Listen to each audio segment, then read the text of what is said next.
Naruto Rinnegan Chronicles by Red Rover 117. Part 1. People say that things always come in threes, bad things and good things, no matter what, they are always supposed to come in threes. The monstrous Mangekyo Sharingan, for example, had 3 sets of layers no matter which design you saw. Hell, the legendary Sannin was another example of this. They were all a team back when they were genin under the Yondaime Hokage, and they became some of the strongest fighters in the world. Sadly, no one wanted to inform Uzumaki Naruto of this little detail. His current teacher was one of the legendary Sannin, a man named Jiraiya, and the two had come across each other during the 1-month break in the Chunin exams. Since Jiraiya had knocked out the boy's original teacher for the exam, he had to take the kid as his student and taught him the Kuchiyose no Jutsu. Sadly, the boy's chakra network was so large it was nearly impossible to control. This was just made worse by the fact that Jiraiya discovered a suppression seal on him courtesy of his fellow Sannin Orochimaru. It was removed, however, and Naruto's chakra control shot up to its normal level, allowing him to master the water walking exercise. After many trials and errors at the Kuchiyose no Jutsu, Jiraiya had enough and decided to have the boy try and draw out the monstrous chakra that was sealed in him by his own father. "Forgive me, Minato," Jiraiya thought before he dropped her new student on the ground. Where am I?" Naruto blinked and turned to him. "Get up," Jiraiya ordered, and Naruto shakily stood. What is it?" Naruto asked, unsure. "Your training ends here. If you value your life, you've got to figure things out for yourself," Jiraiya said simply. "Huh?" Naruto asked, confused, before Jiraiya pushed him. The blonde genin reeled back and fell straight into the large valley below. "Oh crap. Now we'll find out whether the Kyuubi is pleasing or a curse," Jiraiya mused as he saw his student fall. Naruto tried to use chakra, but every time he touched the wall he couldn't get any grip and kept on falling. "If I can't grab onto something, then he'll die. I'm really going to die." Naruto's mindscape Jinchuuriki seal. Drip. Drip. Drip. "Oh, my aching head," Naruto groaned as he looked up. "Where am I?" He thought as he looked around the sewer-like environment he found himself in. A loud roar was heard as it echoed through the corridor. This feeling, it's that chakra. Naruto narrowed his eyes as he made his way through the corridor and entered a large room. "What the heck is this?" he asked in thought when he came across the large gate-like prison. "Boy, come closer," a sinister voice said from the darkness beyond the gate. What? The Naruto jumped back as 4 large claws attempted to catch him through the bars. "I want to devour you, but this seal prevents me from doing so. It won't open." "How irritating," the voice growled out in frustration. "You are Kyuubi no Yoko," Naruto breathed out. "Child of my enemy, why have you come? Even those eyes of yours will not save you from me, so tell me what you want or leave, boy," the giant fox roared in fury. Naruto gulped before he smirked up at the fox. "Hey, furball. I've been letting you live in my body all this time and you owe me rent. As payment, I'll take you chakra." Kyuubi's sinister laughter echoed through the chamber before he responded. "You've got some nerve, brat. You are either very brave or very stupid, just like he was. Very well, boy. I will reward you for having such nerve, but know that I am only doing this to help ensure my own survival." Red liquid leaked through the bars and engulfed the blonde where he stood. Fire Country, Valley of the Dawn. Kuchiyose no Jutsu. Naruto called out as smoke exploded all around him. Jiraiya smirked from his position above the valley. "Nicely done, kid." Just then Naruto shouted in pain. "What's going on?" The large toad, Gamabunta, jumped out of the valley with Naruto, who was covering his eyes and yelling in pain. "Jiraiya! What's going on here?" Gamabunta demanded as the Gamma Sannin jumped up onto his head and approached his student. "This is Uzumaki Naruto, my new student and your new summoner. What's wrong, kid?" Jiraiya asked, concerned. Naruto looked up at him and Jiraiya had to stop himself from falling. "Oh no." His eyes. "My eyes hurt, Arrow Sannin. What's going on?" Naruto asked frantically as tears were falling down his face. "Your eyes, you have the Rinnegan," Jiraiya gulped. "He has the what?" Gamabunta demanded. "No one has ridden on my head since the Yondaime Hokage. Fine, I will allow him to be a summoner, but you had better make him into someone dependable." Jiraiya. The giant toad disappeared in a poof of smoke, allowing Jiraiya to catch Naruto as the two fell to the ground. Naruto, you're channeling chakra to your eyes, so stop channeling chakra and the pain should stop too, Jiraiya told him. Naruto did as he was told. He sighed in relief as the pain disappeared. What was that arrow mean? Look at me, Jiraiya ordered, and Naruto did so. It seems that your Rinnegan is different from Nagato's. You can deactivate yours at will. Rinnegan? Naruto asked, confused. A dojutsu said to be the most noble of the three. Supposedly it originated with the Rakuto Sennin, said to be the first shinobi. He created the original forms of jutsu: ninjutsu, genjutsu, taijutsu, kenjutsu, fuinjutsu, and kenjutsu. It's a very dangerous dojutsu, Jiraiya explained. Who is Nagato? Naruto asked him. Nagato was an old student of mine. I heard he died a while back, but he also had the Rinnegan. It's rumored that the Rinnegan always appears when the world becomes corrupt. It's capable of being both a godlike force and an all-obliterating instrument of destruction. I never thought I would see one again. I never wanted to see one again, Jiraiya continued. What should I do?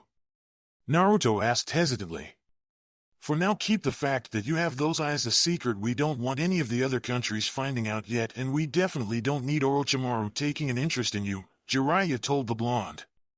Naruto gulped but nodded. Sure thing, arrow Sennin. Jiraiya paused for a moment before letting out a sigh. Alright, let's see if we can get you some semblance of control over the Rinnegan and maybe Kyuubi's chakra. Fire Country Konoha Chunin Exam Arena. The day of the exam finals, the entire village was abuzz with activity, but none more than the arena itself. People from all over the elemental countries had come to watch the tournament, where the strongest genin from the various villages came to see if they could be promoted. Among them were the members of the infamous Konoha 12, as they were being called now. The Hokage, Kazekage, and surprising the Raikage had shown up to watch the tournament even though he didn't have anyone participating in the exam. When asked why he was there, he just said that he came to watch the tournament. The participants soon arrived and stood in the middle of the field, but Uchiha Sasuke, the heir to the Uchiha clan, had yet to arrive. Silently, Sarutobi Hiruzen cursed Kakashi. Constant lateness. Why did he have to be late now of all times? Sasuke-kun's still not here, Ino said as she looked down from the audience. Sakura remained silent beside her as she thought about her missing teammate. Ino nudged her. Hey! I know you're worried about Sasuke-kun, but Naruto's match is first, so why don't you stop fretting and cheer him on? Sakura turned to look at her old friend and smiled. Yeah. The first match of the Chunin exams will now begin. Will Hyuga, Neji, and Uzumaki Naruto step forward while the other competitors go the fighter's box to wait until it is your turn, said the examiner Genma. As the other participants left the two, Ino couldn't help but say, that he's up against Neji. Can he actually win against him? I don't know, Sakura said honestly as she remembered their mission to Wave Country and their time in the Forest of Death. She smiled slightly, but he won't go down easy. The kid doesn't stand a chance. He's fighting a Hyuga. Someone in the audience spoke up and several others agreed with him. Kiba just grinned slightly at that. Yeah, that's what I thought too. Look at what happened though. I got my ass kicked. Up in the Kage box, the three assembled Kages looked down at the two fighters. So that's the Hyuga progeny? Asked the Raikage. Hiruzen nodded slightly. Yes, he is. His father was the one that died during the incident with your predecessor Raikage Dano. The Raikage nodded and understand. I'm sure the boy must hold much animosity towards our village. The boy will have an easy win, spoke the Kazekage. Hiruzen let a small smirk grace his lips. We shall see. The Raikage looked over at his bodyguard, a 13-year-old Kumo Chunin by the name of Niyujito. What is it, Yujito-chan? Grandfather, that blonde boy. I sense a great power within him, the blonde girl whispered to him. The Raikage nodded and whispered back. Yes, I feel it too. Yujito nodded. What should we do? The Raikage just smiled at his granddaughter. Just watch this tournament closely. I vow to win, Naruto spoke as he thrust out his hand towards Neji. He remembered his meeting with Hinata back in the training field before he came to stadium and silently swore that he would do everything within his power to defeat Neji. You appear to believe you can win, Neji chuckled in amusement. You cannot change destiny, though fate has already decided the outcome of this match. I cannot wait to see your eyes when you realize the truth, he continued as he settled into his Juken stance. Naruto just grinned in response. Whatever. Let's go wild. Let the first match of the Chunin exam finals begin now. Gunma called out as he jumped out of the way of the two. Almost immediately Naruto made a hand seal, Tajukage Bunshin on Jutsu. 20 shadow clones popped into existence in front of Naruto and he called out, "Charge!" The kid knows the Tajukage Bunshin on Jutsu. That's a Jonin-level Kenjutsu. Where did he learn that, and more importantly, how can he use it so effortlessly? Izumo asked as he observed the fight. I don't understand. He can't even pull off a simple Bunshin no Jutsu. How can he use a more powerful version of the technique? Asked Kotetsu in confusion. The fool! Neji thought as the clones charged. He activated his Byakugan and smirked at the oncoming one-man army. His clones have an equal amount of chakra in them, so I am unable to ascertain which one is the real one, but you cannot fool my eyes. He dodged the attacks the clones sent at him and charged right at Naruto. The one who hangs back while his clones fight is the real one. He lands a Juken strike at Naruto's heart and sends him crashing into the nearby tree. It's over. The Naruto he hit, however, suddenly disappeared in a poof of smoke a moment later. What? The ground below at his feet suddenly parted as Naruto emerged and landed a solid blow to the Hyuga's chin, sending him flying back. Now good enough. Neji recovered, however, and shot the blonde a glare. You? I came into this match knowing I'd probably lose, but I hate it when bastards like you say there is no hope at all, so I won't take it lying down. Naruto shouted at him. How did you do it? I always kept my eyes on your original body, Neji asked with a glare. Do you really think I was using those clones to fight you? I was just using them to find out what you were made of. Do you really think I'm stupid enough to fight a Hyuga in close combat without an ace up my sleeve? Naruto shot back with a grin. This ignorant little. Neji trailed off as his eyes narrowed. The clones also served another purpose, Naruto stated. And what might that be? Asked the Hyuga progeny. To find out if there was gap in your line of sight, the blonde answered truthfully. What? Neji turned swiftly in surprise, but was unprepared for one of Naruto's clones to land a rather powerful punch to his face. The blow sent him flying back with the clones in pursuit. He located the gap in my eyesight with his clones. Finish him now! Naruto shouted to his clones as they took out their weapons to finish the job. I have no choice, I must use that jutsu, Neji thought as he touched back down on solid ground and expelled chakra from all over his body. Kaden! He called out as he spun and encased himself in a large ball of spinning chakra. The clones were destroyed in moments. He's really pushing Neji into a corner, Ino said in disbelief. Go Naruto! Sakura cheered at seeing her teammate beating the Hyuga. I don't believe it, Izumo said, not believing what he was seeing. This kid. Kotetsu muttered under his breath as he watched Neji execute a Kaden. That plan was worthy of a practical joke, Izumo said as he let a small grin form on his lips. Impressive, the Raikage commented as the Hokage smiled slightly. The boy thought up a plan almost instantly to throw off his opponent, he continued. Hiruzen nodded slightly at that. The boy continues to surprise me as well. The Kazekage remained silent as he kept his calculating eyes on the arena below. This guy. Yujito thought from the side as she watched the match. Do you see how you cannot change destiny? My fate is to win this match. You cannot stand against fate, Neji told him. Naruto remained silent, so he continued. I have had enough of your games. I shall end this now. He charged forward faster than Naruto could react. Hakurokuji on show. The blonde genin couldn't help but stand there as he was battered by Neji's barrage of strikes. Every strike felt like he had been hit by hundreds of needles at once, and he soon found himself being sent flying back by Neji's final open palm strike to his chest. He coughed up some blood as his body hit the ground, and Neji smirked at his handiwork. It's over, the Hyuga progeny said in finality. He's done for, Izumo sighed at seeing the brutal attack. I guess I should have expected this outcome, Ino shook her head as she leaned back. Naruto. Sakura thought as she remembered what he had done in the preliminaries. He is a very entertaining boy, but he is still no match for a genius. The Kazekage spoke in slight amusement at seeing the blonde genin go down. Hiruzen remained silent as he sent a sideways glance at his fellow Kage. It's almost like that he's referring to someone else. The Raikage didn't speak, instead opting to just watch. Somehow I doubt it's over. That was too easy. Proctor called the match. He's not getting up, Neji stated confidently.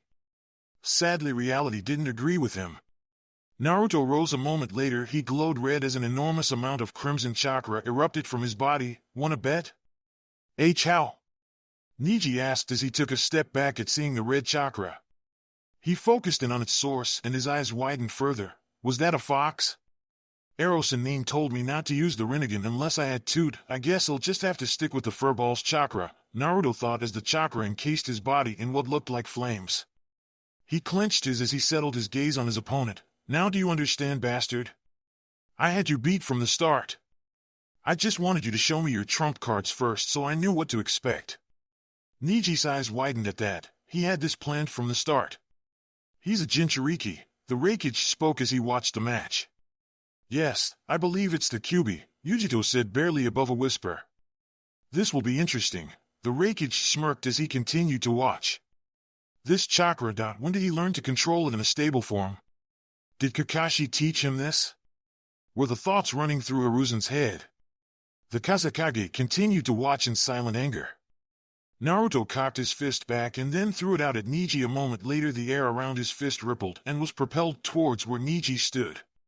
The Hyuga progeny could barely dodge as the shockwave blew away the ground he had been standing on just moments ago. Just then Naruto shot forward faster than he had been before and Neji turned swiftly to intercept him. A moment later Naruto disappeared in a burst of speed, surprising Neji, and he couldn't turn in time to block the punch that connected with his face. "He's faster than before. What's going on here?" Neji thought as he recovered from the blow but couldn't stop the follow-up attacks that Naruto delivered one after another. "I have to keep him close and not let him escape," Naruto thought as he delivered yet another punch to the young Hyuga's face. "It's no good," Neji thought as he began to spin with chakra erupting from him. "Kaden!" Naruto jumped away to avoid the boy's ultimate defense. "You cannot defeat me. Fate will not allow it," he told the blonde. "It may be the Hyuga way to cave into destiny, but it's not mine. If you believe that you can't change it, then don't try, just stand there and take it." Naruto shouted as he threw out a punch Neji which sent a shockwave at him. "Kaden!" The Hyuga progeny spun as he released a large amount of chakra. The shockwave slammed into his chakra barrier and was harmlessly deflected. "What a fool, direct assaults don't work on me. Now!" Naruto shot forward faster than the average eye could see, and just as Neji powered down his jutsu, Naruto struck. "You shouldn't let your guard down," the blonde shouted as he cocked his fist back. "There's not enough time to use the Kaden again. He had this planned." Neji's eyes widened as Naruto came within range. There was an echoing slam as Naruto's fist connected with Neji's unprotected face. The Hyuga progeny couldn't even register that he had been sent flying through the air before crashing hard into the stadium wall. He dropped out of the hole in the wall and collapsed on the ground a moment later. "I am defeated," Neji thought as he tried to remain conscious. He looked up to see Naruto towering over his beaten form. "I was careless. For the record, I failed the academy exam 3 times. Because unluckily for me there was always one jutsu on the exam, the Bunshin no Jutsu," Naruto told him, making his eyes go wide. "My clones were pathetic. They still are," he continued. Neji looked up at him surprised. "But you?" "The reason I can't create regular clones is because I have too much chakra to make them. That's why I can create Jonin level shadow clones so easily. That's what you saw today. Not my weaknesses, but my strengths. Hinata is the same way. You always see her weaknesses, but never her strengths. For someone who is supposed to be able to see everything, you sure are blind," Naruto told him. "Don't come to me with this destiny stuff, because unlike me you're not a failure," he finished with a grin and turned away. "Winner Uzumaki Naruto," the examiner declared as he gestured towards the orange-clad blonde genin. He won." Sakura shouted and the crowd burst into cheers. "How did did you see that?" Ino asked as she saw Naruto walk off towards the exit with his arm held up high, acknowledgement as he moved. "Of course I did," Sakura told her as she saw Genma say a few words to Neji before the medics took him away. "I can't believe the kid actually won," Izumo said as he watched. Kotetsu nodded at that. "I can't believe he was able to use its chakra in a stable form. Who would teach him something like that though? Not everyone is able to actually teach someone how to control a power like that," Izumo asked. "I don't know, but whoever it is did a hell of a job," Kotetsu stated as Naruto got back to the examinee's box. Yujito smirked like a cat as it stalks a mouse. He's not bad. The Raikage let a wry smile creep its way onto his face. He's interesting. A bit reckless, but if he's given enough training he could be a very formidable adversary. He kind of reminds me of them now that I think about it. Who, grandfather? Yujito asked him curiously. Namikaze Minato and Uzumaki Kushina, the Raikage whispered to her. Yujito looked at him wide-eyed. Wait, his surname is Uzumaki. You don't think that he... The Raikage chuckled slightly. I have never heard of a blonde-haired Uzumaki before. It makes you wonder. The others in the box, however, weren't paying any attention to them since they were already deep in their own thoughts. Very good, Naruto-kun, you will definitely make Chunin if I have anything to say about it, the Hokage thought as he looked down on the competitor's box. That brat, I must make sure he dies today. He could become a problem for me in the future if I leave him alone, the Kazekage thought as he stared down on at the arena waiting for the next match to begin. In the stands, a disguised Kabuto stood confused since his master had not given the signal to start the invasion by now. He had thought it was because Sasuke was not there so he could keep an eye on the boy, but now, it was almost like his master was waiting for something. The Genin cast his gaze towards where Naruto was talking to his Nara friend in the competitor's box and narrowed his eyes. Orochimaru-sama must want you dead, Naruto-kun, if he's postponed the invasion. Kabuto thought. The next match was supposed to be between Uchiha Sasuke and Sabaka Nogara. It turned out, however, that Sasuke hadn't shown up, so his match was pushed back to last, much to frustration of the other competitors, though each of them for different reasons. The next match was between Nara Shikamaru and Sabaka no Temari. Let's just say it was mostly one-sided. Shikamaru had thought up multiple strategies on top of strategies and finally managed to catch Temari in his shadow jutsu, which rendered her practically defeated. He of course forfeited a moment later, saying it was too troublesome to continue. The match after that was supposed to be between Aburame Shino and Sabaka no Kankuro. That didn't happen, however. Kankuro had forfeited before the match even began, and almost instantly Shino and Shikamaru knew something was up. Shino discreetly drained Temari and Kankuro of chakra, though his bugs refused to go near Gaara for some reason. Apparently his chakra was foul by bug standards. The final match of the quarterfinals finally began, however, between Uchiha Sasuke and Sabaka no Gaara. Sasuke had arrived just in time, though at the very last second, after being given another 5 minutes to arrive, with Kakashi. By now Naruto, Shikamaru and Shino had come up to the stands and had met up with their friends. It turns out that Hinata had been healed by some Umbu that was in the stadium during Naruto's match with Niji. Hey Naruto, Kakashi said as he approached his blonde student. Naruto looked over his shoulder and greeted him. Hey Kakashi-sensei, how are you? The copy-nin nodded as they turned their attention towards the match. I'm alright. I'm sorry I couldn't train you for the finals, Naruto, but I had other matters to attend to. Naruto nodded as he clenched his fists. Yeah, like teaching Sasuke cool jutsus, I bet. Kakashi looked saddened for a moment before saying, Hey now Naruto, I didn't. Chidori! Sasuke called out from the arena as his fist was engulfed in lightning. You were saying, Naruto growled under his breath. That he needed it in order to effectively fight Gaara, Kakashi said, trying to defend himself as he saw his prized student move to attack a ball of sand that Gaara was now encased in. Heh, Naruto chuckled slightly. What's so funny?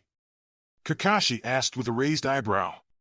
It's funny because even with that new jutsu of his he won't win, Naruto said with an almost darkened chuckle. Why is it that you believe that? The copy-nin asked as his eyes narrowed. Naruto shot him a small smirk. Because he's fighting a demon container. We're not easily beaten by a thing like that. Kakashi's eyes widened in surprise as he saw Sasuke was forced to back off after he landed his Chidori attack. Sand erupted from the sphere that protected Gaara and began to batter the weakened Sasuke, much to the shock of the crowd. Just as Gaara was about to deal the finishing blow, Kakashi jumped down and retrieved his student as Genma called the match. After Kakashi laid Sasuke down in the stands next to a now tearful Sakura, Gaara called out to the stands, Come out Uzumaki Naruto! Mother wants your blood! The stadium fell silent at the proclamation before the sound of footsteps could be heard. Naruto had turned and begun moving towards the stairs. Naruto! You can't seriously be thinking of fighting that monster, are you? Look at what he did to Sasuke-kun! Sakura shouted in disbelief. Naruto just chuckled with his back towards her and the rest of the Rookie Nine as they were called. A monster, huh? You have no idea. He just kept walking, and made to pass his sensei. Naruto, you should forfeit. Gaara is not an ordinary shinobi, even I would be hard-pressed to defeat him, Kakashi told him truthfully. Naruto just shook his head and passed by his sensei in a heartbeat. I can't do that, sensei. I can feel it. He's someone like me. I have to find out which one of us chose the right path. Alright then, good luck, the copy nin whispered as he watched his blonde student head down the stairs. Was that really such a good idea, Kakashi? Asuma asked him with a raised eyebrow. Watch this match carefully and you'll find out the answer, was all Kakashi said as he turned his attention back down to the arena floor. Naruto walked out on the arena floor while keeping his eyes on his opponent. The red-haired boy had a crazed look on his face which described his anger at not being allowed to kill the Uchiha in his last match. Naruto wouldn't admit it, but he was actually afraid of Gaara for the sheer power he possessed and the fact that he would kill anyone who caught his interest. Gaara was holding his head slightly with one hand and the other was clutching the closing wound that Sasuke had done to him during the last match. Sasuke really did a number on this guy, Naruto mused as he saw the wound. Begin! Gunma called out as he jumped away from the two fighters. Almost immediately Gaara sent a large cluster of sand at Naruto at high speeds, which Naruto tried to dodge as it came at him. He rolled under another line of sand and jumped onto the side of the arena wall while using chakra to stick to it. Enough dodging, Naruto thought as he jumped off of the wall to avoid another cluster of sand from pummeling him. He made a hand seal and immediately 7 clones popped into existence beside him, Kage Bunshin no Jutsu. Hold still, Uzumaki Naruto. Gaara said, crazed as he unleashed a wave of sand upon the clones. Ryusa Bakuryu. He called out as he attacked. The clones were wiped out in a matter of seconds, but so was Naruto as well, leaving the arena barren beside himself. Come out, Uzumaki Naruto. 3 clones appeared around him and attacked one at a time. The first was stabbed with a lance of sand, the second was cut in half, and the last was slammed down onto the ground. It all happened in a matter of seconds, but it was just a distraction and a test of sorts. A moment later Gaara turned only for Naruto to appear and deliver a solid punch to the Sunanin's face. Gaara grunted as he flew back several feet before skidding slightly and regaining his balance. He was testing how long it takes my sand to move. A crack had formed on his cheek which signified that the layer of sand that protected his body had been hit. This guy, how do I beat him? While I got friends who helped with my loneliness, he remained alone all this time, Naruto thought as he stared at his opponent. Only then can you be truly strong. The distant memory echoed through his mind and his eyes hardened. What did he say? I can't remember. He growled and thought and watched as Gaara began to laugh. Now what? Gaara's laughter grew as sand began to creep up his body and engulfed him. It consumed him as his chaotic laughter echoed through the stadium until the sand took the shape of a raccoon with diamond-like eyes. You're interesting, Uzumaki Naruto.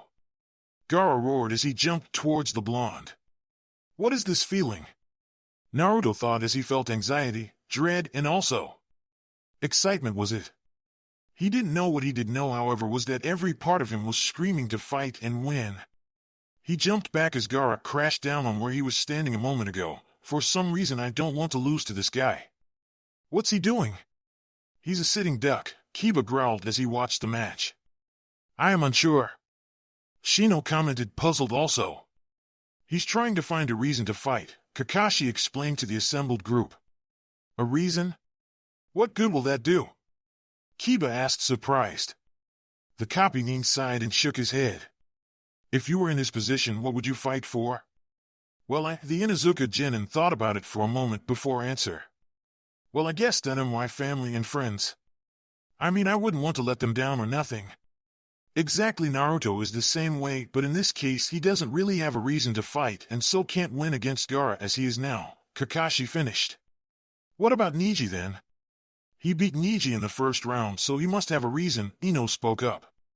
Kakashi sighed with a nod. His reason for that was most likely for Hinata-san back in the preliminaries. Hey, take a look, he's fighting back again, Sakura said, catching their attention. Watch this match carefully. You're about to see exactly what Naruto is capable of. Kakashi said with a grin under his mask, surprising the assembled Genin and Jonin. What does he mean by that? The Jinnin asked in thought. Do you have someone precious to you? I understand now, Naruto whispered as he stood up. When a person has something they want to protect, that's when they become truly strong. I've been seeing his face since this fight started, but I couldn't seem to remember what he said or who he was. Now I know, though, I will not lose to you. Naruto shouted as he started making hand seals as fast as he could. Come on, I just need to summon one of the lower toads, he thought as he slammed his open palm down on the ground. Kuchios no Jutsu called out as a small red toad appeared in front of him. Hey bro, you must be Naruto. I've been told about you, the toad spoke. Gaara laughed at the sight and crossed his arms. This is what you bring forth to aid you? Pathetic. Suna Shuriken. He let loose a volley of sand at him in the shape of a cluster of shuriken. Hold on! Naruto shouted as he grabbed a hold of the toad and jumped to avoid the volley. He grunted in pain as 3 of the sand shurikens grazed his shoulder and leg. Damn. You okay, bro? The toad asked, slightly worried. Naruto just chuckled in response since his wounds had already healed. I'm just fine. Stay out of trouble until I need you. Run and hide, I gotcha. The name's Gamakichi, just so you know. Gamakichi did a mock salute and jumped away towards the nearby tree. Alright, you. Playtime's over, Naruto said as crimson chakra erupted from his body and engulfed him in what appeared to be flames. Let's go wild. Well, at least we know who trained him, Kakashi said as he grinned under his mask. Of course, only Jiraiya-sama could have to summon toads and control that chakra, he finished.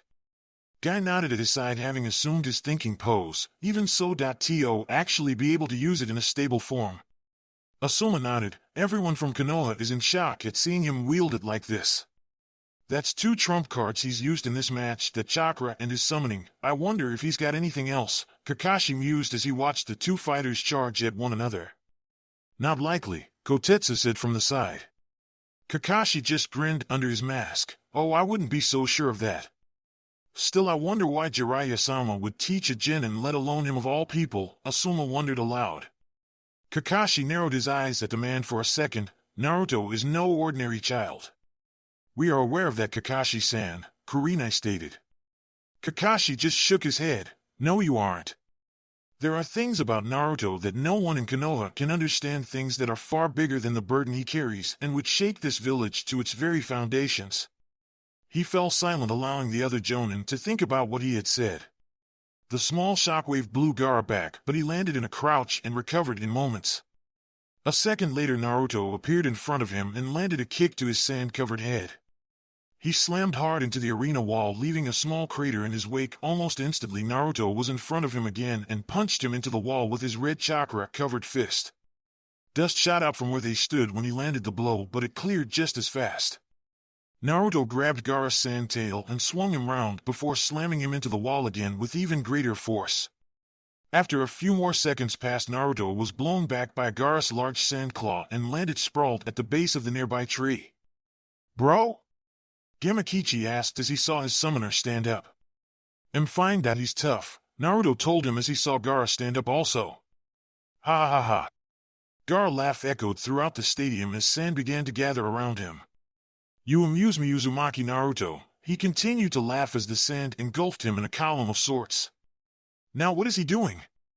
Naruto asked in thought before the column of sand suddenly exploded upwards and outwards.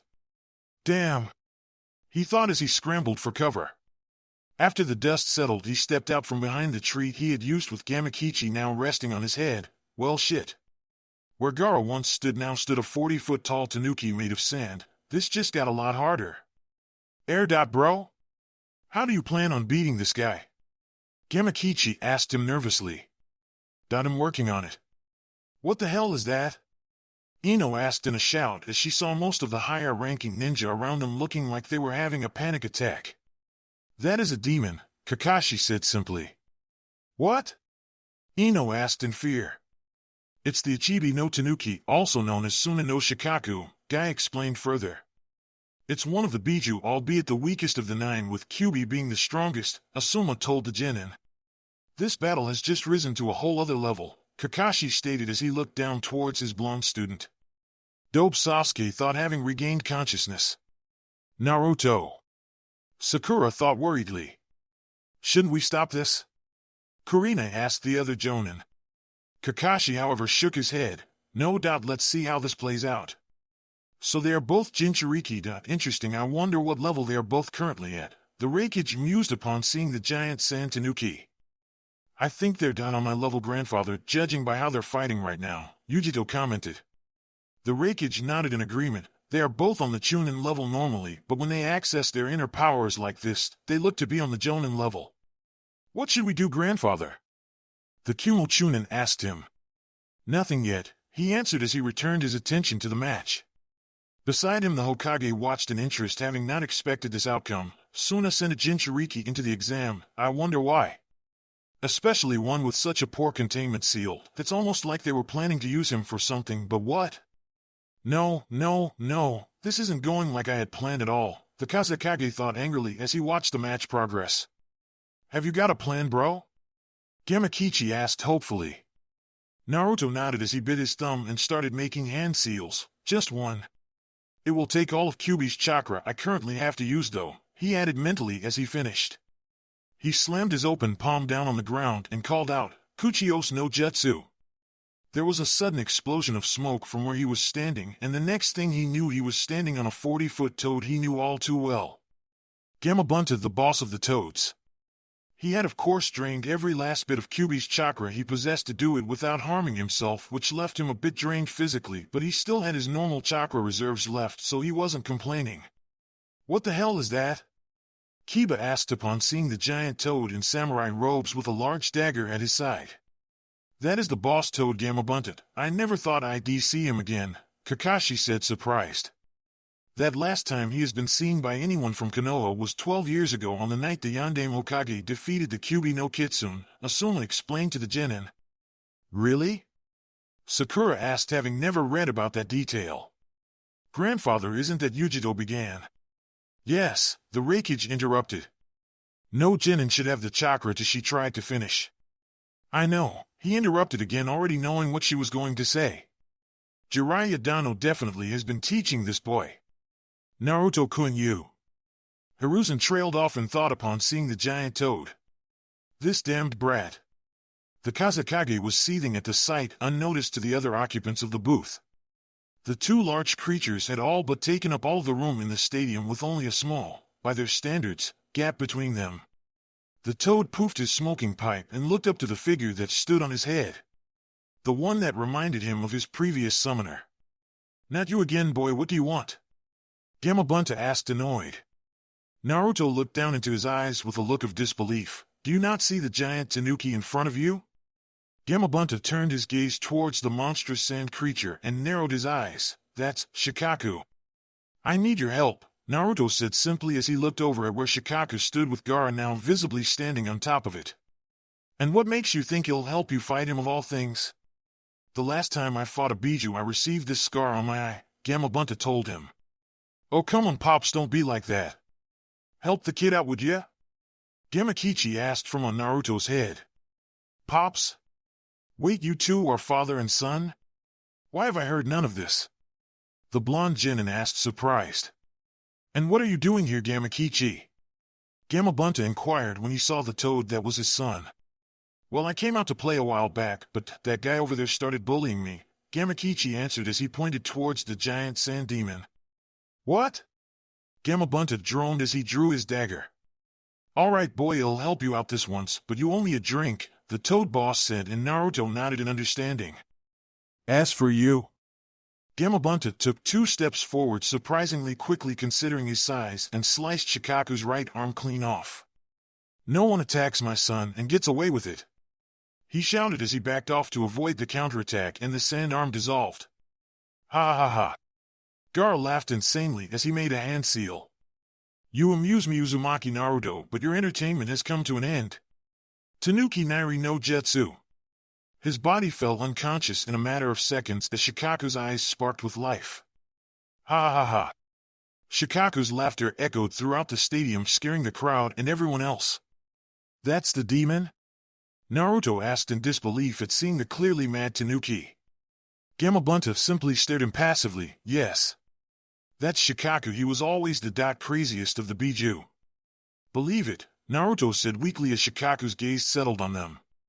Oh goody, my first victims, Shikaku chuckled and inhaled a large amount of air. Kid, we're going to jump, Gamabunta told him. What? Naruto asked, surprised only to find that the Toad boss had jumped high into the air. Futon Rinnegan. Shikaku bellowed as he exhaled a large ball of concentrated wind at where the Toad boss had stood just moments ago. The blast exploded with tremendous force through the wall, which immediately leveled it. You won't escape. He shouted, crazed, as tracked them and launched another attack. Futon Rinnegan. Boss! Naruto shouted upon seeing the three monstrous attacks coming at them. I see them. Sueten Tepidama no Jutsu. Gamabunta called out as he released two condensed blasts of water downwards. Is this a fight or a storm? Ino shouted as the two attacks collided and sent water spraying everywhere like it was raining. Go Naruto! Sakura cheered, seeing her teammate winning. Damn, it looks like they missed one, Kiba growled as they all saw one of the wind balls continue on towards the Toad boss high in the sky. Well, this is turning into quite the battle, the Raikage commented upon seeing the attacks the two were throwing at each other. Who do you think will win, grandfather? Yujito asked him.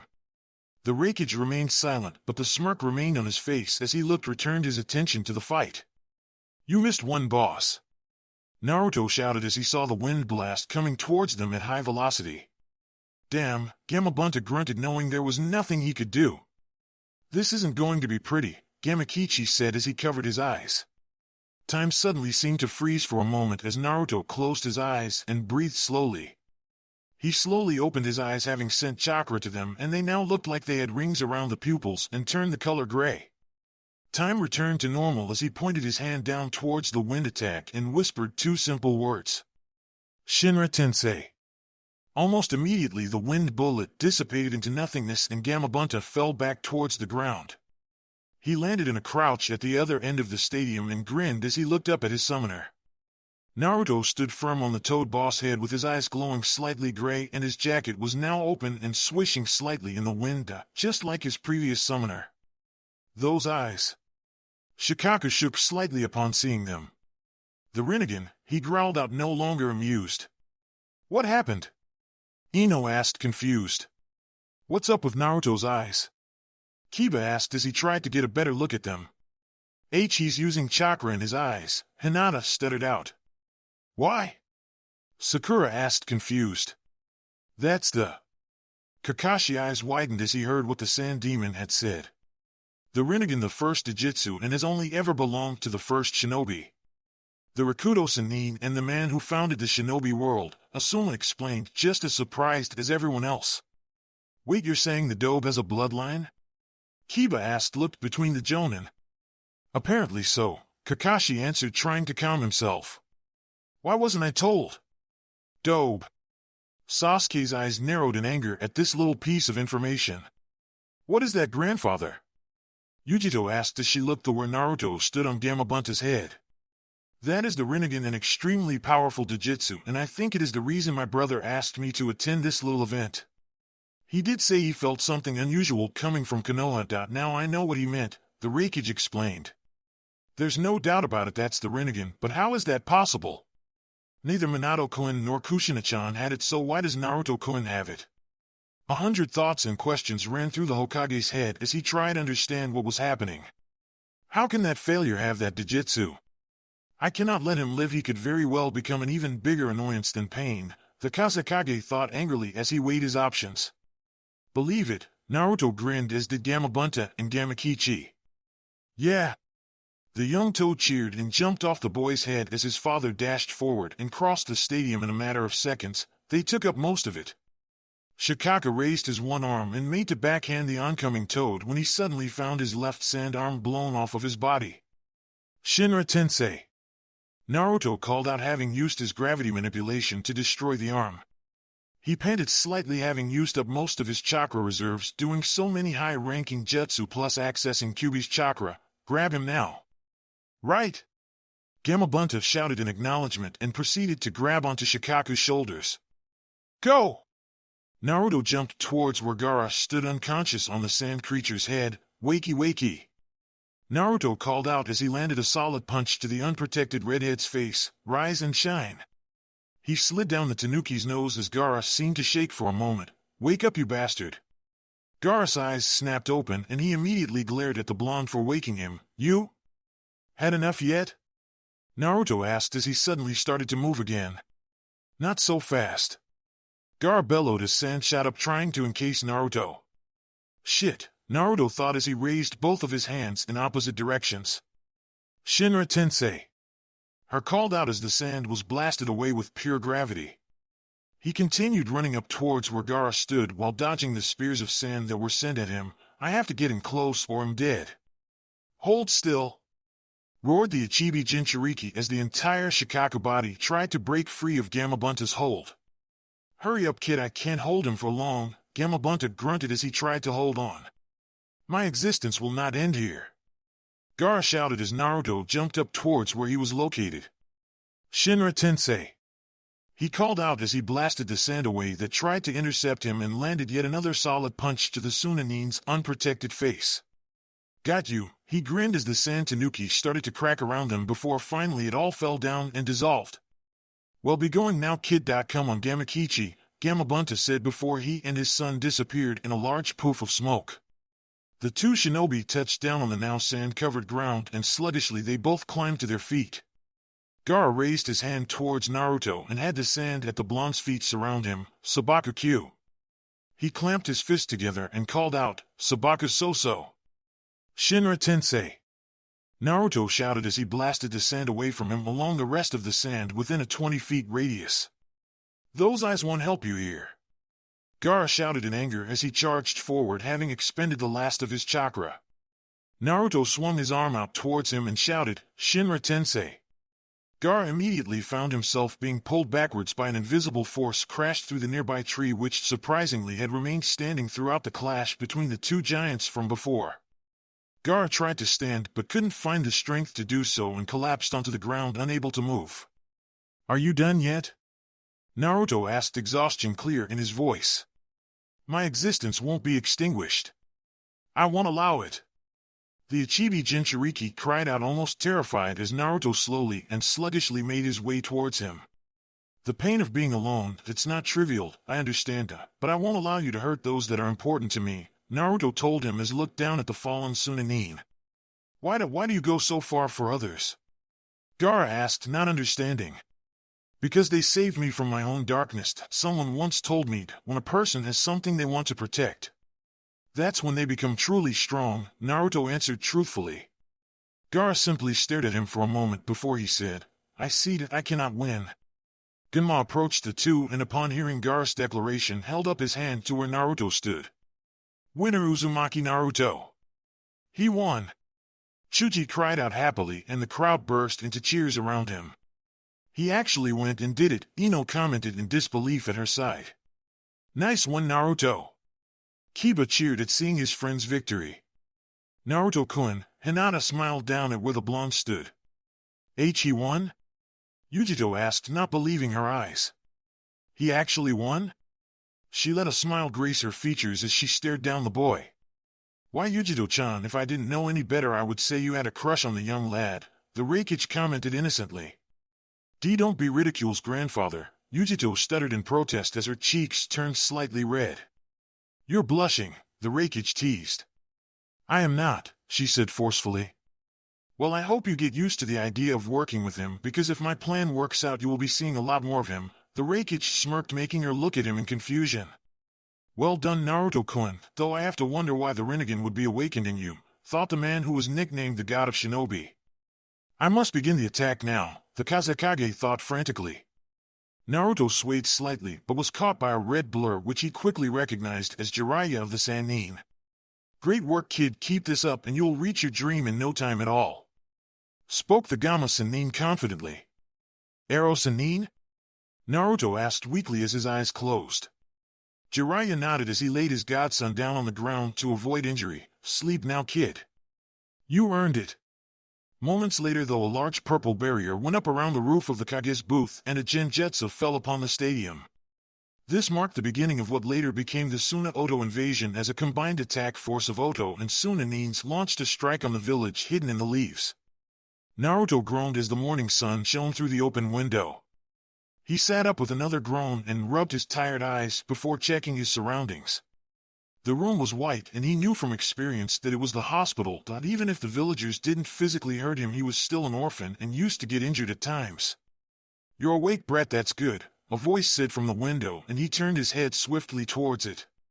"Ero-san-nin," Naruto said cheerfully. "What are you doing here?" "To see you, of course. What? Didn't think I'd stop by and see how my student was doing?" Jiraiya asked with mock hurt.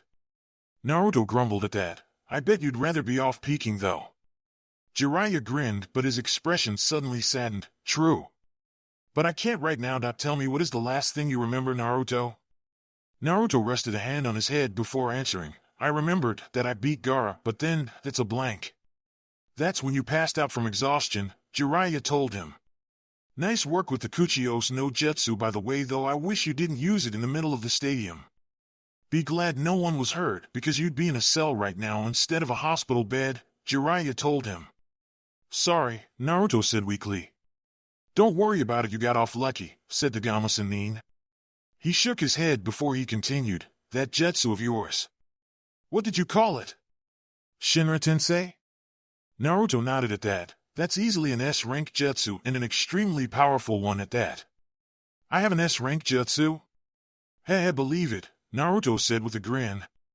Jiraiya, however, had other ideas on the matter. "You weren't able to control it properly, though. I was watching you at the end. Your gravity manipulation still needs some work." Naruto nodded, saddened. "I know."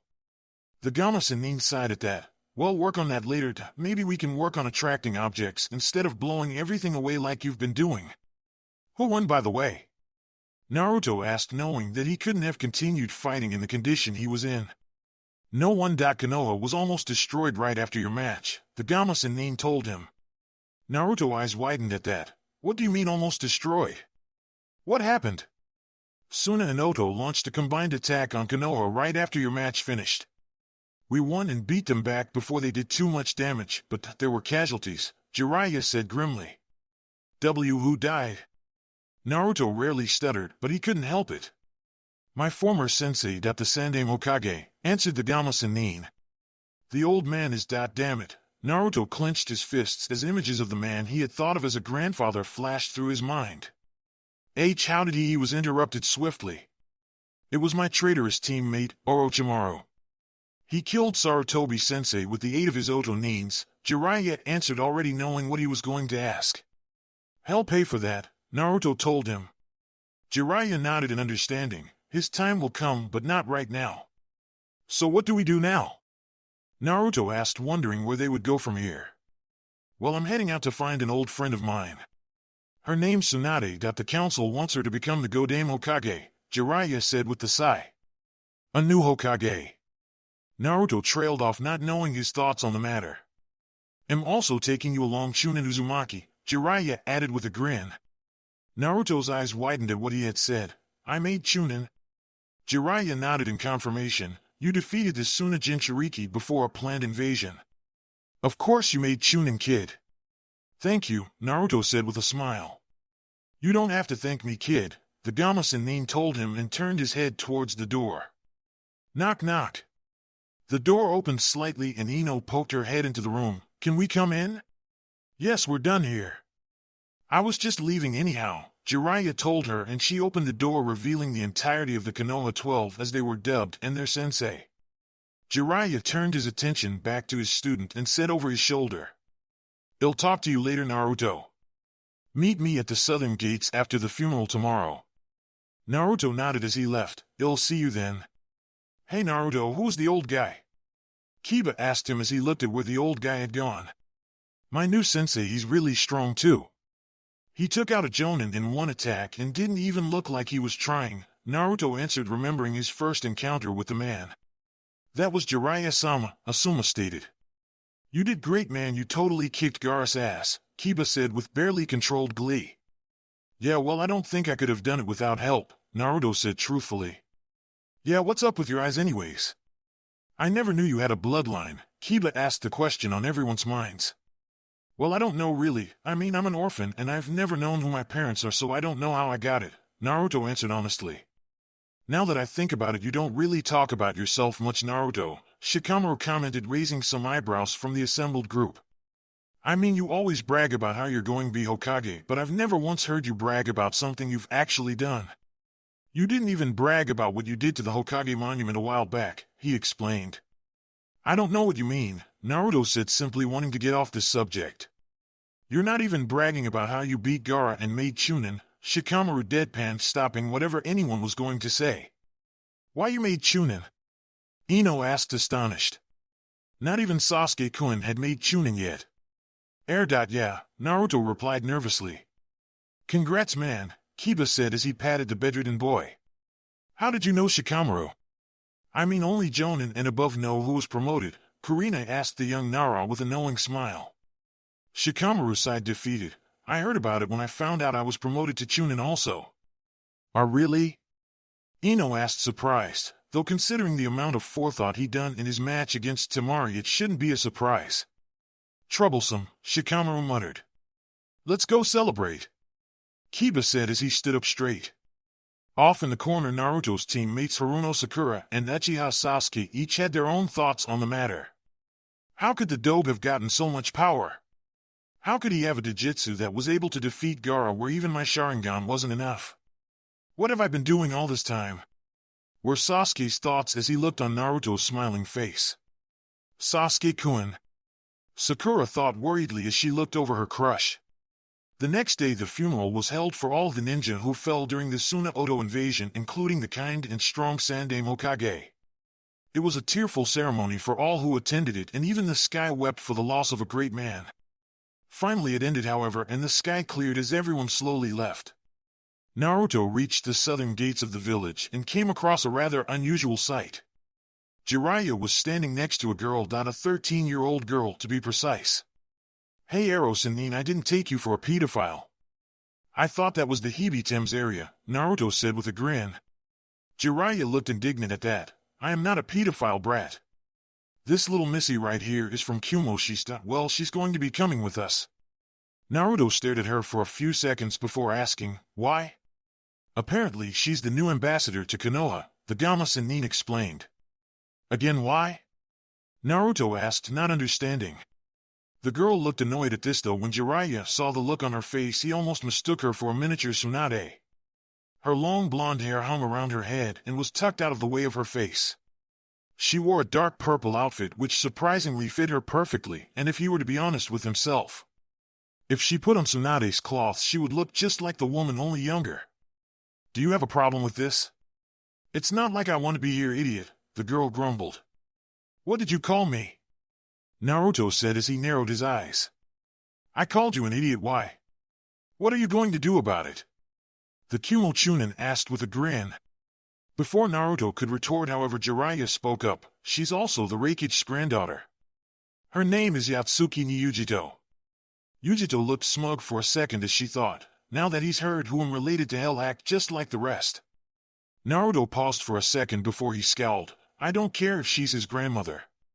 She shouldn't be here. I thought it was just going to be the two of us, Jiraiya-sensei. Yujito's eyes widened in surprise at what he had said. What did he just? Jiraiya shook his head and turned to leave. Sorry, brat, but she's coming with us.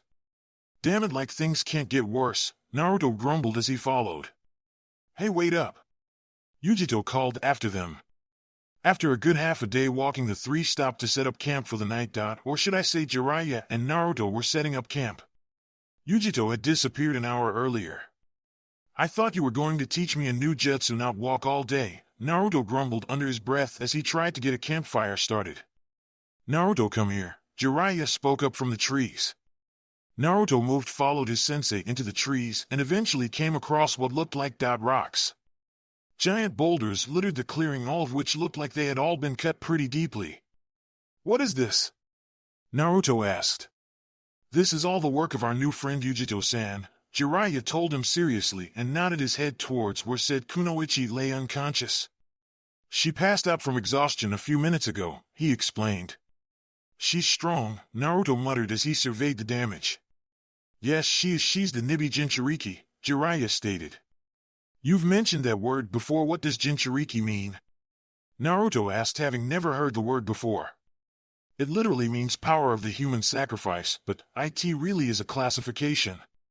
It usually applies to those that have demons sealed inside of them. Like you, answered the Gama-Sennin. Right, Naruto whispered weakly. So she's just like me? He asked. Jiraiya nodded before saying, yes, she is.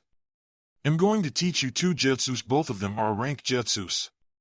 You're going to teach me now? Asked the Konoha Chunin. Jiraiya nodded again. I also want you to work on trying to reverse your control on gravity. Try to attract objects instead of blasting them away. The first jutsu I'm going to teach you is a jutsu created by my former student. He wanted you to have it, and I hear Kakashi was planning on teaching it to you when you made Chunin anyways, so this works out perfectly. Who wanted me to have it? Naruto asked, confused. My former student, the Yondaime Hokage Namikaze Minato, replied the Gama-Sennin. Naruto's eyes widened at that. He wanted me to. Watch carefully, Jiraiya told him as he held out his hand and started to spin a large amount of chakra in its palm. It became visible within moments and condensed into a perfect ball of power. A moment later he slammed it into a tree, causing it to explode outwards, destroying the tree and sending shockwaves behind it. This jutsu is called the Rasengan. Cool, was all Naruto could say. It is extremely difficult to learn, however it took the Yondaime 3 years to create, and I myself took a year to learn it. Do not be surprised if you are unable to master it straight away, Jiraiya told. Naruto just grinned. He'll have it done in a month. That's a promise. Are you serious? Jiraiya asked with a raised eyebrow. He grinned when he saw his apprentice nod. Good luck then. What's the other jutsu you're going to teach me? Naruto asked him, hoping for another powerful one like the last. Jiraiya trailed off as his eyes hardened. I wasn't really planning on teaching you this one, but with another Jinchuuriki on this mission I can't help but want to be prepared for anything, so. He made several hand seals and held out his left hand. Gojo Fuin, he spoke as his 5 fingertips were engulfed in purple flames with kanji visible on them. This jutsu was specifically designed to disable Jinchuuriki. If it is applied to a Jinchuuriki seal, then their biju's power will be closed off to them, the Gama-Sennin explained. So you're teaching me this one because... Naruto trailed off as he looked over at Yujito's unconscious form. It's just a precaution, just in case she decides to try something, Jiraiya told him. He then walked over to the girl and picked her up. Come on. We should get back to camp. Right, Naruto nodded in understanding and followed his sensei, but he couldn't stop taking his eyes off of the girl's sleeping face. She's cute, what the hell am I saying? I like Sakura-chan, don't I? It had been 2 weeks since they had left Konoha, and they had made a stop at a town 10 kilometers from Konoha. Currently Jiraiya was off somewhere in the town contacting his spy network, though Naruto and Yujito just thought he was off peeping again. Speaking of our 2 favorite blondes, they both were currently in the hotel room they had booked and discussing the Odo Suna assault on Konoha 2 weeks ago, among other things. Wait, you saw me beat Gaara?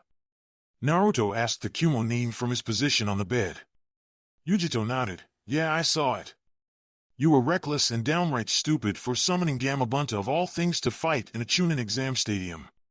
You're just lucky no one was hurt by your attacks or his. Don't I know it, Naruto muttered darkly. Yujito just stared at him for a few seconds before turning away, though you did look kinda cool out there. Really? Naruto looked up surprised. Yujito just snorted at his tone. Don't let it go to your head, idiot. What about you? Naruto asked and laughed nervously. I mean, Ero-Sennin said you were like me, and Gaara, he continued. There's not much to say really, I'm an only child. My parents are long dead, and my grandfather and granduncle have raised me since I was 6, Yujito answered. No, I meant about the whole gene, I can't remember what it is again, Naruto groaned in annoyance, unable to find the right word. Jinchuuriki, Yujito corrected him. Yeah, that I mean from what I saw of Gaara. He was brought up to be a weapon for his village. I was used to stop a demon from destroying my home. What about you? Naruto asked, curious. Yujito laughed bitterly for a moment. Me? My parents had a lot of enemies, so my father decided to give me a weapon of sorts to defend myself. He knew I wouldn't survive long since I was their daughter, so he sacrificed himself to give me the power needed to fight on.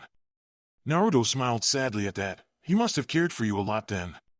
But I never even got the chance to meet him, Yujito muttered. Hey, he said, getting her attention. At least you know why you were chosen and you know your parents loved you. That's what matters, Naruto told her. Yujito was about to respond when... Knock knock. There was a knock on the door. Eros and Nin can't have been rejected already, Naruto grumbled, standing up. He stopped suddenly, however, and stared at the door. Rinnegan. Is something wrong, idiot? Yujito asked in annoyance. Naruto took a step back. Either my Rinnegan is acting funny or something's wrong here. What do you mean? Yujito asked, seeing that he had his eyes activated. According to my eyes, Sasuke is on the other side of the door, Naruto told her as he saw the two chakra networks. Your teammate? Here? Why? Yujito asked, confused. That's the problem. From what I'm seeing, this guy's a lot bigger than the Sasuke I know. Whoever's on the other side of that door is not Sasuke, Naruto responded. Knock knock. Well, whoever it is, I don't think they're leaving anytime soon, Yujito said as she slowly approached the door and drew a kunai. She opened the door slowly and took a step back at who she found standing there. Oh no. So these are the Jinchuuriki of the Kyuubi no Kitsune and the Nibi no Nikomata? I expected more from them, said a tall blue-skinned man who looked similar to a shark and had a massive zanpato. He looks just like Sasuke. Naruto trailed off as he looked the two over. Yujito tensed and said, I recognize them from the bingo book. They're S-ranked criminals. The blue one is Hoshigaki Kisame. He's a member of the 7 shinobi swordsmen of the Hidden Mist and said to be the second strongest of them all. The other, though, he's a Nuke from Konoha. He's the man who slaughtered the Uchiha clan in a single night, Uchiha Itachi. Naruto's eyes widened at that. Uchiha? You will both have to come with us, Naruto-kun, Yujito-chan, Itachi said in monotone. That's not happening, Yujito growled at him. It'll just cut off their legs so they can't escape, Kisame said, stepping forward and bring his sword down on where Yujito was standing. Come here, girlie, he grinned like a shark. Kazuki, Yujito whispered, and her right arm appeared to ignite in pure red flames. Her arm connected with the large Zanpato, and the two set themselves into a deadlock. Yujito winced slightly as she could feel her hand being melted by her own jutsu. She knew she couldn't hold it for long, but she had to try. That's when she noticed her chakra was being drained by Kisame's sword. My chakra, she trailed off as she struggled to hold the swordsman back. Kisame grinned down her. Hey, now you get it. Samahata here absorbs chakra. It's the best weapon for fighting you demons. Naruto made the hand seal he was most familiar with, and 3 shadow clones popped into existence beside him, Kage Bunshin no Jutsu. Immediately the two of them rushed to attack Kisame from either side of him, and the third grabbed Yujito by the waist. Without Yujito holding it back, Kisame brought down his sword on where she was standing a moment ago, and then in one swift move shredded the 2 clones that were attacking him. Fast little bugger, Kisame said with a grin as Naruto and Yujito now stood at the far side of the room near the window. Are you all right? Naruto asked, not taking his eyes off of Itachi, who still hadn't moved since they had first met. It's nothing, Yujito said, referring to her now burnt right arm. She was currently healing the damage with medical ninjutsu to help things along. Just give me a minute. Done, Naruto said, and thrust out his hand towards the 2 Nukenins. Shinra Tensei. He called out, and with a massive blast of gravity both of the Nukenins, the door, and a section of the wall were blown free of where they stood. Did I get them? Naruto asked as the dust began to clear. Not a chance, Yujito grumbled as she saw the dust clear and the other side of the building could be seen. Notice that I said other side of the building, meaning Naruto's last attack blasted open a good section of the building itself, leaving nothing but rubble on the second story of the complex. After a moment of silence, 2 sections of the rubble shifted upwards as Itachi and Kisame emerged relatively unharmed. No, not unharmed. They didn't even look they were fazed by that last attack. On the contrary, Kisame was openly grinning. Not bad, brats, so you got the Rinnegan. Now that is a surprise, said the swordsman as he shouldered his weapon. Itachi's Sharingan was now spinning wildly as he spoke. I had heard the tales about you having it, and I saw your eyes when I first saw you, but I didn't think anything of it. Well, damn, Naruto muttered bitterly as the sun shone through the open area. We could be in trouble here, Yujito commented for the first time, thinking they had bit off more than they could chew. Just then, however, the strangest thing happened.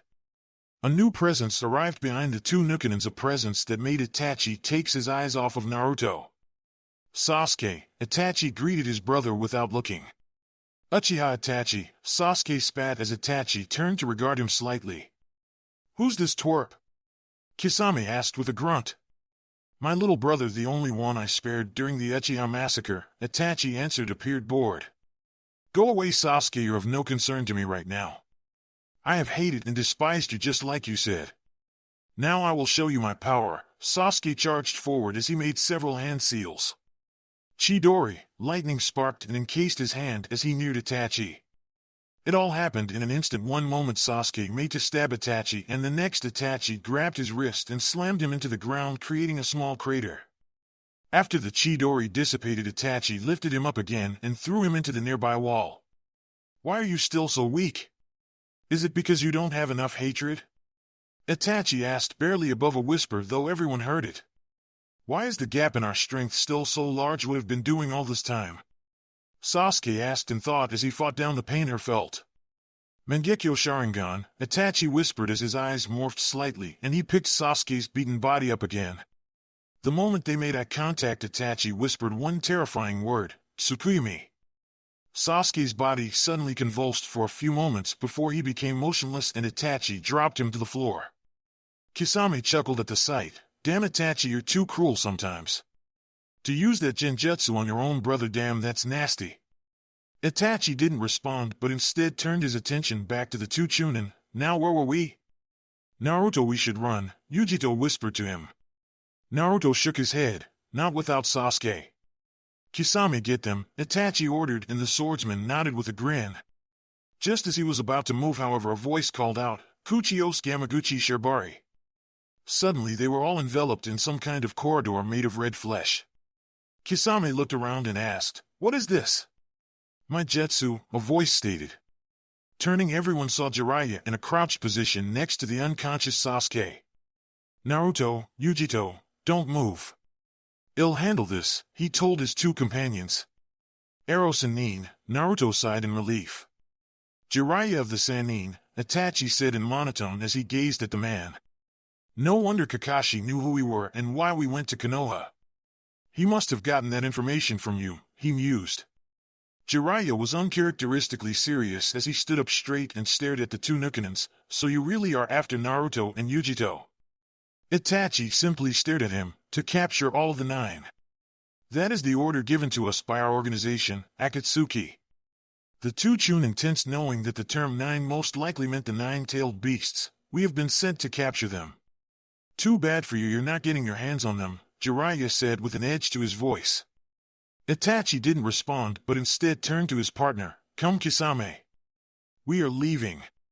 His partner nodded and the two took off down the corridor. Not so fast, Jiraiya said as he poured chakra into the ground, causing the walls where the Akatsuki agents had fled to collapse in hopes of crushing the two.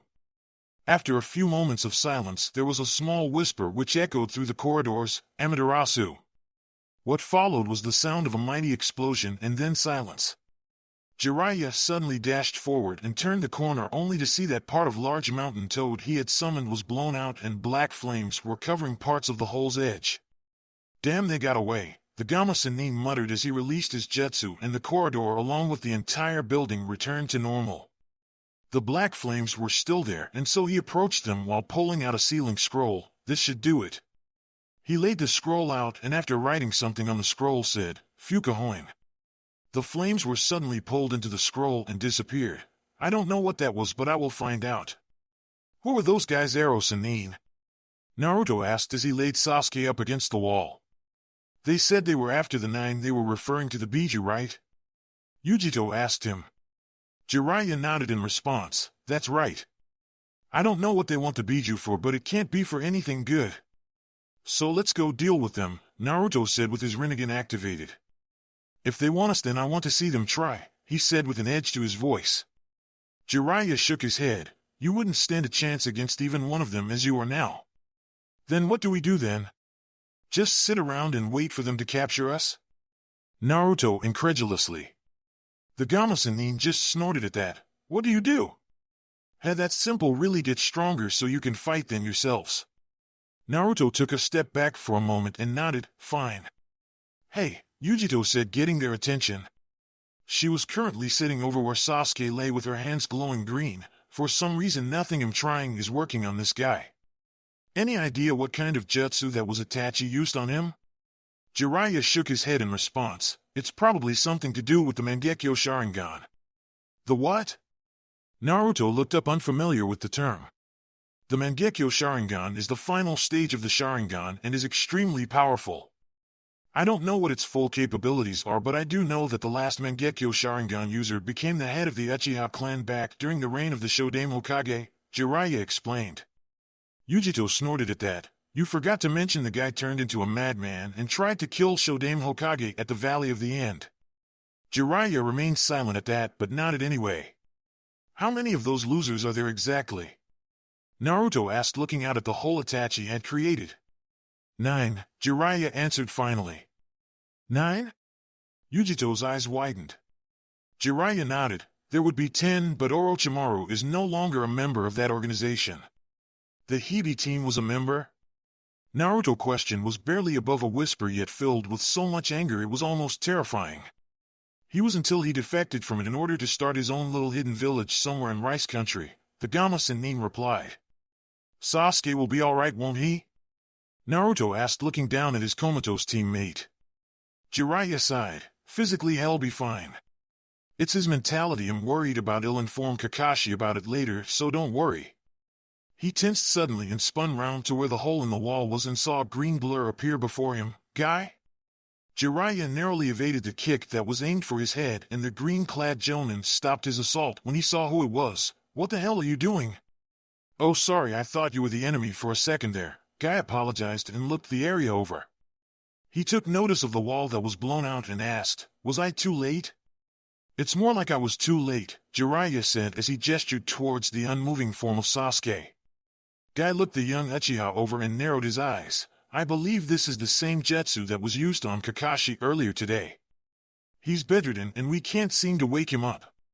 Kakashi was also attacked, huh? Jiraiya mused darkly. All the more reason to find Tsunade, he said, turning away. Guy, can you take the Uchiha back to Konoha? We still have a mission to do and we can't delay it, he asked. Guy nodded and picked up Sasuke. I'll head back now. Good luck. Jiraiya nodded. We're going to need it. This is new, Jiraiya said finally as he looked towards the destroyed palace. You don't say. Yujito's voice was dripping with sarcasm. Jiraiya ignored her, however, and saw that there were people running away from the destroyed in every direction. Hey! He called up towards one of them that ran past. What happened here? He asked. The man looked to be panicking but managed to calm himself long enough to reply, You should all get out of here too. There are monsters up there. Monsters? Naruto asked. The man nodded. A giant snake just destroyed the palace in an instant. A giant snake? Naruto trailed off as his eyes flashed gray for a second. How big was this snake? Yujito asked, curious. Huge, the man answered before he started running again. The Hibi team is here, Naruto growled out. Jiraiya nodded. It would appear so. I shouldn't be surprised. After all, Sarutobi-sensei did a number on him. Of course, he would come to the only medic in the elemental countries who could actually heal him. I'm going to kill him, Naruto said simply. Not as you are now. He's up there with Itachi and I. Even with the Rinnegan, there's no way you can take him on, Jiraiya responded. Not normally, but you did say he's weakened right now, Naruto pointed out. Jiraiya nodded at that and turned away. That may be true, but if anyone will fight him here, it's going to be me. Hey, you two, Yujito said, getting their attention. Her hands were in a seal as she spoke. I can sense 2 chakra signatures above civilian level just north of here. I think the larger of the 2 is Tsunade-sama. You're a sensory type? Jiraiya asked, intrigued, and she nodded. A what? Naruto asked. A sensory type is someone who can locate and recognize other people's chakra signatures, Jiraiya explained and started walking. Come on, let's go meet Tsunade. It looks like we missed the party, Jiraiya commented as the 3 jumped down into the destroyed street near the demolished building. The wall nearby was cracked and looked like it would collapse at any moment. Did the Hibi team do this? Naruto asked as he looked at the cracks along the wall. Jiraiya shook his head. I don't believe so. I think this is the work of Tsunade. She probably lost her temper again. Yujito looked around and shook her head. I can't track them. There's too much chakra in the area now, not sure what from though. Jiraiya remained silent as he surveyed the area. Well, let's go look for them. I mean, they have to be around here somewhere, right? Naruto suggested as he looked over his shoulder at them. They're still in town, but I can't pinpoint their exact location, Yujito told the two. Jiraiya nodded at that. Alright, let's ask around, maybe someone has seen her. Night settled across the land as the moon's gaze illuminated the sky. Its deceiving rays bore down on the town as silence began to reign with only the bars open at this time. In one of those establishments were two kunoichi. One looked to be in her mid-20s and was dressed in black. She appeared to be holding a pig. No one in the bar seemed to mind though. The blonde kunoichi beside her, however, was a little different. She appeared to be in her early 20s, but there was just something about her that didn't seem right. Her cheeks were red as she downed another bottle of sake in a matter of seconds. Tsunade-sama, the dark-haired woman to her side thought as she looked at her. You know, she might have skipped town after running into that snake freak, a girl's voice suggested as three figures walked into the bar. Somehow I doubt that she's probably still here somewhere. Either way, let's get something to eat. You two must be starving, a gruff voice said.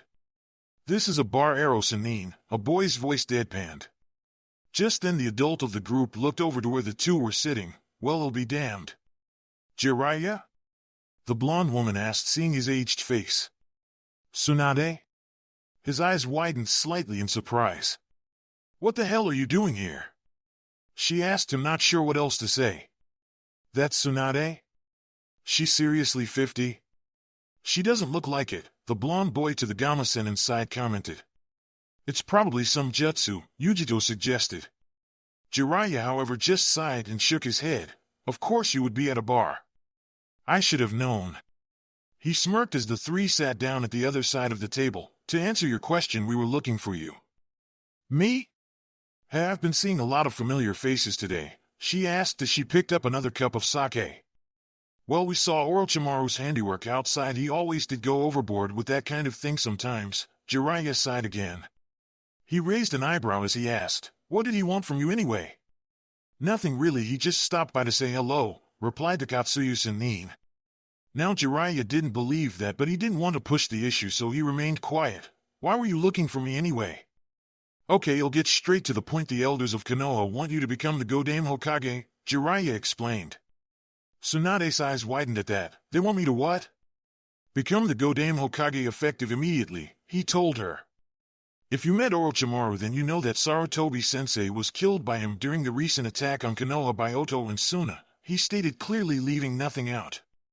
She nodded. So what do you say? Tsunade remained silent for a full 30 seconds before speaking quite clearly. Sorry, but no thanks. Am not like your last student. Jiraiya, life is not like money, and to risk it is a fool's errand. Jiraiya's eyes seemed to harden at being reminded of the fate of his last student. You've changed, Tsunade. Time changes people. I mean, look at the old geezer. Look what protecting the village got him, a coffin 6 feet under, just like Namikaze Minato. She chuckled darkly at her own words. This is Tsunade of the Sannin. I wonder how long she's been like this for. Yujito mused in thought at hearing the old woman's words. We might as well get out of here, Jiraiya-sensei, before we both do something we might regret, Naruto said with barely controlled anger. Senju Tsunade is dead. All that's left is this, and she's not fit to become Hokage, he finished. Tsunade looked over at him with narrowed eyes. I am the granddaughter of the Shodaime Hokage and the grandniece of the Nidaime Hokage. Am more than fit to run that little collection of wooden homes. No, you're not, Naruto shot back with a glare. I think someone who can't even save the ones they care about isn't worthy of becoming Hokage. What do you think, Tsunade? He asked with a grin.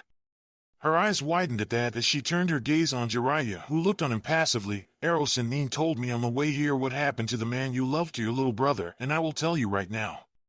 They fought to protect others with their lives. They never gave up even when they died. That's what it means to be Hokage. That's the will of fire the old man always preached about, and that is something you just don't have.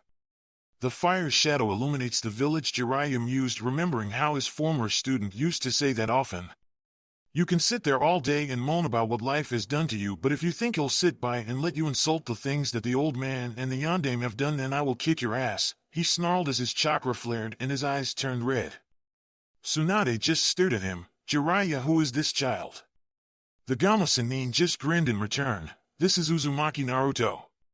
He's that child, huh? He acts just like her. Almost instantly, Tsunade had one leg clamped down on the table as a grin worked its way across her face. How's about we take this outside, brat? It was a simple question. Fine by me, Naruto said back as he stood up from the table. Jiraiya just sighed at that. It's going to be one of those days. That idiot, what the hell is he doing? Is he trying to get himself killed? Yujito asked in thought as she, Shizune and Jiraiya followed the two. Once out in the street, the two stood about 24 feet apart. I must be going senile. I'm taking on a kid, how embarrassing. Let's go wild, Naruto said and made a hand seal. Kagebunshin no Jutsu, 5 clones popped into existence beside him. He knows the Kagebunshin no Jutsu? Not bad, but clones won't help him against me. She held up one finger as the clones charged. She touched the ground and suddenly the ground in front of her split in half. Too easy. She looked up at him as his clones fell into the small gorge she had created and asked, "Let me ask you something, kid. Why are you so fussed over the Hokages?" Naruto just grinned in return. Because it's my dream to become Hokage. Her eyes widened at that. I see. Rinnegan, time slowed for a second as Naruto's eyes changed from their blue-red haze to a darkened gray with several rings around the pupils. Tsunade's eyes widened further upon seeing what had happened to his eyes. Those eyes are, but that's impossible. I mean, the Rinnegan has only ever appeared, and her eyes narrowed, and she shot forward with her hand now cocked into a fist. There's no way he can have those eyes. Shinra Tensei, those two simple words echoed throughout the street, and Tsunade suddenly found herself being blown back by an unseen force. This jutsu, as she thought as she hit the ground. She stood back up a moment later, however. It didn't have the same amount of power or pressure as hers did, but I never thought I would see those eyes again. But I have to wonder, why does he have blonde hair if he's an Uzumaki? I thought it was just a name, but if he has the Rinnegan, then I'm wrong. Come on, you old hag. If you can't even beat me, then how are you strong enough to be Hokage? Looks like I was right, you really aren't worthy of the title, Naruto said with a grin.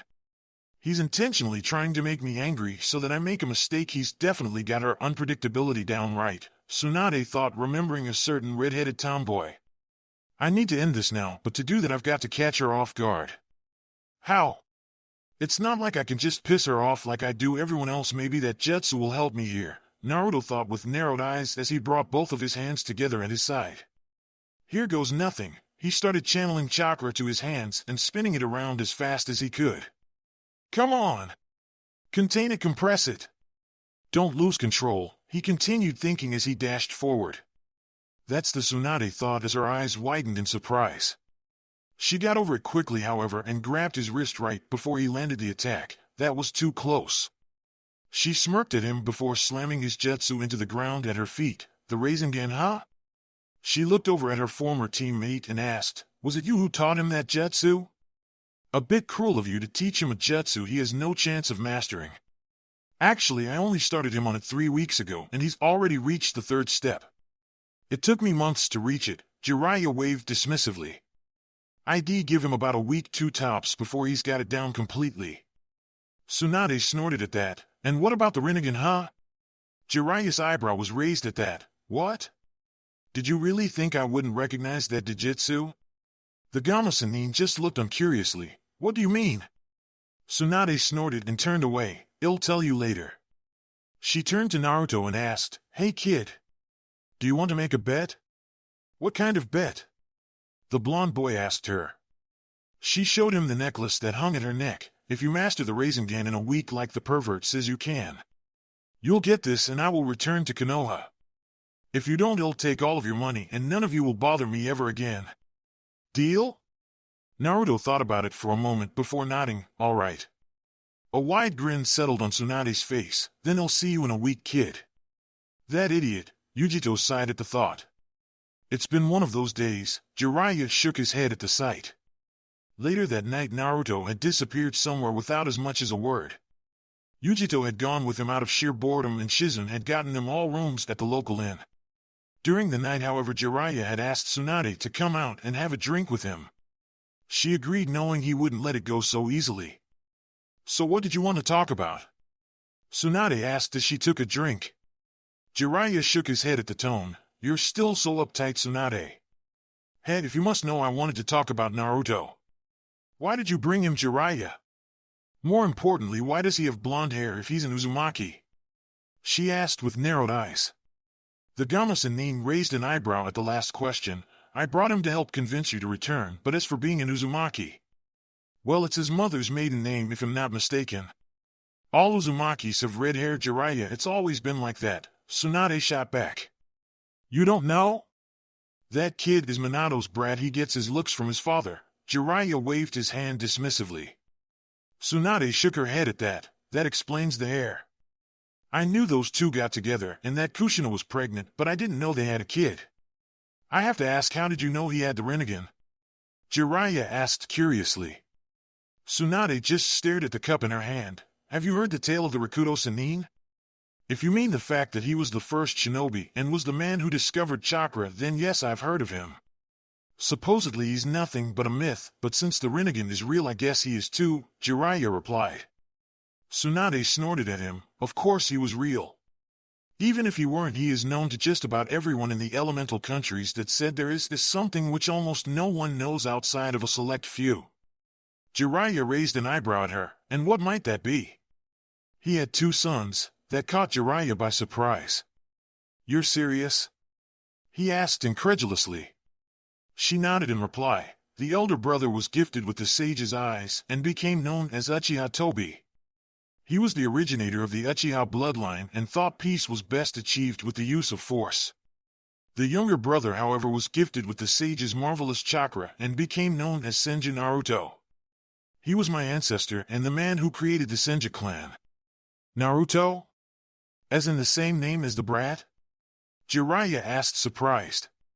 Tsunade nodded at that. "I suppose it's fitting that his name was Naruto considering his beliefs.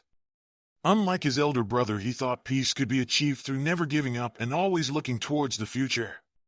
On his deathbed, the Rakuto Sennin chose him as his successor over his brother just before he died. In doing so, Uchiha Tobi attacked his little brother out of jealousy and anger. This sparked the conflict between the Uchiha and Senju clans all the way through to the founding of Konoha.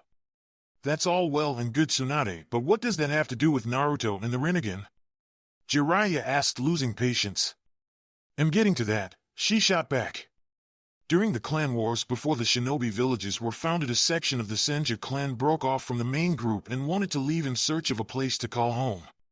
They settled on a remote island just off of water country surrounded by hundreds of whirlpools, she explained. "Whirlpool country," Jiraiya deduced. Tsunade nodded at that. It was relatively peaceful and out of the way. Soon after, though, a man named Senju Arashir awakened the Rinnegan, which came as a very large surprise to the group. When more of them started activating their own Rinnegans, Arashir founded a clan independent of the Senju, which he named after the country itself. "Uzumaki?" Jiraiya asked, catching on. Tsunade nodded again. "Yes." After the clan wars had ended, the Rinnegan kept appearing in the Uzumaki clan, but not always. Sometimes it skipped a generation and other times it just disappeared. There was one family, though, that it kept appearing in throughout each generation. That family became the royal family of the Whirlpool country. "Don't tell me Arashi's family, right?" Jiraiya took the seemingly wild guess. Yes, Uzumaki Arashir was said to have been a great man who unified the entire Whirlpool country and the small neighboring islands. When it was all said and done, his descendants kept on activating their own Rinnegans, Tsunade continued. "All the way to the former queen of the Whirlpool country, Uzumaki Kushina," she finished. Jiraiya's eyes narrowed at that. "Then Naruto really is the heir to throne." Tsunade snorted at that. "He would be if there was a Whirlpool country still around." Jiraiya closed his eyes at that. "Yes, I heard about that.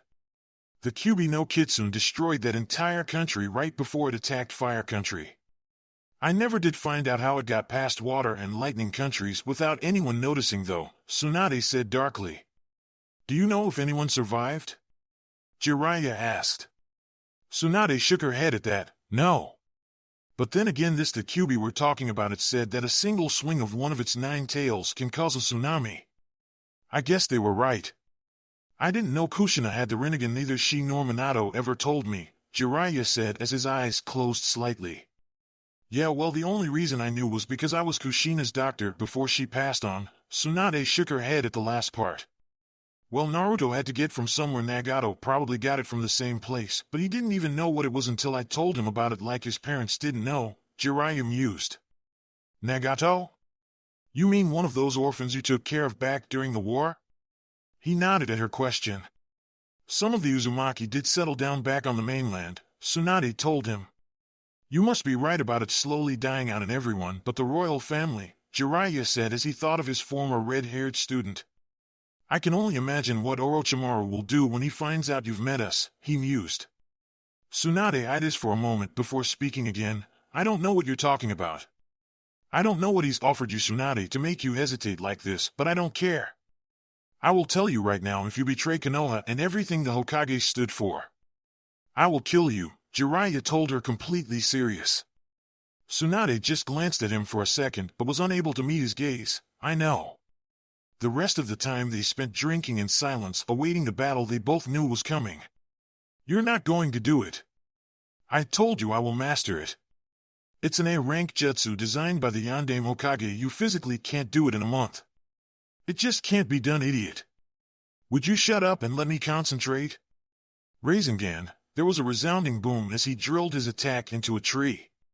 It destabilized, however, and just left a spiral in its side. It's still not good enough. I told you, Yujito sighed. He shot her an annoyed look. Well, what the hell am I supposed to do then, huh?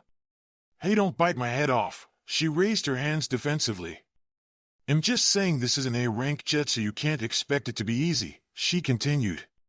Your jutsu is an S-rank one. That Kazuki of yours is insane, he shot back. You're just jealous, she said with a grin.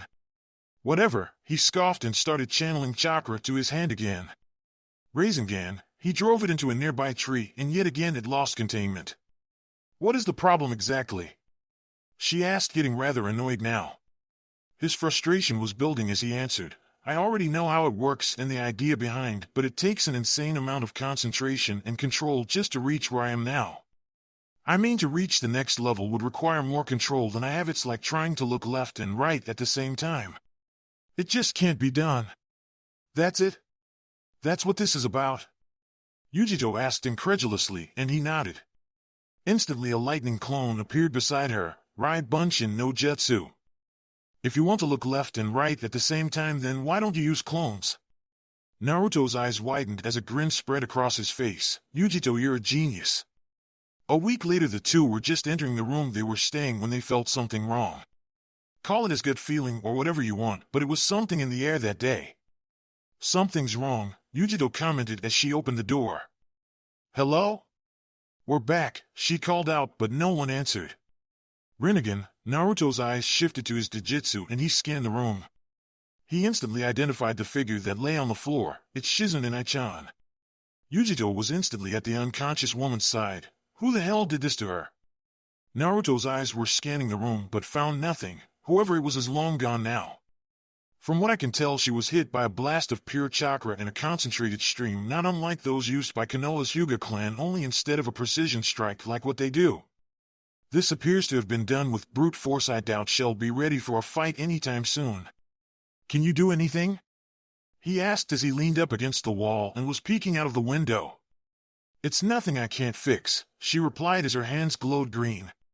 We have company, Naruto stated as he helped Jiraiya into the room through the window. Oh my god, Yujito gasped when she saw the state the man was in.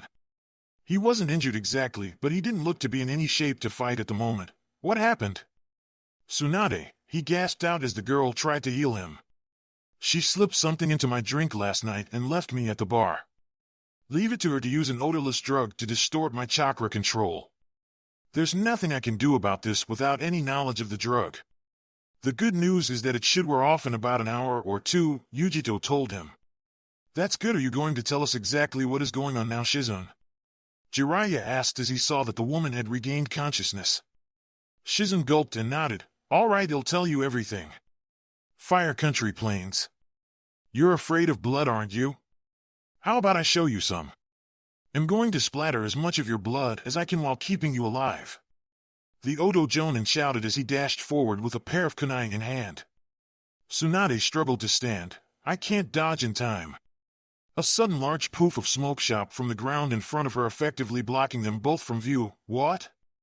The smoke soon cleared to reveal Jiraiya, Shizune, Naruto, and Yujito standing in a firm line between her and the two Oto Nins. What are you doing here?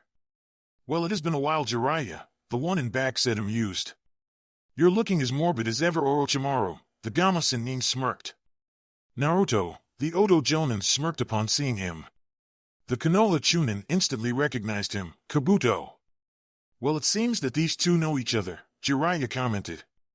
Why are you fighting with Tsunade Abakan? Naruto asked, not understanding. Not too sharp, are you, Naruto? That's why you'll never be able to beat Sasuke, Kabuto said with a smirk. Naruto's Rinnegan intensified the glare he sent at him. You're a traitor. That's right, I'm a spy for Otokage, he declared. Then everything you did for us in the Chunin exam was nothing but a lie. Naruto gritted his teeth as his fists clenched at his side. I was collecting information on all of you. I discovered some things about you as well. You're different from Sasuke. You don't what it takes to be a shinobi, Kabuto stated. For example, here you're just an out-of-place genin who got lucky at being promoted to Chunin. Sure, I expect something from that demon inside of you, and those eyes of yours caught me off guard, but compared to the Sannin, you're a real disappointment. Right now you're nothing more than a. Are you really buying this shit, Naruto? Yujito interrupted, seemingly annoyed at the Oto Nin's words. If he was such a bad shinobi, then how come he beat Gaara at the exam? How did he beat that Hyuga brat? How did he get promoted to Chunin? His record should speak for itself, he finished with a grin. Kabuto glared at her. Shut it, girl, you are the Rakich's granddaughter, aren't you? Yes, I am, though, like Naruto's. My record speaks for itself too, she said with a cat-like grin crossing her face. You're a Jinchuuriki, the Oto Jonin stated when he saw her eyes flash purple. Do you think you can take him? Jiraiya asked the two. Well, be fine, you just worry about the other traitor. Naruto practically spat the last word. Yujito, he said, and the two suddenly dashed forward. The message was clear, they'll line him up and you knock him down. She nodded as four clones instantly appeared at his side. Kage Bunshin no Jutsu. Pathetic, Kabuto smirked. He drew a pair of kunai and slashed the first two clones, reducing them into smoke. The other two clones came from his side, but he quickly destroyed them too with two well-placed chakra strikes to their chests, Chakura no Mezu. His eyes widened in surprise, however, when he felt a shift of heat in the air. The smoke from the clones is blocking my vision. I can't see where they're attacking from. Kazuki, he heard the whisper and immediately shot away from it. Yujito appeared out of the smoke and slashed at him with what appeared to be a flame-covered arm. He narrowly evaded the attack with the blade cutting cleanly across the front of his vest. He jumped away and was already making hand seals while in midair. I cannot let her get close or I'll be killed. He then took a deep breath and exhaled a large cloud of smoke at them. Katan Kasumi and Den no Jutsu. The cloud suddenly covered over the two Chunin, and Yujito's eyes widened as the flames on her suddenly exploded and tried to consume her. Shinra Tensei, the whisper was soon followed by a sudden blast of gravity. The flames were stuffed out instantly as Naruto caught her as she fell. Are you alright? It'll be fine. She winced as she began to heal her now burned arm. You know, I've been trying to figure out how a loser like you, someone with absolutely no talent whatsoever, can have that Jujutsu. Sadly, no matter what I tried, I couldn't seem to get any information on you from Konoha or anywhere else. It was like you didn't exist, like you weren't even born, and yet you were born. All I managed to find was a name, Uzumaki Kushina. Kabuto watched as both Tsunade and Jiraiya tensed at the name. So you know that name, Jiraiya. Tsunade, I wonder why you haven't told the brat that he's the heir to the Whirlpool Country's throne. That got wide eyes from Naruto, Yujito, and Shizune. What are you talking about, traitor? Naruto growled as his eyes flashed red for an instant. Uzumaki Kushina was the last queen of the Whirlpool Country. When she was pregnant with you, she came to Konoha since it had the best doctors in all the nations. When she was gone, however, her country came under attack from Kyuubi no Kitsune, and the entire place was leveled. She apparently died in childbirth when Kyuubi attacked Konoha and you were used as a living weapon to stop a demon, the Oto Jonin explained. Living weapon? Actually, the Yondaime chose him as his successor. Jiraiya smirked as he spoke, catching everyone off guard. Namaki's Minato was a man of honor. He wouldn't grab a random child to stop the Kyuubi. He chose Naruto to surpass him in every shape and form. Plain and simple. As for Kushina-chan, well, she also had the Rinnegan, so of course he got it from her. Everyone but Tsunade was alarmed at the last piece of information. You knew? Naruto asked him over his shoulder. That you were her kid? Yeah, it was pretty obvious since your personality is almost identical to hers, the Gamma-sennin stated. Though I didn't know you were royalty until Tsunade told me, he added. How would she know? Naruto asked, turning his gaze towards the blonde woman. I'll explain later, Tsunade told him as she struggled to stand. Right, Naruto nodded and turned back towards the two Oto Nins. Enough of this farce, Kabuto. Orochimaru smirked as the sleeve on his arm was rolled up to reveal what looked like a summoning seal. Oh shit, Jiraiya growled out after he bit his thumb and started forming hand seals just as Kabuto did the same. Kuchiyos no Jutsu. The two called out, followed by two large columns of smoke. When the smoke cleared, Orochimaru had summoned two snakes while Jiraiya summoned only a small toad Gamakichi. Yo, the small toad waved. Damn it, my chakra must be royally screwed up right now, Jiraiya thought with a grimace. Orochimaru chuckled at the sight. There's still no cure for stupidity, Jiraiya. Even for an idiot like you, that's pathetic. Tsunade must have done something to you, cuckoo pathetic as always. Go fuck yourself, pedophile. I know you've got the whole evil bad guy theme going for you, but you are seriously starting to piss me off, Yujito shot back at him. Cuckoo little girl, you have no idea who you are messing with, the Hibi-sennin chuckled at her obvious attempt to rile him up. And neither do you, she growled back. Kuchiyos no Jutsu. Naruto called out, surprising everyone as the ground below him erupted in smoke. That took every scrap of Kyuubi's chakra I could muster. Thanks for buying me the time, Yujito, he thought as a large battle toad wielding a large shield and staff blade now stood between the two forces with him, Yujito and Jiraiya standing on its head. Nice job, Naruto, Jiraiya sighed in relief and looked down towards the toad's eyes. Gamaken, it's good to see you again, the Gamma-sennin stated. I wish I could say the same, Jiraiya. What am I doing here exactly? Gamaken asked, slightly nervous. We need you to fight those snakes while we handle the shinobi, Jiraiya explained. Gamaken nodded in understanding. All right, I'll do my best. Leave Orochimaru to me, Shizen. You stick with Tsunade and keep her safe. Naruto and Yujito will handle Four Eyes over there, Jiraiya gave out the orders. But Jiraiya-sama, with your chakra, Shizen began. Even in my weakened state, I am the best choice to face him right now. Besides, his arms are useless, so I should be fine, Jiraiya interrupted. Here they come, Naruto said when he saw the two snakes barreling at them. Any time now, Naruto, Yujito said.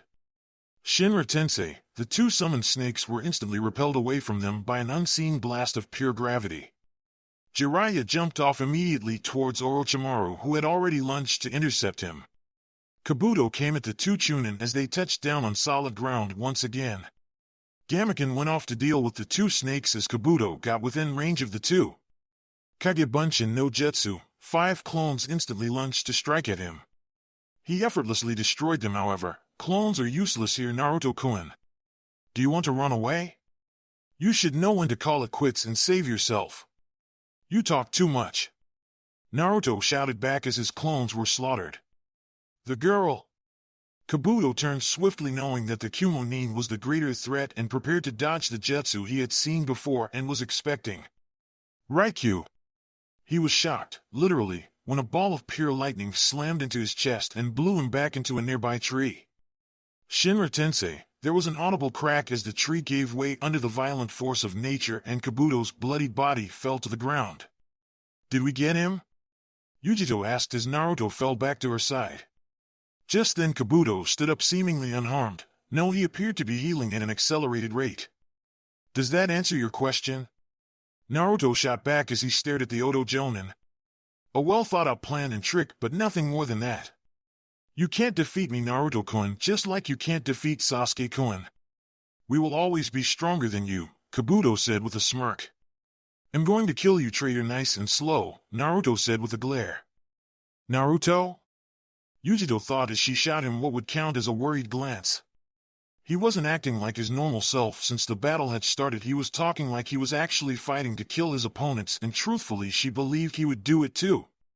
Let's see about that, Naruto-kun, Kabuto said as a challenge as he pulled out a pair of scrolls. Phew and Kai, instantly the scrolls went up in smoke and 27 dead people were littered out on the ground. Say hello to the dead for me, Naruto-kun, Shuriken no Jutsu, as the group of dead bodies rose to their feet and turned towards the two Chunin. We could be in trouble here, Yujito growled as she took a step back. You monster! How dare you desecrate people's bodies like this? It is all in the pursuit of science, little girl, surely you must understand that. Kabuto waved off the comment and took a step back. Kill them, he ordered. The army of 27 people shot forward towards the group at speeds that were inhuman. Just as they were about to get within range, Naruto looked down at the ground with his eyes closed. Damn it, we can't escape. Yujito gritted her teeth as her arm was ignited in fire once again. Naruto suddenly brought his hands up in front of him as the group were mere feet away now. Two simple words whispered as the group were blown back at Kabuto's feet with enough force to send dust upwards. Shinra Tensei. A moment later Naruto collapsed forward and Yujito was forced to catch him. Hey idiot, are you alright? It'll be fine, he said with a grunt. I think I overdid it a little with the control there, but I had no choice, he explained. Hey, it's alright, it was reckless, but it's alright, she reassured him and helped him stand again. Do you think you can get him to stand still for me? I want to try something, he asked her. She nodded, unsure. Yeah, but it won't last very long. This guy seems to know a lot about the human body and could probably find a way around my attack in a matter of seconds. Do it, he told her. All right, but whatever you're planning better be good or we're both dead, she said and made a hand seal. Rai Bunshin no Jutsu. Almost instantly 7 lightning clones appeared at her side and charged forward with her. Shadow clones aren't going to work her, Kabuto thought with a grin and made to destroy them like he did to Naruto's clones. Chakura no Mezu, he said as his hands were engulfed in blue chakra. He cut straight through the clones but was surprised when they produced electricity and delivered a massive shock to his nervous system. Damn it, I can't move. Alright Naruto, you're up. Yujito called out as she jumped out of the way. Hey Abakan, Naruto said over his shoulder, getting the woman's attention. Get ready to pay up on your bet. His hands settled into a familiar seal. Kage Bunshin no Jutsu, a single clone popped into existence beside him as he held out his hand towards the unmoving Kabuto. Bansho Tenin, the Otonin, was surprised when he suddenly felt himself being pulled towards Naruto instead of away from him. I can't move, Kabuto thought in fright as he approached. There was a distinct whiz as air seemed to spin in Naruto's hand. It was chakra actually. Completely chakra and nothing else. When he was within range, Naruto thrust out with a small ball of spinning chakra and slammed it dead center in Kabuto's midsection. He howled in pain from the impact before being blown back, spinning violently. He slammed into the nearby boulder with a monstrous explosion of power before it shattered under the strain. Rasengan, Naruto whispered its name as he took a step back to take a look at his handiwork. Why, you did it, Tsunade stuttered in shock. You actually managed to master the Rasengan in only 1 week. She couldn't believe it. You used a shadow clone to fuse the chakra into it and spin it while you yourself contained it, Yujito said with a wide grin. Well, you did say if you want to look left and right at the same time, then clones are the best way, he shot back with a grin of his own. After making sure Kabuto was down, he promptly turned and walked over to Tsunade. I believe this belongs to me now. He took the necklace from her and put it on. This feels strange. Why, you actually I'm still lousy at betting, Tsunade chuckled as her body stopped shaking from the blood. Tsunade-sama, why your phobia, Shizun stuttered. I know, Shizun, the Katsuyu Sennin replied, stood to her feet. So you've overcome it, have you? Kuku, I don't think I care much for facing 2 of the Sennin today, maybe next time, Tsunade, Jiraiya. Orochimaru dropped down beside his wounded subordinate and said, We're leaving. Yes, Orochimaru-sama, Kabuto managed to say before the 2 vanished into the ground. They're gone, Jiraiya sighed in relief as the 2 snakes disappeared a moment later. And I lost another bet, Tsunade chuckled. Well, you were always a bad gambler, the Gamma Sennin responded as he approached them. "Thanks for the help, Gamaken," he said to the large toad. "Anytime," the battle toad said before disappearing in a column of smoke. "Well, stop in town for tonight and set out for Konoha tomorrow," Jiraiya sighed from exhaustion. "Explanation, a good one, now," Naruto demanded with a glare. His Rinnegan boring 2 holes into the 2 Sannin in front of him. "You said you would explain about this Uzumaki Kushina, so tell me now." Jiraiya looked over at Tsunade wondering how he was going to explain this. "Well, you see." Deciding it would be better if she explained, Tsunade cut in, "You already know that Kushina was your mother. She was a part of the Uzumaki clan, who were the main clan of the Whirlpool country, and her family line in particular was the royal family of the entire country." "What do you mean Uzumaki clan?" "There's no such thing. I think I would have heard of it if there were one," Naruto asked, not believing it. "That's because the entire country was destroyed and the rest of the clan was wiped out by Kyuubi no Kitsune before it attacked Konoha." Jiraiya decided to answer that question. "Kyuubi, are you telling me that demon killed my entire family?" Naruto asked, not sure what else to say. Jiraiya nodded at that. "Only your mother remained, and she died in childbirth the day Kyuubi attacked Konoha." Naruto sat down on the nearby bed when he heard that. "What about my father?" "He died in the fight against the Kyuubi that day," Jiraiya answered, telling half the truth. "Why do I have the Rinnegan?" "You said my mother had it, so what am I meant to think exactly?" Naruto asked, trying to remain calm. "I should probably start from the beginning," Tsunade began. "Many years ago, during an age of turmoil, a single man discovered the energy we know as chakra. I don't know his name, however I do know what he was called. He was called the Rakuto Sennin, and he also wielded the Rinnegan. In fact, he was the first to have it. Ero Sennin already told me this when I first awakened it, so what?" Naruto asked, getting annoyed at the little story. "The Rakuto Sennin had 2 sons," Tsunade said after a moment, surprising Naruto, Yujito, and Shizune. "What?" Yujito asked, surprised. She had been told about the story many years ago and knew it in detail. It never mentioned children. "He had 2 sons. He also chose one of them to be his successor before he died," Tsunade continued. "The elder brother was gifted with the sage's eyes and became known as Uchiha Tobi. He was the originator of the Uchiha bloodline and thought peace was best achieved with the use of force," she explained. Naruto's eyes widened. "Sasuke is related to the Rakuto Sennin?" "All Uchiha are," Tsunade said darkly. "Same as the Senju," she added. "You?" Yujito asked, confused. "The younger brother was gifted with the sage's marvelous chakra and became known as Senju Naruto. He was my ancestor and the man who created the Senju clan," the blonde Sennin explained. "Naruto? As in my name?" Naruto asked. Tsunade nodded at that and repeated what she told Jiraiya previously. Unlike his elder brother, he thought peace could be achieved through never giving up and always looking towards the future. On his deathbed, the Rakuto Sennin chose him as his successor over his brother just before he died. In doing so, Uchiha Tobi attacked his little brother out of jealousy and anger. This sparked the conflict between the Uchiha and Senju clans all the way through to the founding of Konoha. "That still doesn't explain why I have the Rinnegan," Naruto commented. "He's right, although I do find it freaky that he has the same name as a son of the Rakuto Sennin. He's an Uzumaki, not a Senju or an Uchiha," Yujito said, trying to clear things up. "That's where it gets complicated. You see, during the clan wars before the shinobi villages were founded, a section of the Senju clan broke off from the main group and wanted to leave in search of a place to call home. They settled on a remote island just off of water country they called Whirlpool Country," Tsunade continued. "The leader of the group was a man named Senju Erashur, or Uzumaki Erashur as he later started calling himself, and he founded the Uzumaki clan with the others of the group. The Rinnegan began appearing in their family, and Arashi's family became the royal family of Whirlpool Country. Most of the clan only activated a Rinnegan once every 5 generations, but Arashi's family Rinnegan awoke in every generation, and it was always the first child who awoke it that became the heir to the throne."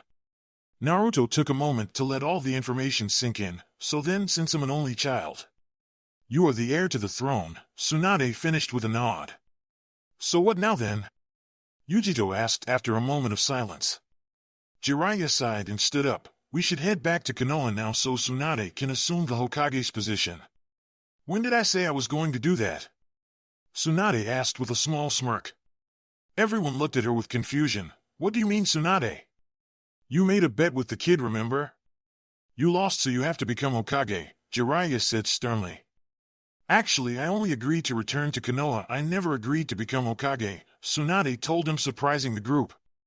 But if you don't, then who will? I sure as hell am not going to take the job, Jiraiya stated. I might have an idea, Tsunade shot him a grin. Fire Country, Konoha Hokage Tower. Things had changed in the village since the Suna Oto attack a month ago. An Umbu captain named Tenzo practically took command of the entire shinobi force as a temporary leader, with Ataki Kakashi in a hospital bed from his battle with Uchiha Itachi, who had managed to enter the village without anyone noticing. When Senju Tsunade had returned, much to the surprise of everyone in Konoha, and healed Kakashi, he was given command back.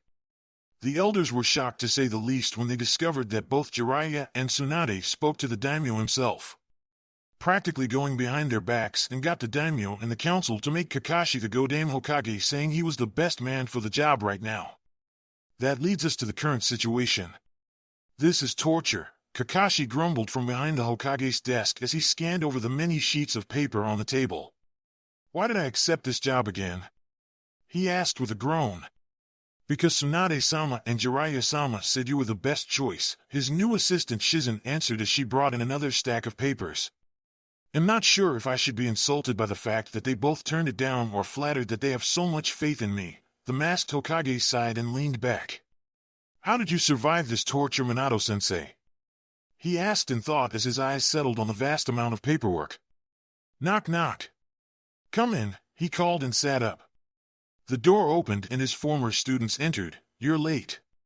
We got lost on the road of life, Naruto shot back with a grin.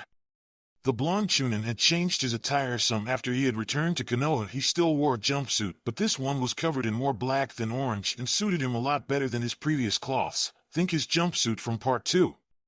His teammates had been surprised to see him wearing it, and when they asked, he said his last one was practically worn out from his last mission. Cute, really cute, Kakashi sighed and waved them over. He looked over at Shizune and asked, Can you wait outside for a moment? This won't take long. She nodded and left a moment later. He turned back to the three and spoke, I assume you know why you're here? Sakura looked a little nervous as she spoke up, I'm not really, sensei? Kakashi sighed before continuing, As you know, I am the Godaime Hokage. As such, I am no longer your sensei, so the team is being changed around a bit. Are we getting another Jonin sensei? Sakura asked, feeling her nervousness grow. Kakashi shook his head, not exactly. He continued after a short pause, between the attack last month and the need for Jonin to be stationed either here or at the border, I simply don't have anyone to spare right now. So what then? Naruto asked. Knock knock. Come in, Kakashi called and the door opened. Yujito entered a moment later, catching everyone's attention. Sakura looked at her nervously as she silently wondered what a Kyuubi was doing in Konoha. Sasuke sent her a curious, if a little annoyed look. Naruto, on the other hand, well, his eyes were narrowed and she could have sworn she saw his Rinnegan activate for a second. Ni Yujito, she introduced herself. You wanted to see me, Hokage-sama? She asked respectfully. Yes, I did, Kakashi said with one of his eye smiles. I have been told by Jiraiya-sama that you are the ambassador from Kyuubi, correct? He asked. Yujito nodded at that, paying no heed to the reactions of the two genin in the room. That is correct. Because you are a shinobi, a messenger from the Raikage requested that you be part of a joint village team, Kakashi continued. With Suna now an ally again, they have done the same with a young girl called Temari. I've assigned her to one of the other genin teams, he concluded. Where am I being assigned to? The Kyuubi Chunin asked. Team Kakashi, led by Uzumaki Naruto, the Hokage stated, surprising the group. Sasuke's fists instantly clenched as his face remained in its neutral state, even though he could feel a dull ache coming from the back of his neck. But Kakashi-sensei, Naruto Baka is Sakura began. A Konoha Chunin and is your superior, Sakura, Kakashi cut her off. Like I said, I have no one else to spare, and besides, Shikamaru is doing the same with Temari since Asuma is on the front lines right now, he finished. Who has command? Both Naruto and I have the same rank, Yujito asked as she took note that Naruto had gone unusually quiet. Since it is a Konoha team, Naruto has tactical command, but you are second in command. Like I said, Shikamaru is doing the same with Temari. They were both promoted to Chunin, but he has tactical command, Kakashi explained. After a moment of silence he sighed. If there are no questions, I have a mission for you. What is it? Naruto asked, speaking for the first time since Yujito entered the room. It's an A-rank escort mission to Snow Country, Kakashi stated, surprising the four. We're spread pretty thin, so I'm assigning you to take care of this, he said as he handed them a sheet of paper along with what appeared to be a photo. Her name is Fujikazuki. She's an actress, and a good one. She plays the lead character in the Princess Gale movies. You might want to see it before taking the mission. Well, get right on that, Naruto said. Is there anything else? His voice didn't seem to hold any of the childishness from the last time Kakashi saw him. The Hokage just shook his head. That's everything, good luck, and dismissed. The four nins bowed and Kakashi watched as they exited the room. You've changed, Naruto. Once outside, Sasuke immediately turned to Naruto. Dobe. Just to get things straight, I don't care what Kakashi says, you are not the TE. Naruto rounded on him, grabbed his collar, and slammed him up against the wall. I don't care, team, you don't like me, and I sure as hell don't like you, but while we're on this mission you will do everything I say. If you don't follow my orders, I will consider you a traitor, and believe me when I say you don't want that. Naruto, you can't talk to Sasuke-kun like Sakura raged. Sakura, shut up. You're annoying, Naruto shot back, causing her eyes to widen from the memory of someone else saying those exact same words. Naruto turned his attention back to Sasuke and said simply, follow my orders and we won't have a problem. It's as simple as that. He let go, allowing Sasuke to regain his footing. Sasuke grunted but said nothing else. Naruto turned away and started walking. Let's go see this movie that Sensei was talking about. At the very least we'll know what this actress looks like. What about her? Sakura asked, gesturing to the Kumonin walking with them. I have a name, you know. It's Yujito, she said, annoyed. I worked with her on my last mission. I know what she can do, Naruto said, not even looking back as Yujito made to follow him. I don't like this, Sakura muttered as she followed soon after. That was the best film I've ever seen, Yujito said as the four made their way out of the movie theater. A brave and strong heroine faces impossible odds as evil tries to stop her from continuing her glorious quest. A cat-like grin made it onto her face. You were watching her? I preferred to keep my eyes on that handsome Michi who played Sukiakuro. I wish I could just watch him all day long, Sakura said before she realized what she was saying and turned to Sasuke. Of course he doesn't compare to you, Sasuke-kun, she said, trying to cover it up. You really need to sort out your priorities, Pinky, Yujito said, giving her an annoyed look. Sakura sent her a glare in return. Shut it, Cloud Girl. Make me, Yujito grinned back as her eyes flashed purple for a second. Alright, settle down you two, Naruto said, stopping them from continuing any further. Then the strangest thing happened, well, a few actually. The first was someone who looked a lot like the woman they were assigned to protect jumped past them riding a horse. About 20 samurai followed her, also on horses, and seemed to be chasing her through the streets. Was that Princess Gale who just rose by?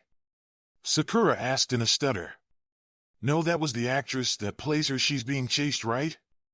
Yujito asked, pointing down the street the woman and the samurai had rode down. Yeah, she is. Let's go, Naruto said, and the four took to the roofs to catch them. They quickly caught up with the horses that were galloping through the village, disabled them. Don't kill them unless you actually consider them a threat. Got it, Yujito and Sakura said at the same time while Sasuke just gave HN. Once the horses reached an open area, the team dropped in front of them, surprising the riders. The only unmasked rider called out in surprise, "Who are you?" We're the good guys, Naruto waved back and suddenly shot forward with the rest of the team. It didn't take long to restrain the collection of samurai. What are you doing? The leader asked as he was tied up. We're supposed to protect Fujikazuki, you know, the woman you were chasing just a second ago. Since you were chasing her, that makes you the bad guys, Naruto answered. Yuki, but we're with the film crew. And her manager, she ran away from the shoot, so we went after her. My name is Asama Sandeu, the leader stated. Sasuke? Naruto asked over his shoulder. He's not lying, the Uchiha replied with his Sharingan activated. Right, Naruto said and clicked his fingers, releasing the ropes that bound the samurai. How about you explain to us exactly what is going on? He asked. What about Yuki? Sendeyu asked. She's probably long gone from here by now. We'll find her later, Naruto said, sending a knowing glance at Yujito, who nodded back. Of course, right this way, Sendeyu, and gestured down the street. The next Princess Gale movie is the first one we're shooting abroad. And I don't need to tell you all about our leading actress, the assistant director sighed. I am sorry, Sendeyu apologized, knowing why she had run away. I have to say these ninja you hired, Sendeyu, are really something else. They took down those stuntmen turned bodyguards we hired like they were nothing, and those are some pretty big guys, said director Makino. Thanks, I think, Yujito said, unsure if she should take it as a compliment or an insult. Anyway, we're planning on filming the movie's big climatic ending in Snow Country, so that's why we're going there. Sendeyu here recommended it since according to him the rainbow glacier in Snow Country is said to turn into 7 different colors during the spring, the assistant director explained. That's nothing but a legend, Yujito shook her head at that. There is no spring in Snow Country, the entire place is locked in a permanent winter, she continued. Why does Yuki keep running away? Naruto asked, thinking he was missing something valuable. We don't know, she just started when she found out we were going to Snow Country, Makino explained. Naruto remained silent for a moment before he turned to his team. Let's go get her. The sooner we find her, the sooner we can finish this mission, Yujito. She's in a bar on the other side of town, the Kyuubi answered. How do you know? Sakura asked, shooting her a confused look. I'm a sensory type, I can sense specific chakra signatures over large distances, Yujito explained, a little annoyed. Let's go then, Naruto said, and they were off. Are you sure this is the place? Naruto asked as the team arrived with Sendeyu right behind them. Yujito nodded. She's definitely inside. All right, I'll go in first. Try and talk to her. If that doesn't work well, I'll just let you handle it, Yujito, he said to her, and she nodded in understanding. Good luck, Yujito said as he entered the establishment. He found Yuki sitting at the darkened counter and approached her carefully. Excuse me, he said as he narrowly passed a man wearing a hat which covered his eyes, putting himself between the actress and the man. The man just kept walking as Naruto turned to the actress sitting at the bar. Fujike's Yuki, I presume? Who wants to know? She asked, sending him a sideways glance. Uzumaki Naruto, the Chunin answered simply. You're a little too young for me, kid, she told him, trying to get a rise out of him. It didn't work. Old enough to kill, old enough to screw around. He turned his attention downwards to her neck and something caught his attention. Quit staring, pervert, she shot at him. Naruto just ignored it, however. That necklace you have, she froze at the mention of it. What is this feeling? It's like the feeling I got from the Shodame's necklace, but it's different. It's nothing, Yuki said, turning away. Naruto shook it off. Who are you really? She looked at him for a moment before she answered. I'm nothing but a lie. Nothing but words on paper that are expected to be alive. What about you? Who are you really? I don't know anymore, or perhaps I never did, he answered truthfully. Yuki chuckled darkly. Then you should just go home. You're right, Naruto said and turned back towards the door. You're broken, nothing but a shell for a lie, he said as he passed her towards the exit. She shuddered slightly as he passed her. That boy, he's just like him, she thought, remembering the man who had saved her 10 years ago. Well, how did it go? Sakura asked once he was outside. Not as well as I'd hoped, Yujito. Get to it, he said, and the Kyuubi nodded. She entered the bar a moment later with the others close behind. We should make this fast. Raikyu, Yujito whispered and sent a small ball of lightning at the actress, causing her to instantly freeze up and fall into unconsciousness. I only used enough chakra to disable her. There's no permanent damage of any kind. Good, Sasuke helped me with her, Naruto said as he threw her arm over his shoulder, and the Uchiha reluctantly got the other arm. Naruto turned to the manager and asked, where to now? Snow Country, unknown location. She has the hex crystal. There is question that she is Kazahana Koyoki, your niece, the leader of the Yuki Nins stated as he bowed on one knee. The Snow Daimyo merely chuckled. Interesting. She's not alone, however. My spy says she is being guarded by Team Kakashi, the leader finished. Kakashi? As in the Hatake Kakashi? The female of the group asked with a small smirk.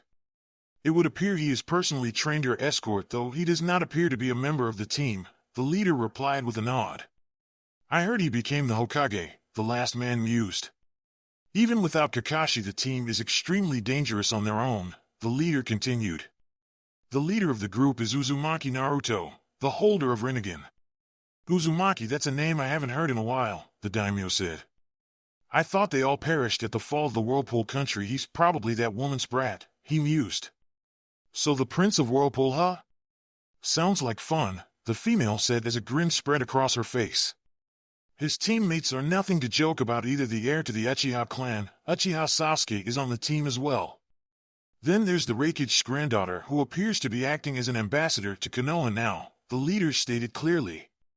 The Snow Daimyo chuckled at that. In the end it will be a clash of fate. Snow Country Film Ship Ocean. I know this is a mission and Hokage-sama picked us for the job, but I really can't stand that woman, Yujito said, annoyed. She may be a good actress, but her people skills could use some work.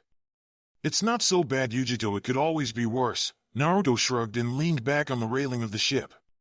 Our mission is to protect her. We have to do it even if we don't like it. I don't think guarding a pampered actress will be that difficult, Sasuke said, looking over the railing at the seaboard. Naruto just shook his head at that. We thought the same about that old drunk Tizuna on our mission to Wave Country. If you remember, we had to fight Momochi Zabuza, the demon of the mist, and his apprentice. That was different, Sasuke grunted. Maybe, but I don't think that Sandae guy is telling us everything, Naruto said as he looked over at the way everyone was about to start filming. Everyone be on your guard just in case something is definitely wrong here, he said as he remembered the feeling he got from the actress necklace. Snow Country Iceberg. What the hell is this? Yujito asked upon seeing the massive cluster of ice and snow which had created a floating island in the middle of the sea. That is an iceberg, Naruto said simply. Everyone! We're shooting the next scene here. Get ready! The assistant director shouted to the film crew. Okay, scene 36. Cut 22. They started shooting a moment later. It was cut short, however, when the mountain behind where the villain character exploded, blowing ice down the side and leaving a large hole in the side of it. Heir, is that a part of the movie? Sakura asked nervously. I don't think so, Naruto said as he jumped in front of the film crew, or more specifically Yuki. Rinnegan, his eyes shifted slightly as his Dojutsu activated as Yujito and Sasuke came up at his side flanking Yuki while Sakura hung back. Hey, what are you all doing? The assistant director shouted at them. Everyone get back to the ship. Naruto shouted over his shoulder. On top of the cliff a single figure rose from the ground. It appears you're as good as they say, Uzumaki Naruto, he spoke. Who the hell are you? Naruto asked him with narrowed eyes. Roga Nadar, it's a pleasure to meet you, Prince of Whirlpool, the Yuki-nin said with a smirk. Prince? Sakura asked, not understanding. I'll explain later, Naruto said over his shoulder, though he didn't take his eyes off of the man. Naruto on the left. Yujito called out and Naruto turned to spot another Yuki-nin standing on the nearby pillar of ice, though it was a girl this time. Greetings, Princess Koyoki. I do hope you're still carrying around the Hag's crystal, the girl said with a smirk. The entire group were surprised by the declaration and cast a look at the unmoving form of Fujike's Yuki. What does that mean? Yujito asked, uncertain. It doesn't matter right now, remember the mission, Naruto said, getting everyone back to attention. One more on the right, Sasuke said upon seeing another Yuki-nin emerge from the ground further down side of the mountain, though this one was male. Impressive, Uchiha, but it's still not good enough, the newcomer said clearly. Yujito, you take the guy on the right, Sasuke take the girl, and Sakura you cover Yuki or whoever she is, Naruto ordered. Fubuki, Mizore, you take care of the princess while I deal with him, Nadar said and jumped down with Fubuki following a moment later. Raikyu. Yujito called out as she jumped clear of the group and threw the lightning ball at the approach Mizore, who appeared to be riding a snowboard. Out of my way, little girl. The Yuki-nin shouted as the ball of lightning seemed to hit an invisible wall just before impact and was nullified. That's Yujito thought as she dodged to the side to avoid the incoming attack. Mizore slid right past her and turned to face her once more. That's definitely chakra armor, but I've never heard of it being this advanced before. Katano Zenka no Jutsu. Sasuke called out as he expelled 7 small blazing fireballs at the pink-haired Yuki Nin. Fubuki dodged most of them, but the ones that hit just seemed to splash along some kind of invisible barrier. What is that? Is that the best you've got? Fubuki chuckled and back flipped away from him while she quickly made several hand seals. Heir no Jutsu, she whispered as she touched back down. The ground in front of her expanded in the form of ice towards where Sasuke stood. I'm going to freeze your balls off, kid. Sasuke grimaced and jumped away only to be caught by the ice. His body suddenly changed into a fire lamp with an explosive tag connected to it. The tag exploded, sending ice shards scattering across the battlefield. Sasuke suddenly emerged from the ground below Fubuki, and she turned to face him only for her eyes to wide upon seeing his attack. Chidori! The Uchiha called out as he struck with the technique, only for that damn barrier she had to hold it back. She knocked him away and took to the skies on a pair of robotic wings. I fractured her armor, but nothing short of another Chidori is going to be enough to break through it. Shinra Tensei, the top of the mountain exploded as a result of the sudden of a massive blast of concentrated gravity. Nadar landed on the edge of the main slope and smirked. Naruto stood atop one of the neighboring snow pillars. This guy is as strong as Kabuto, maybe stronger. If you keep that up, you're going to bring the whole mountain down on us, you know? The Yuki leader smiled knowingly. Guys, they're using chakra armor. Ninjutsu and Genjutsu are useless against them as long as they're wearing those things. Yujito shouted out the rest of the team. We know! Naruto shouted back as Nadar made a hand seal. Hayatan Haryamoko. The Yuki leader said with a smirk, and suddenly the mountainside came alive as a half-dragon half-tiger formed from the gathered ice. Shinra Tensei, Naruto whispered, and the barreling ice beast shattered. He looked up at the where the Yuki leader stood grinning. Damn this guy, there's no openings at all. Give up, kid, you can't beat me, Nadar spoke confidently. In response, Naruto raised his hand towards him and whispered 2 simple words. Bansho Tenin. Nadar was surprised when he felt his body being pulled towards Naruto, who had already cocked his other fist back. You're an ass. You know that. He yelled as he landed the monstrous punch to the Yuki leader's face. That hurt, Nadar growled out as he stood up from the snow again. You're going to pay for that, Your Majesty. The old Naruto would have most likely kept fighting until one of them fell, but things had changed. Despite feeling the same way as before, Naruto knew that his team were at a serious disadvantage here, and it was only a matter of time before they all fell. He made a quick decision without taking his eyes off of the Yuki leader. Sakura! Use every explosive tag you have. Blanket the entire iceberg. Sink it! Naruto shouted over his shoulder, surprising everyone, including the assembled Yuki Nins. Sakura nodded nervously at that. All right. Are you insane? You'll die too. Nadar sneered. Naruto just grinned. Well, see about that bastard. Mizore! Stop the girl! Nadar shouted to his teammate. Mizore nodded at the order and slid past Yujito. Oh no you don't, the Kumochunin growled as she took off after him. Oh no, Sakura's eyes widened as he approached. Just before he reached her, however, Yujito jumped down between the two with her arm now covered in what looked like flames. Kaizuki! She called out as she made to slash the Yuki Nin and appeared to clash against some kind of barrier. Damn it, I can't hold him forever. Hurry it up, Pinky! Yujito called out over her shoulder. Sakura nodded and opened her cloak, revealing dozens of kunai with bags attached to them. She started throwing them up towards the mountain one after the other in quick succession until they were all gone. She then drew a kunai with an explosive tag and threw it at the wide array of bags. Sakura Fubuki no Jutsu, enjoy! The tag detonated in a magnificent light, followed by the booming sound of an explosion. This was soon followed by the contents of the bags exploding as well, increasing the blast tenfold. The entire iceberg shook as the ice splintered and cracked under the pressure and heat from the blast. Every get back to the ship! Naruto shouted as he jumped away from Nadar. The rest of Team Kakashi disengaged from their own fights and hurried towards the ship they had come on, where the film crew had already fled. She was alive after all those years. We all thought she had perished with her father. I should have died that day, a voice rang out from the door. There leaning against the archway was Yuki Koyuki. I am alive, but whatever tears I had left all dried up that day. Sandayu wiped the tears from his eyes, and that's how I came to be the manager of Fujike's Yuki. I have bided my time, waiting for the opportunity to return the princess to Snow Country. So you've just been using us all this time? Asked the assistant to his side. I'm terribly sorry for deceiving you all, but it was for Snow Country's people, Sandayu said as he stood and moved in front of the Snow Princess. He dropped to his hands and knees, pleading with her, "Please, princess. I beg of you, confront Doto and assume your place as the leader of our home." Koyuki stared at him impassively. Not a chance. I refuse to throw away my life in some fool's dream. But Your Highness, Sandayu began. You can forget it, I don't care. No matter what happens, you can never get rid of Doto, the princess said with a glare. Why don't you shut your mouth? Naruto growled angrily at her, surprising his team. This man is on his knees, begging whatever self-respect you have left in hopes of accomplishing his greatest dream. Insult him like that again and, mission or not, woman or not, I will beat you into the ground.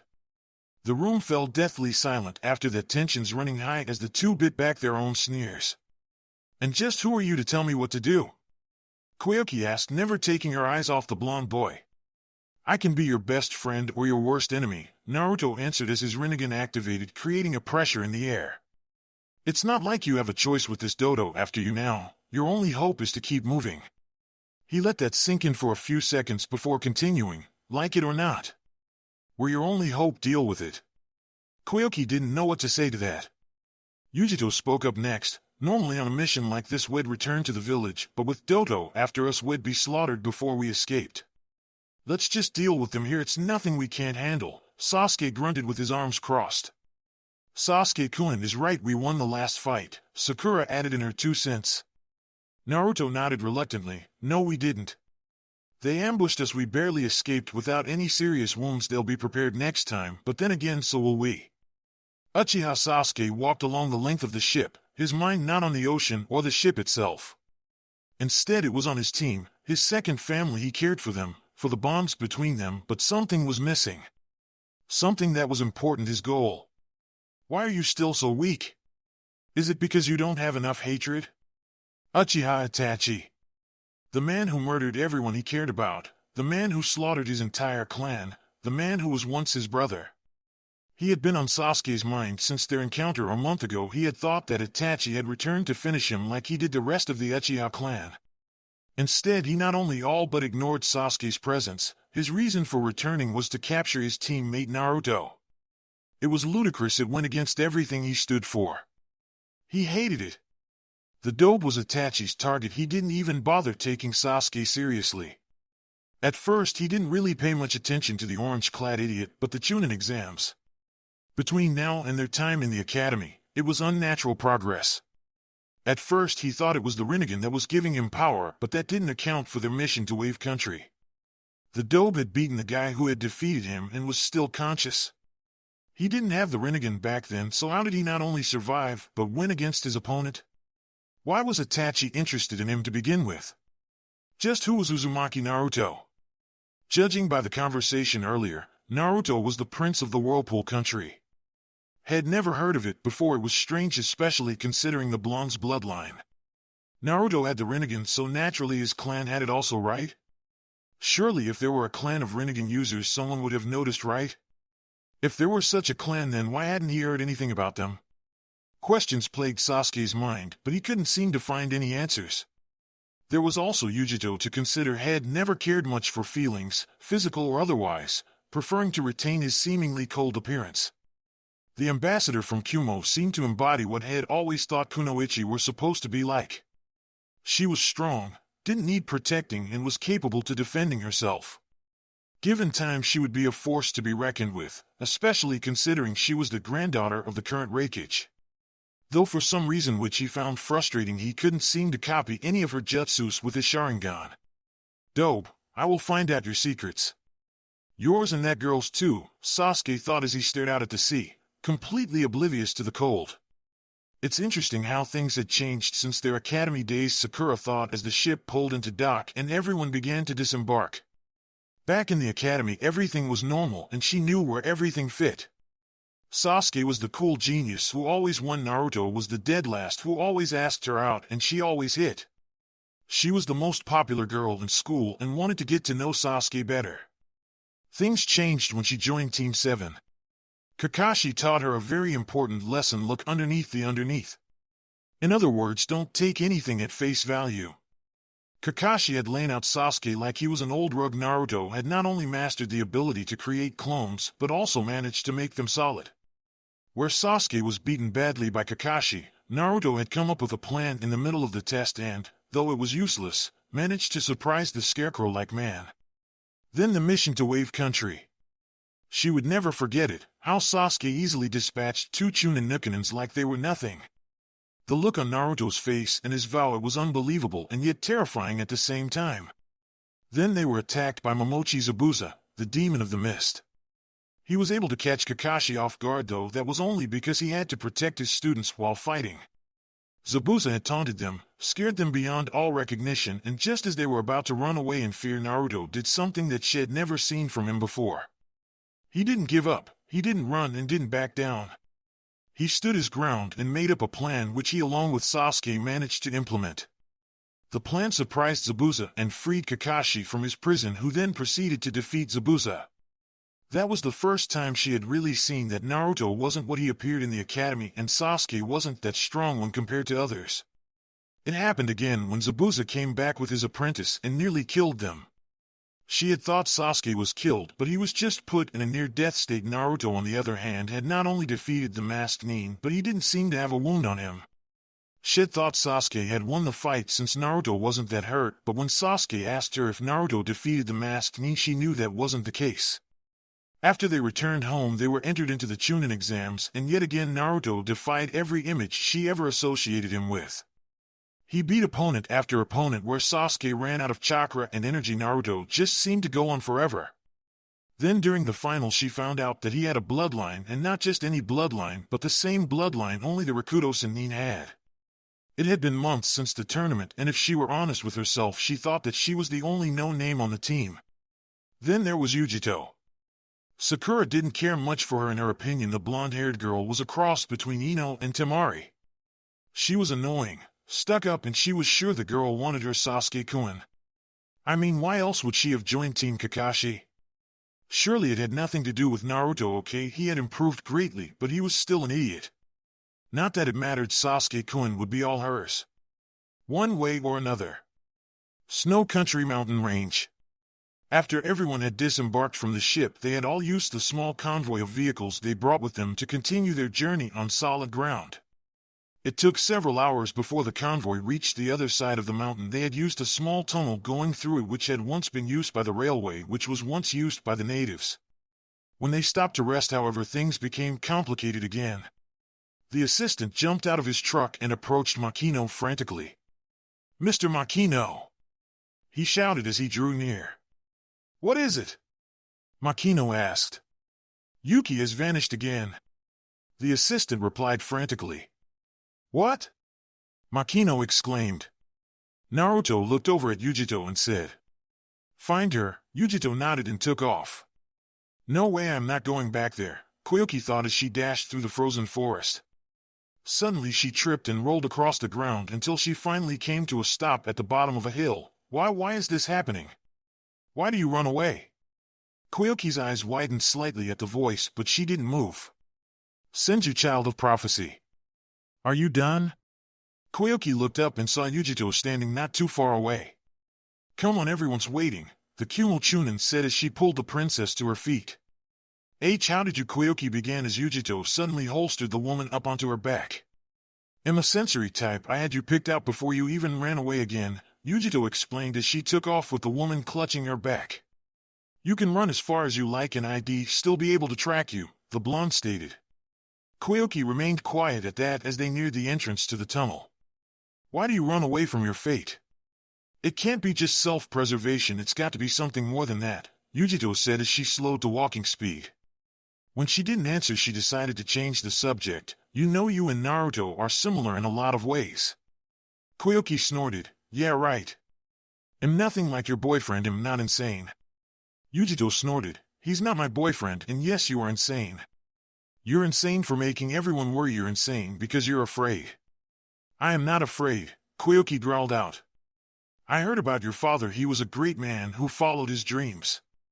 What does that say about you? Yujito said over her shoulder. I will not allow you to lecture me, Koyuki sneered. A grin slipped onto Yujito's face. Then why don't you stop me? Note, I'm sure some of you have watched the new Star Trek film where I got this line from. It seemed to fit, so I put it in. Koyuki didn't respond. Instead, she dropped off the smaller girl's back and sent her a glare. You can never understand. Every ounce of happiness I've ever had was taken from me because of this country. I hate it. I didn't want to come back here. I do not fear it. I loathe its very existence. Dodo should have finished the job back then instead of making me suffer like this, the Snow Princess growled out. Yujito just stared at her. I may not be able to understand you, but Naruto does. You're everything he's not, and yet you're just the same as him. You're standing in someone else's shadow looking for a way to stand on your own. I've seen the way he looks at you, like he's looking into a mirror. He sees you as a reflection of himself, what he could be if he chooses to. I can't stand the sight of you. I don't care, Koyuki said simply. Yujito turned away at that. Fine. Stay a heartless monster forever, see if I care.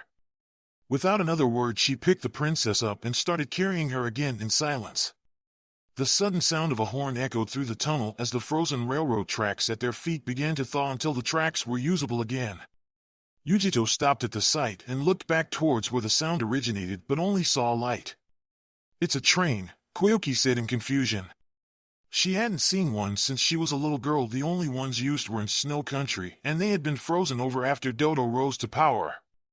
Yujito shot her a surprised look. You've got to be kidding me. The horn echoed again as a large steam-powered train came into view, barreling down the tracks. We should get out of here, Koyuki yelled in surprise. Yujito turned and ran in the opposite direction. I hear you. She ran, Koyuki on her back with the train following close behind. Her feet were pumped with chakra to increase her speed, her muscles shifting every time her feet touched the ground. Despite her efforts, however, the train slowly gained on them. It was then that they saw the end of the tunnel. Yujito didn't stop even as they jumped out of the tunnel and rolled across the snow-covered ground. The train screamed past, but slowed to a stop along the cliff. Koyuki shook her head to get rid of the dizziness clouding her vision and saw that the convoy wasn't there. However, stand atop the platform on the train was her uncle Doto, the man who ordered her father's death. She didn't know what to say. It's been a long time, Koyuki, the snow daimyo said into the mic he held with a smirk on his face. Dodo fear consumed Koyuki for that single moment. It's been 10 years come now. Don't be shy, let's get a look at that face, Dodo said with that same damn smirk. Yujito stood up in front of the princess, causing Dodo to narrow his eyes. Hey, pedophile. It's against the law to hit on your niece, you bastard. Dodo sneered at her. Mind your place, little girl.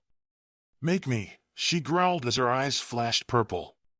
Before Dodo could answer her challenge, several logs barreled down the hill and slammed into the side of the train, surprising them. They looked up and saw Sandeyu standing with an army of samurai, ready to put an end to Dodo once and for all. There you have it, man. Princess Koyuki is here to watch over us. With her at our side, victory is ours. Sandeyu called out and the samurai cheered. Sandeyu, you idiot, what are you doing? Koyuki asked, barely above a whisper. Hear me, Dodo. We've waited a long time for this day of reckoning to come. Asama Sandeyu and 50 loyal warriors stand before you to avenge our beloved ruler Sosetsu-sama. You will die here, Dodo. Sandeyu shouted, raising his weapon into the air. I thought you destroyed the last of the insurgents, Dodo said, annoyed. Nadar bowed his head apologetically. I'm sorry. It appears we missed a few. We will deal with them now. Dodo just sneered as he gazed at the group. It doesn't matter. Men such as these can't understand anything but complete annihilation. Wipe them out. Attack! Sandeyu called out and the group dashed down the hill with their weapons raised.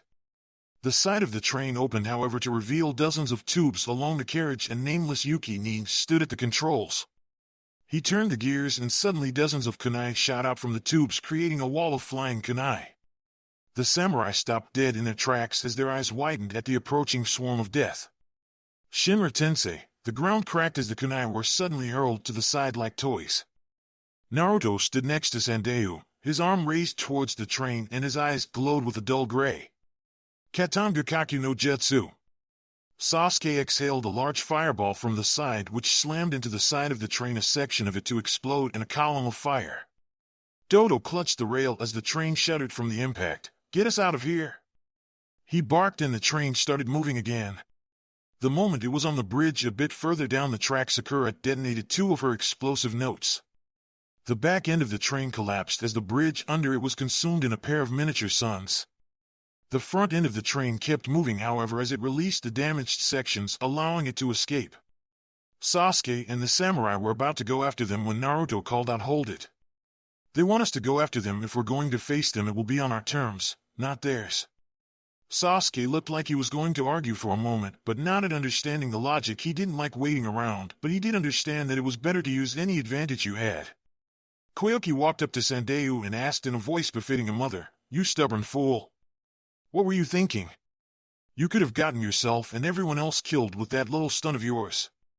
But Princess Sandayu began. Koyoki interrupted before he could finish, "But nothing. A leader is supposed to put aside their personal feelings and do what is right for the people. That stunt you just pulled was selfish beyond measure." "Calm down, Princess," Naruto said, causing her take a breath.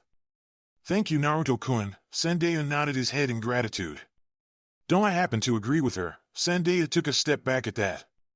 "What you did was reckless even by my standards. Don't let your personal feelings cloud your judgment like that again." Oh, the irony of that statement. "I'm sorry." Sandayu bowed his head in shame, knowing it was true. Those who stray from the path of justice have no courage, but under the wing of a strong leader cowardice cannot survive, Naruto told him and Koyoki. The princess looked at him for a moment and clutched the necklace she held. "Maybe." "That was," Sakura whispered. Sasuke nodded at her side. "The Shodai Hokage. Let's get out of here. We're no good in the open like this." Just as Naruto gave the order, a large blimp flew up over the mountain. Mizore stood at an opened hatch and fired his grappler. The mechanical hand grabbed Koyoki's torso and retracted. She let out a yelp in surprise as she was suddenly pulled up into Mizore's arms. He tossed her inside as Fubuki bombarded the terrain below with her ice grenades. Everyone had taken cover by then, and soon enough the airship withdrew from the area. "Damn it," Naruto growled out as he saw it fly over the mountain. "They got us good there." Yujito winced as she healed the scratch left behind from one of the ice bombs. "What now?" she asked as she quickly healed Sakura's injuries too. "Rescue mission," Naruto said simply. "I think it's about time we give a little of what we've been taking." "And how do we do that?" asked the Kumo Chunin. Naruto just grinned. "The best defense is a good offense." Koyoki sat in a rather comfortable seat aboard the airship as it flew over the various mountains in the area. Its destination was the former ground of the Kazahana Palace, the site of her former home. She was nervous, she was scared, she was absolutely terrified, yet she was also calm. She had become a natural at hiding her emotions. She was an actress after all. "You've grown quite beautiful, Koyoki," Dodo said with a smirk. "Tell me, do you still have the hex crystal?" "Yes," she responded with a grunt. Dodo chuckled at that. "Good. It is a prize unlike any other. With it I can finally unlock the treasure of the Kazahana clan." A sudden clapping echoed through the prison area and everyone looked up to see Dodo descending from the lift. "Well done," Dodo said with a smirk as the stranger threw over the hex crystal along with the princess. "Dispose of them while I take care of more important business." Koyoki struggled to break free, but to no avail. He released his cloak, revealing his new chakra armor, and took to the air with his mechanical wings. The stranger smirked as he turned to the Konoha Chunin. "My name is Rokusho Aoi." He turned his head towards Yujito. "It will be the last name you ever hear. He's a Nukenin from Konoha who stole the Raijin, the sword that was wielded by the Yondaime Hokage. I thought he joined AIM. Why is he here?" Yujito asked as she stood beside Naruto. The Kyuubi Jinchuuriki wiped the blood from his mouth and said, "Who cares? We have to get Koyoki and the crystal back. It's too cramped in here to fight properly," Yujito told him. Shinra Tensei, the world was engulfed, expanded around them. Aoi was forced to escape as the ceiling, the cells, and even the building on top of them collapsed. Problem solved. The snow fortress was riddled with explosions as explosive tags detonated in a fiery blaze. Team Kakashi watched as the fortress soon tore itself apart, killing all inside. A split second later, the entire building went up in one big fireball, consuming all it touched. "Yujito, can you track them?" Naruto asked as the four stopped. She nodded in reply. "They're heading to Rainbow Glacier. There's a problem in getting there, though." "What's the problem?" Sasuke grunted. She turned towards him. "The snow team and that nuke are between us and them. There's one Jonin up the mountain, the two Chunin are in the forest, and the other Jonin is just outside the glacier." Naruto thought for a moment before he spoke again. "All right, this is what we're going to do. We're going to split up. Yujito, can you take that rain freak?" "Oh yes." Yujito nodded hesitantly. Naruto nodded and turned to the others. "Sasuke, walk with me for a moment." The two walked a little ways from the girls and said simply, "Do you think you can take on two Chunin by yourself?" Sasuke grunted at that. "It's nothing I can't handle." "Why?" "You and I both know Sakura's no match for a Chunin. If she came with Yujito or I, then we would be slaughtered. The only choice I have is to have you protect her while fighting. Can you do it? Can you protect her while fighting two Chunin?" Naruto asked. Sasuke grunted again, mostly in annoyance. "It shouldn't be a problem." Naruto smiled at that. "All right then." He spoke louder so everyone could hear. "There is one last thing. When you win, don't come to aid the others. Head straight for Dodo and Koyoki. Until Dodo's plan is stopped and Koyoki is saved, nothing else matters." "So you decided to face me, huh? Let's get this over with, little girl." Aoi gave a mock bow. "That's an interesting sword you have," Yujito said when she saw him activated in a blaze of yellow light. "It's amazing, isn't it? I tricked this stupid Genin named Idate into stealing it from me. Too bad he escaped before I could kill him." "Oh well, not like it matters," the Aim said with a smirk. He leveled the sword at her. "Shall we?" "You know, with a sword that big you'd think you were compensating for something." A cat-like grin stretched across Yujito's lips. Aoi sneered at that. "I was originally just going to kill you outright, but after that comment I think I'll enjoy myself first." "I wouldn't count on it," Yujito growled back. A split second later, 7 lightning clone appeared behind Aoi. It all happened in an instant. He twirled the Raijin around, and with pure lightning manipulation alone, he absorbed the clones. He stopped a moment later and chuckled. "Really, now using lightning against me? When I have the Raijin? Surely you had to have realized it is useless to resist. After all, no one can stand up to the power of the Raijin, to my power. I just wanted to check, bastard. I needed to make sure of something. That's all." Yujito shrugged with a small grin. "And what might that be?" he asked, intrigued for a moment. "I wanted to test your reaction time," she said simply, and suddenly burst into static electricity. She was a clone? His eyes widened at that thought. Yujito emerged from the ground a moment later with her arm covered in what looked like pure fire. "Kaizuki!" she called out as she slashed at him. Aoi brought his sword to bear and the two clashed between them. Sparks flew off to the side as they broke apart. "Tsuin Kaizuki!" Her other arm was suddenly engulfed in flames, and she spun around to catch the Aim unprotected side. He parried the attack though, and was surprised that she had not keeled over in shock from the electricity running through the sword.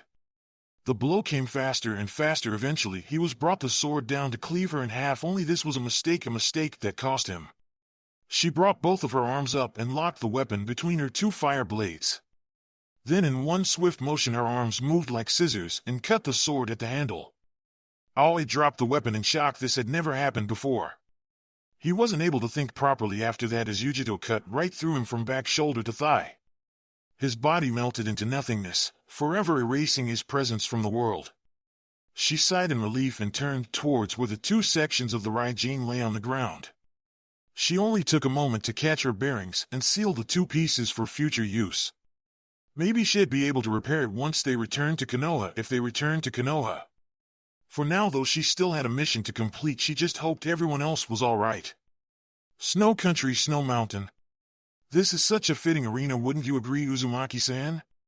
Nadar asked as the two stood across from each other.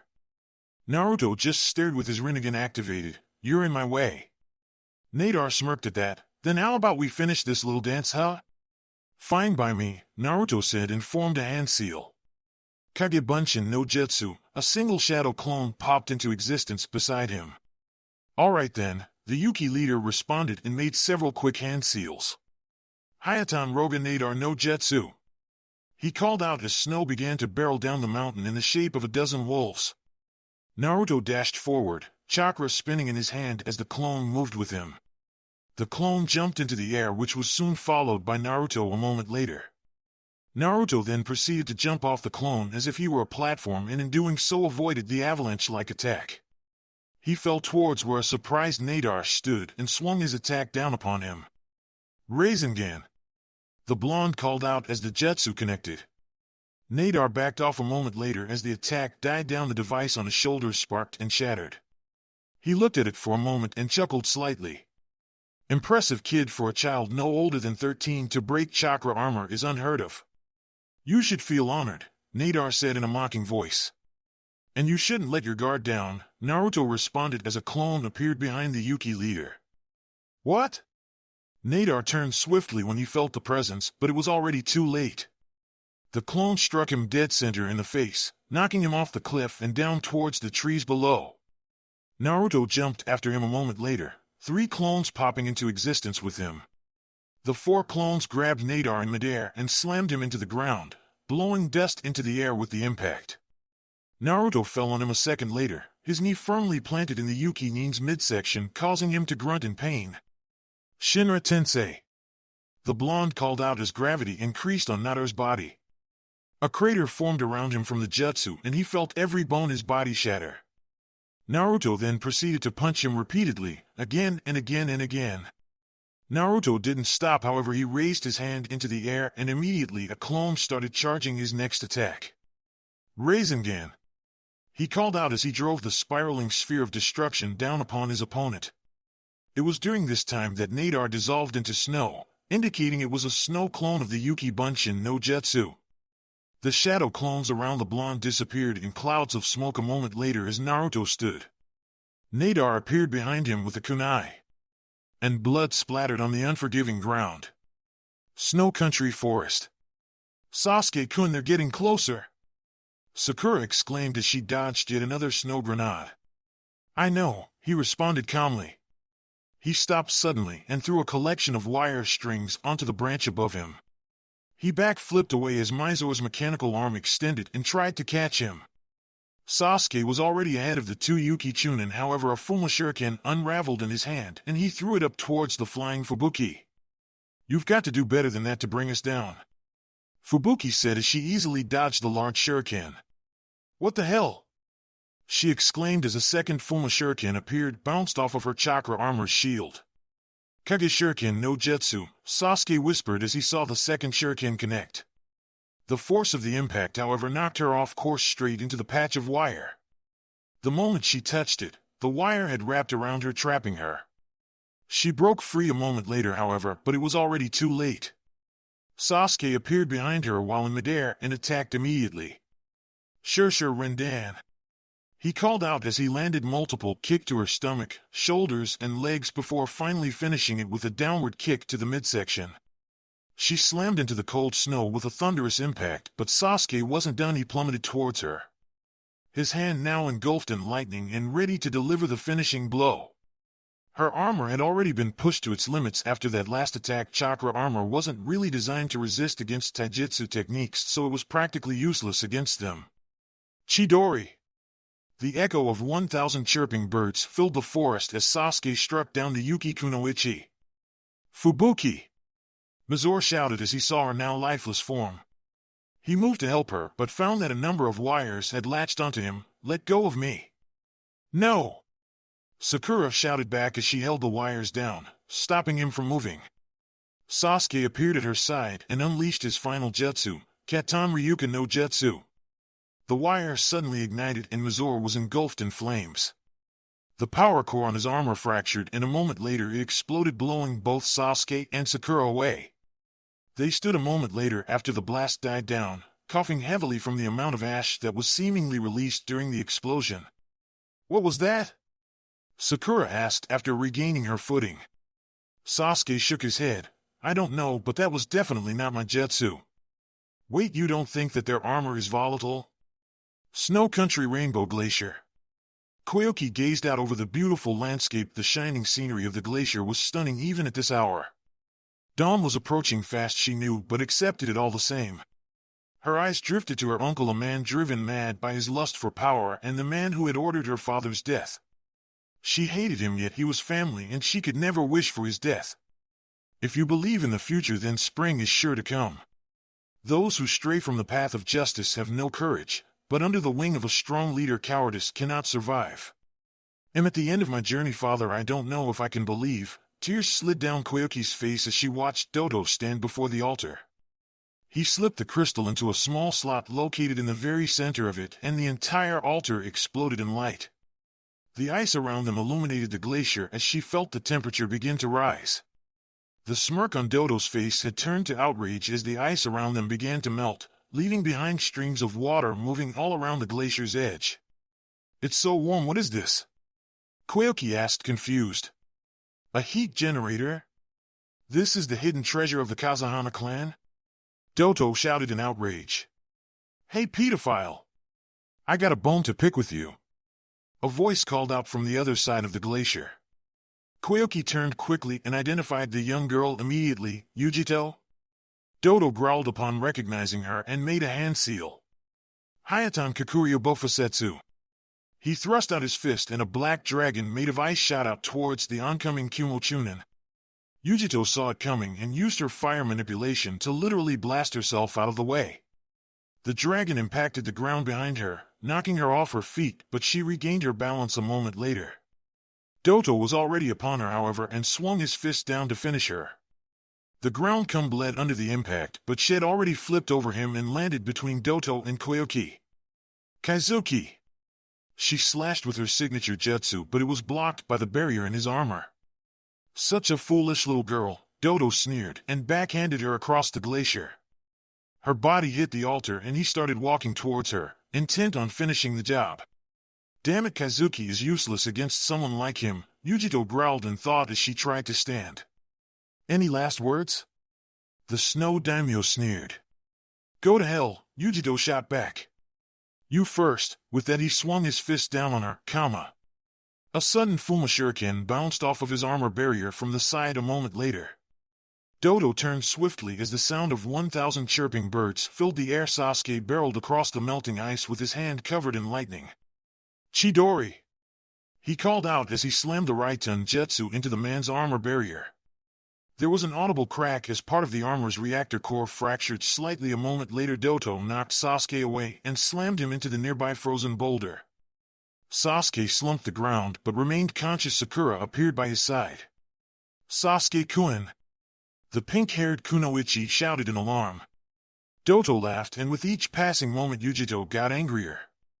This man didn't appear to care about his people at all. He only cared about himself and any power he could get his hands on.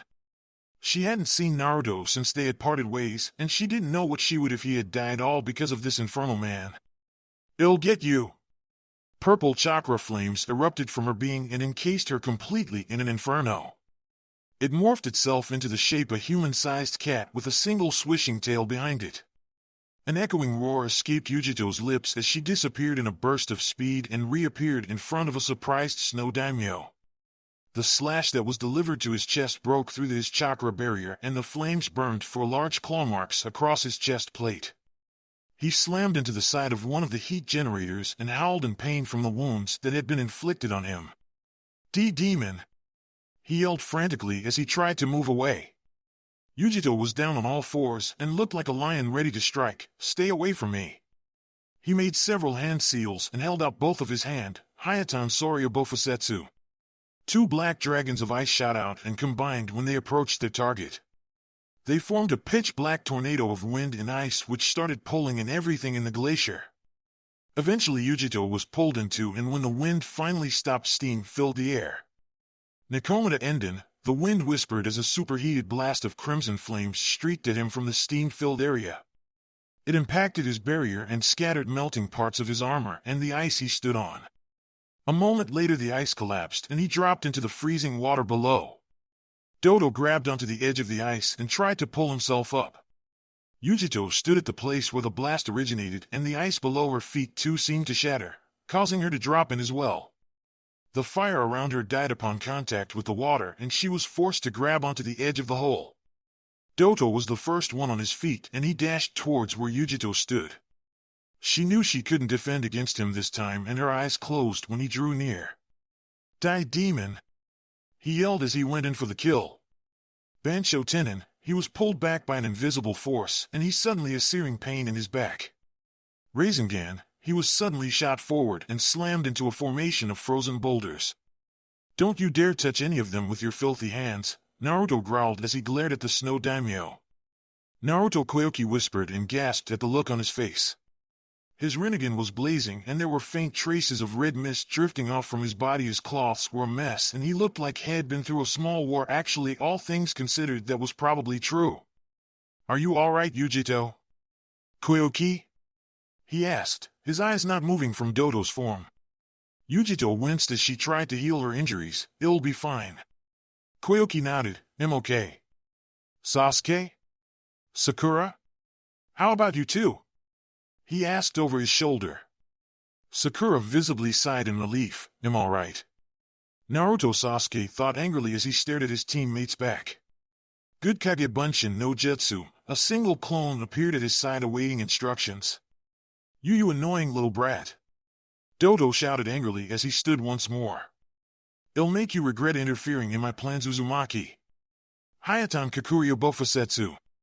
A black ice dragon was launched at the blonde-haired boy. Naruto didn't even move from where he was standing. He brought one hand up and opened his palm. "It's over. This ridiculous little farce is over." Shinra Tensei, the ice dragon shattered and dissipated into nothingness before it even reached him. "Not yet, it's not. It won't be over until justice prevails and evil is wiped out. Every good story has got to have a happy ending." What? Doto shouted in surprise as Naruto brought his hand up again. Koyoki knew she needed to say something, so she shouted it out clear as day. "Finish is Naruto-kun." Bansho Tenin, Doto suddenly found himself being pulled towards Naruto again as the blonde held out his free hand towards the clone. A spiraling sphere of chakra was formed a moment later, and Naruto thrust forward. Rasengan. "What is that jutsu? Why can't I copy it? Where did he learn that?" Sasuke thought with overflowing jealousy. "Wow, rainbow chakra," Sakura said in wonder as she saw the jutsu change into 7 different colors thanks to the heat generators. "It's just like in the movie."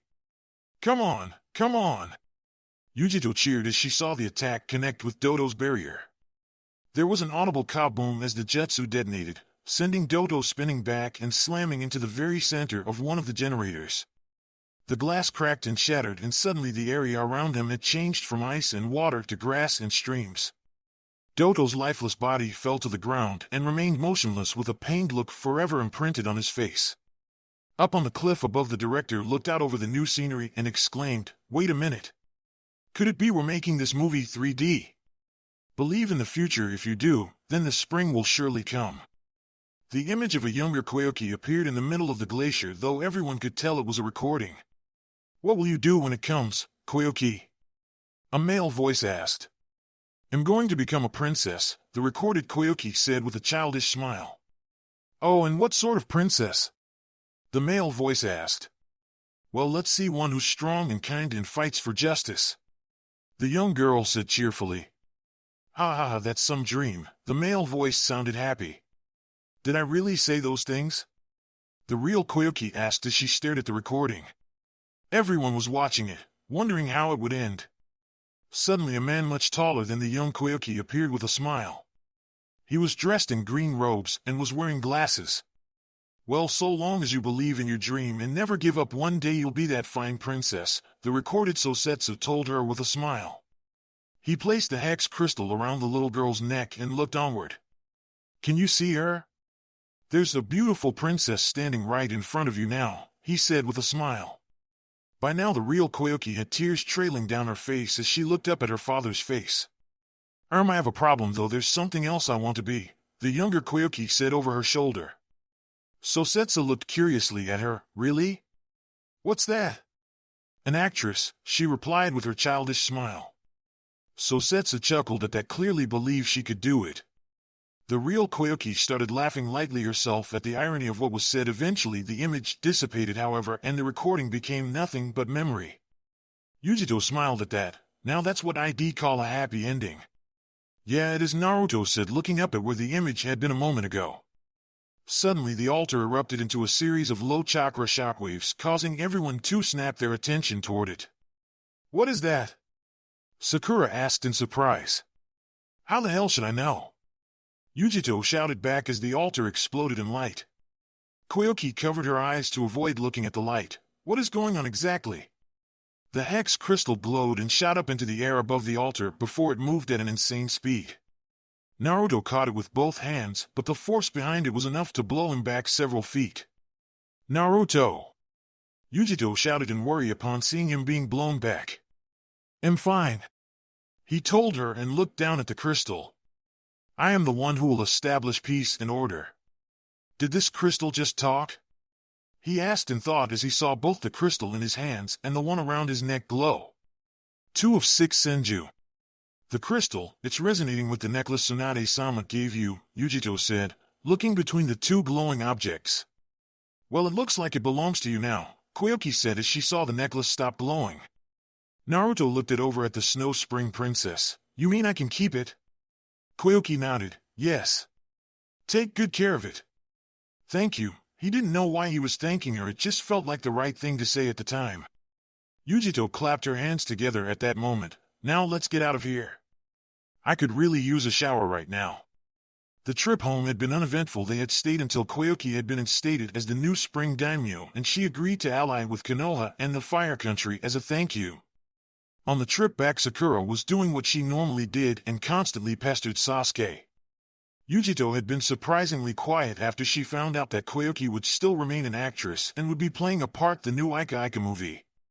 Then there's Sasuke. The glare he had been sending at Naruto the entire way home was beginning to get on his nerves. It didn't matter if they liked each other as long as they could work together. At least that's what Naruto had thought, but something changed during the Battle of the Frozen Glacier, as the locals of Spring Country now called it. Naruto didn't know what had changed exactly, but whatever it was made him very uneasy. This brings us to our current situation. Mission accomplished, Naruto stated clearly as his team stood before the Hokage. Kakashi nodded and looked over the report, impressive if a bit reckless. We had to split up. Taking them on as a group would have been suicide, Naruto explained his reasoning. Kakashi waved it off. Believe me, Naruto. If I were in your shoes, I would have made the same call. No matter how reckless it was still the right decision. Thank you, Sensei, the squad leader nodded. Kakashi sighed. Go take a break, all of you. I'm sure there will be another mission for you tomorrow, so go get some rest. Dismissed. The four nodded and exited the room. They were just about to reach the stairs when one single sentence changed their fates forever. Hey Dobe, Sasuke spoke up, getting the others' attention. What do you want, team? Naruto asked over his shoulder. Fight me now, Sasuke said with a glare, surprising the two female members of the team. What? Sasuke, we just got back from a mission. What the hell are you talking about? Naruto asked, confused. Shut up and fight me, he said, anger dripping in his words. Naruto just stared at him. Sasuke, I can't. I'm a Chunin now. I can't just go around and pick fights with people anymore. And even if I could, I don't have the time to deal with your ego. He turned and started towards the stairs again. Sasuke saw this and grabbed his shoulder to pull him around. Naruto turned swiftly and slammed the dark-haired boy against the wall. What the hell is your problem? You and me training ground 7 right now. Sasuke's glare intensified. Sasuke, you're not getting it. I have bigger problems than you now. Orochimaru, Akatsuki, your brother. At Naruto's words, Sasuke's Sharingan activated. I said fight me, the Uchiha sneered. No, Naruto responded, no longer playing around. Are you scared? Sasuke asked with a smirk. I'm not the scaredy cat, the blonde Uzumaki responded. Sasuke grunted as Naruto turned to continue on. He spoke up again, however, and Naruto stopped dead in his tracks. Then, if you won't fight me, perhaps Demon Girl here will. Yujito sent him a glare at the name he had called her, that bastard. What's his problem? Take that back. Naruto turned around and activated his Rinnegan. Make me, Sasuke said, hoping to provoke a reaction. He got one. Fine training ground 7. 20 minutes be there. HN. Fire Country Konoha Training Field. 20 minutes later Naruto and Sasuke approached the center of the training field. Word had somehow gotten out that the two were going to fight and most of Konoha's population had arrived to witness the match. On one hand you have the last loyal Uchiha Sasuke and on the other hand you had the heir of the Rakuto Sennin Uzumaki Naruto. Two children who were so similar and yet so different. Two children who were practically royalty. Two children who possessed two different nearly extinct Dijitsus.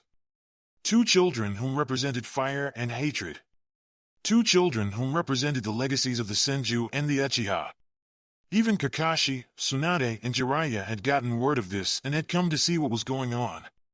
Jiraiya was a little worried but knew what he had to do. Tsunade didn't really care about the match, but she did care about Naruto, so she would stay on hand in case anything happened. Kakashi, however. He was the Hokage plain and simple. "So you heard too, huh?" Jiraiya asked over his shoulder. Kakashi nodded as he walked up to him. "Yeah, I need to stop this before it gets out of hand."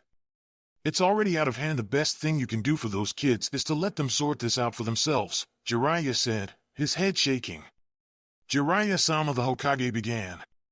Jiraiya cut in, however. "Hokage-sama, you need to let them sort this out for themselves. There is no way around it. What's the story between these two anyway?"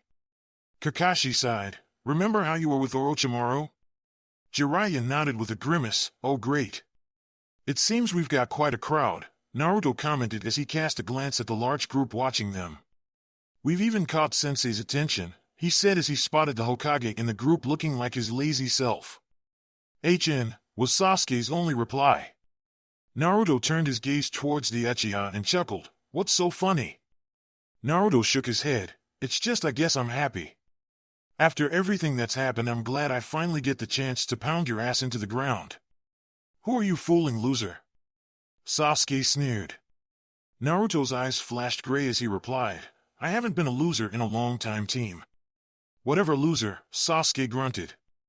"I bet you only became Chunin because of that demon girl from Kumo." Naruto shifted red for a second. "Say that again, I dare you." Sasuke sneered at him. "What are you going to do if I do?" Naruto's grin was terrifying. "The same thing Haku did to you when you fought him." Sasuke scowled at the memory of his first defeat. "Shut up." Naruto smirked at the response. Apparently, he was enjoying this little mind game. "Now that I think about it, with the exception of that guy from the preliminaries, you've never actually won a fight. Why are you so weak? Is it because you don't have enough hatred?" "That did it." Sasuke's anger consumed him as he dashed forward intent on tearing the blonde apart. Naruto saw him coming and reacted by blocking the fist that was aimed at his face. He recognized the move as one of Rock Lee's taijutsu attacks. In fact, if it wasn't for his quick reflexes, he would have been taken out with the first strike by that attack. Naruto slid away and formed a hand seal. "So you're using Fuzzy Brow's taijutsu and speed, huh? Alright then, how about I even the odds a little?" Kage Bunshin no Jutsu. Instantly dozens of physical clones appeared around the Uchiha. Sasuke looked around only to see an ocean of orange and black. As the clones attacked, he was forced onto the defensive. One clone, then 2, 3, 4, 5, they just kept coming. They were keeping him pinned, and he knew it. It was then he switched tactics. He jumped high into the air above the training ground, his hands already in a seal. "Katangakaku no Jutsu," Sasuke called out as he expelled a large ball of fire towards the large number of clones. They were consumed in the fiery blaze a moment later. HN pathetic. Shinra Tensei, the flames were snuffed out instantly. Naruto stood in the center, unharmed with his Rinnegan activated. "You didn't think it would be that easy, did you?" Sasuke grunted as he touched back down on solid ground. "Fight seriously, loser. Even you can't be this pathetic. You want me to fight seriously? Fine." Naruto brought his open palm up towards the Uchiha. Bansho Tenin, Sasuke was surprised when he felt his body being pulled towards Naruto.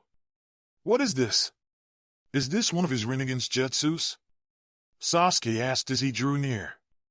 A kunai appeared in Naruto's hand a moment later, and just as Sasuke was within range, struck out. The blade cut the Uchiha's shoulder. Nothing fatal, just enough to provide a demonstration that the match would have been over if Naruto had aimed for the head. Sasuke hit the ground with a loud slam where he rolled to a stop. H was on his feet a moment later, however, and looked over at where Naruto was. The blonde was walking away as if there was no reason to stay. "Hey dope, where are you going?" Sasuke asked in anger. Naruto looked over his shoulder as he walked. "You're done.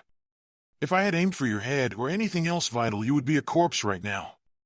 Sasuke glared at him full force. He would not be humiliated like this. His hands were already forming hand seals. Oh no, Kakashi's eyes widened in recognition. Isn't that Tsunade watched with growing worry as blue lightning seemed to encase the Uchiha's right hand. "I have to stop this now," the Hokage said and made to stop the match. Jiraiya stopped him, however. "There is no need." Kakashi turned to look at him. "You're kidding, right? Those are my students out there. That jutsu Sasuke's using is designed to kill whoever it's aimed at. I can't let this go on any further than it already has." "Naruto can handle himself," Jiraiya said simply. "Unlike you, Hokage-sama, I actually trained the boy. He won't be taken down so easily." It was then that Kakashi remembered what Naruto had told him back during the Chunin exam. Flashback no jutsu began. "It's funny because even with that new jutsu of his he won't win," Naruto said with an almost darkened chuckle. "Why is it that you believe that?" The copy-nin asked as his eyes narrowed. Naruto shot him a small smirk. "Because he's fighting a demon container. We're not easily beaten by a thing like that." Flashback no jutsu end. "Naruto, what you said back then, you weren't just referring to Gaara, you were referring to yourself as well. You knew you'd face Sasuke eventually," Kakashi realized in surprise. "Be careful, you idiot," Yujito thought as she watched the fight continue. Sasuke-kun, Naruto. Sakura knew she couldn't stop it, and that just made it worse. "Chidori!" Sasuke's voice echoed through the training ground as he shot forward. Naruto knew it was coming, and he didn't have much time. Still, he couldn't believe it had come to this. He knew what he had to do. He turned quickly and created a shadow clone at his side. "Is this everything we've ever meant to you?" Naruto's voice bellowed as Sasuke drew near. The clone finished charging the jutsu and he swung his hand out, Rasengan. The world was consumed in light. Everyone watched in amazement as the two clashed with their most powerful techniques, sending wind and sparks in every direction before finally the area where they stood exploded. The two Konoha-nins were blown away from each, Sasuke crashing into one of the many trees while Naruto slammed hard into one of the 3 wooden posts in the area. "They're really trying to kill each other," Yujito said upon seeing how the fight was going. She didn't know what she feeling. Was it anxiety or was it fear? She didn't know. "We have to stop this," Sakura said in horror at the way the two were fighting. Yujito shook her head. "It's too late to be stopped now." "This is bad," Tsunade commented. Kakashi didn't know what to do in this situation. On one hand, they were shinobi of Konoha and so would fall under his jurisdiction. On the other hand, however, his students fully intending to smash each other into pieces, he couldn't stop them now. "It's only going to get worse," Jiraiya stated. "What the hell was that jutsu he just used?" Sasuke thought angrily as he stood up again. "Close combat would be bad if he can use that jutsu of his. I can only do Chidori one more time safely. Better stick to long range." The Uchiha readied some wire for his next attack. "You're really trying to kill me, aren't you, Sasuke?" Naruto asked as he too stood up. Sasuke didn't answer, instead preferring to dash to the side and into the trees where he could possibly stay out of sight. Naruto looked over the area where he disappeared with his Rinnegan but couldn't detect even a hint of chakra. Suddenly wire erupted from the ground around him and caught him while he was surprised. "Damn it, he got me." Naruto's eyes widened as he looked to where the wire was connected to. Sasuke's hand were already in a seal. "See you in hell, loser." He breathed on the wire and it caught fire. "Katan Kiryu Enden." "Damn it." Naruto was engulfed in a blinding crimson light as the flames drew near. "Ha ha ha, brat, you should be thanking me for this, me and that blasted Yondaime Hokage who sealed me in here." "Oh shit!" Tsunade shouted as a column of red chakra spiked out from Naruto's position. "Is that Kakashi?" began. "Yes it is," Jiraiya confirmed. Yujito's eyes widened at the sight. "This is the first time I've seen him unleash it to this extent. This is nothing like the Chunin exams. Did this happen on the mission to Spring Country? What is going on?" Sakura asked as the light died down to reveal.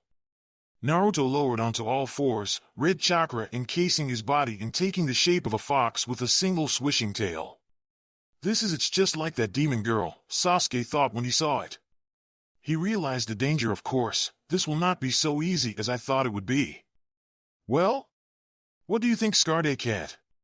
Naruto asked in a sinister-sounding voice. You're a demon, Sasuke sneered.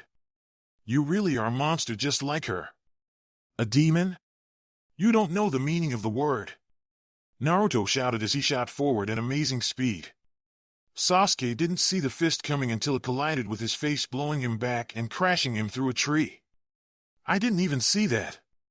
The Uchiha thought it shock. He looked up at Naruto and his eyes began to shift slightly. Concentrate. Suddenly his Sharingan evolved into its next stage as Naruto shot forward again. I can see him now. Sasuke dodged the first strike unlike before, but this time the chakra exuding from Naruto moved on its own and slashed him along his face. He flew back, hitting the ground with a loud thud before rolling to a stop in the center of the clearing. What was that?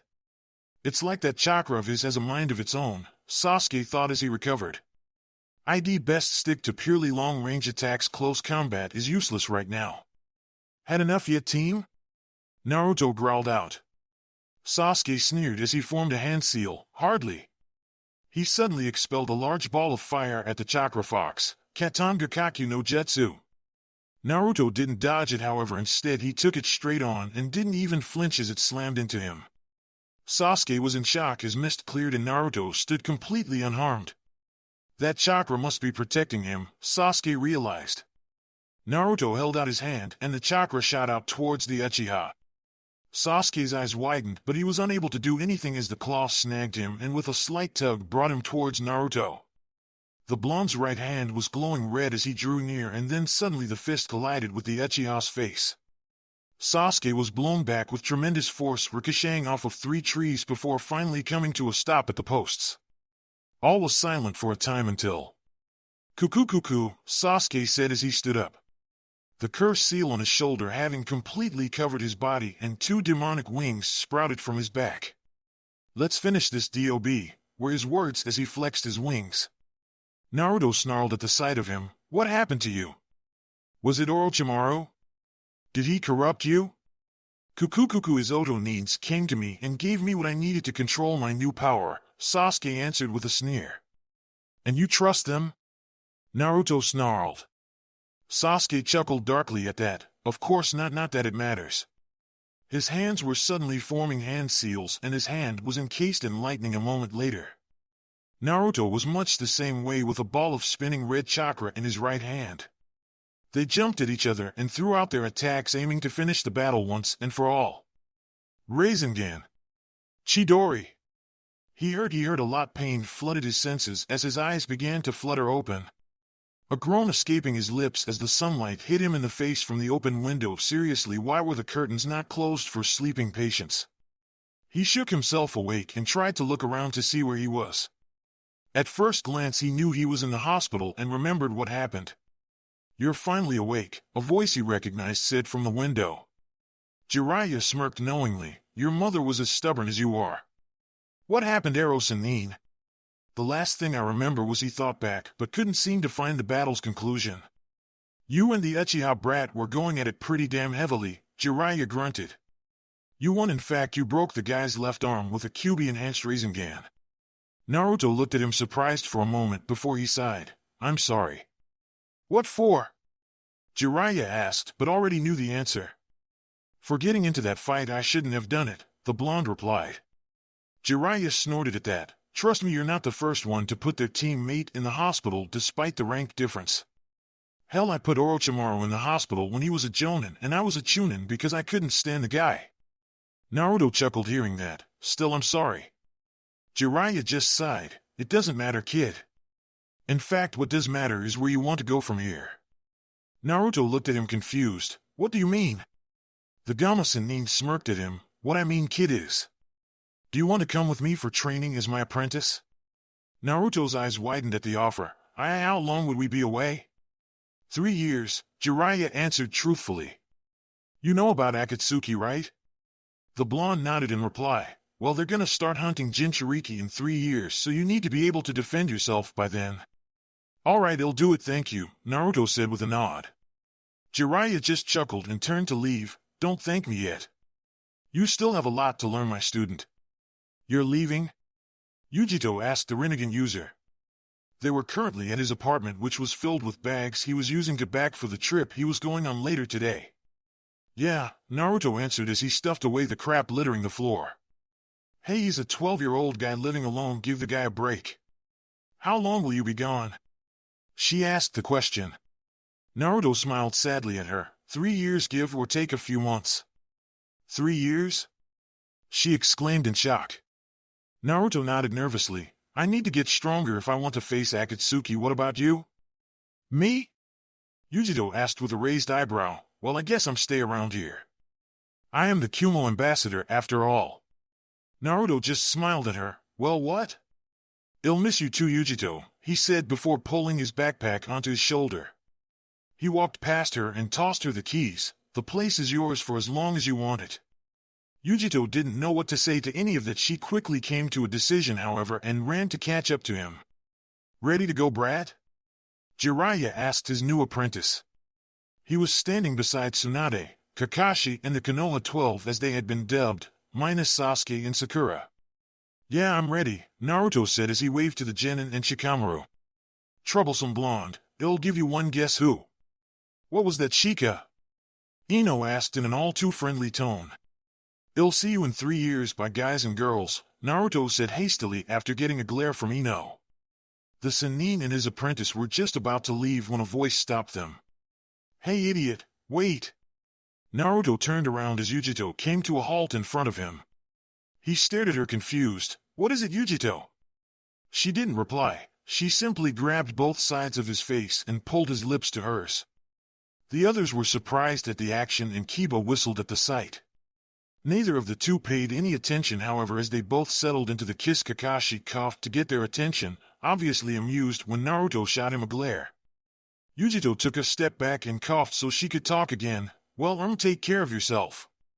Naruto just smiled as he stepped away and made to follow Jiraiya. He looked over his shoulder and swore, I'll be back, that's a promise of a lifetime. Yujito nodded as she watched them walk out of view. Everyone started to walk away from the scene now that the two were gone. Tsunade walked up to the girl once everyone else was gone and asked, Are you going to be okay? Yujito nodded. It'll be fine, he promised to come back. Tsunade nodded with a smile. He always keeps his promises. Yujito smiled at that. I know. How would you like to become my apprentice? Asked the Katsuyu Sannin. Yujito looked up at her, surprise. Thank you. It's an honor, Tsunade-sama. Please, none of that, just call me Shursho. Fire Country Konoha Hospital. You lost badly at that, Sakan said in amusement from the window. They had taken out the guards in the hospital and had quickly reached the Uchiha's room. Orochimaru's power, Sasuke spat at the word. Wasn't enough that that demon was too powerful for it. Watch your tongue, Uchiha, the redhead Tayuya warned him. We've come to collect you. Uchiha Orochimaru wants you. He can give you the power to defeat your brother, Sakan goaded. It worked. Sasuke smirked at them. Fine then. As long as I get the power I want, I don't care what it takes to get it. Later that night, Sasuke was walking the path out of the village. I thought I'd find you here, Sakura said as she stood to the side of the path. What are you doing here? Sasuke asked. Waiting for you. I love you. I don't want to be without you. I know I can't convince you to stay, but please take me with you, Sakura begged him, tears freely falling down her face. Sasuke simply stared at her before he continued on past her. Do what you want. Thank you, she said and made to follow him. And so the fate of the world changed that day. Fire Country Konoha Hokage's office. What do you mean they're missing? Kakashi's voice echoed through the halls of the tower. Shizen stood in front of him giving the report. You asked me to check on Sakura and Sasuke, but I can't find them anywhere. The guards assigned to Sasuke's room are missing too. I can't find any of them. Kakashi rubbed his forehead at that. How bad is it? Shizen took a breath for continuing. I went and checked with the security department and well, according to them, there was a disturbance in Konoha's detection barrier late last night. It was so small that everyone thought it was a wild animal. Are you saying my students abandoned the village? Kakashi asked. Shizen shook her head. No, I'm not. Since the guards are gone, we can only assume that they were taken against their will. Kakashi nodded at that. Get me Nara Shikamaru and Niyujito right now. Shizen nodded at the order. Yes, Hokage-sama. You wanted to see us, Hokage-sama? Shikamaru asked lazily. Yes, I did, Kakashi nodded. Late last night, Uchiha Sasuke and Haruno Sakura disappeared from the village. We believe they've been kidnapped. The Nara's expression turned serious. By who? We believe it was Oto. It's no secret that Orochimaru wants the Sharingan, the Hokage answered. Excuse me for speaking out of turn, Hokage-sama, but isn't this a job for Jonin or Umbu? Yujito asked, confused. Kakashi nodded. Normally yes, but I have no one to spare for a mission like this right now. What are our orders? Shikamaru asked. Assemble as many experienced genin as you can and then head out after them. They're no doubt heading for Sound Country, and they already have a 5-hour head start. It's best that you hurry, Kakashi replied. Understood, Hokage-sama, Yujito bowed respectively. Fire Country Forest near Katana Mountain. It took them 15 minutes to collect the members of Team Shikamaru. It consisted of Chuji, Niji, and Kiba. Shikamaru was of course team leader, with Yujito as second in command because of her rank. Everyone seemed okay with it, though Niji told her he would only go along with it because Naruto trusted her. Betray that trust and he would kill her himself. They're up ahead. They appear to be resting, Niji spoke up. Shikamaru nodded at that, probably from the battle Kiba smelled earlier. What do we do? Yujito asked as the group came to a stop. We stick to the plan, Shikamaru answered. Down! Yujito and Niji shouted as they pulled the rest of the team to the side. Explosion riddled the area where they once stood as the Sound Four appeared before them with what looked like a barrel. What plant is that? Sakan asked with a sneer. How did they know we were here? Chuji asked. It doesn't matter right now, Yujito said as she narrowed her eyes at the Otonines. You're damn right about that, bitch, Tayuya smirked at them. Where are Sasuke and Sakura? Kiba growled at them. Wouldn't you like to know? Sakan mocked. I'll handle these fuckers, Tayuya said confidently. Sakan looked over at her and nodded. Don't take too long. Orochimaru-sama will not be pleased if you're late. Tayuya nodded with a smirk. This shouldn't take long at all. The Sound Four, minus Tayuya, disappeared into the trees with the barrel a moment later.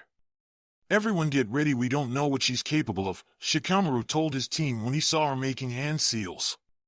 Kuchios no Jetsudoki, Tayuya slammed her hand on the ground.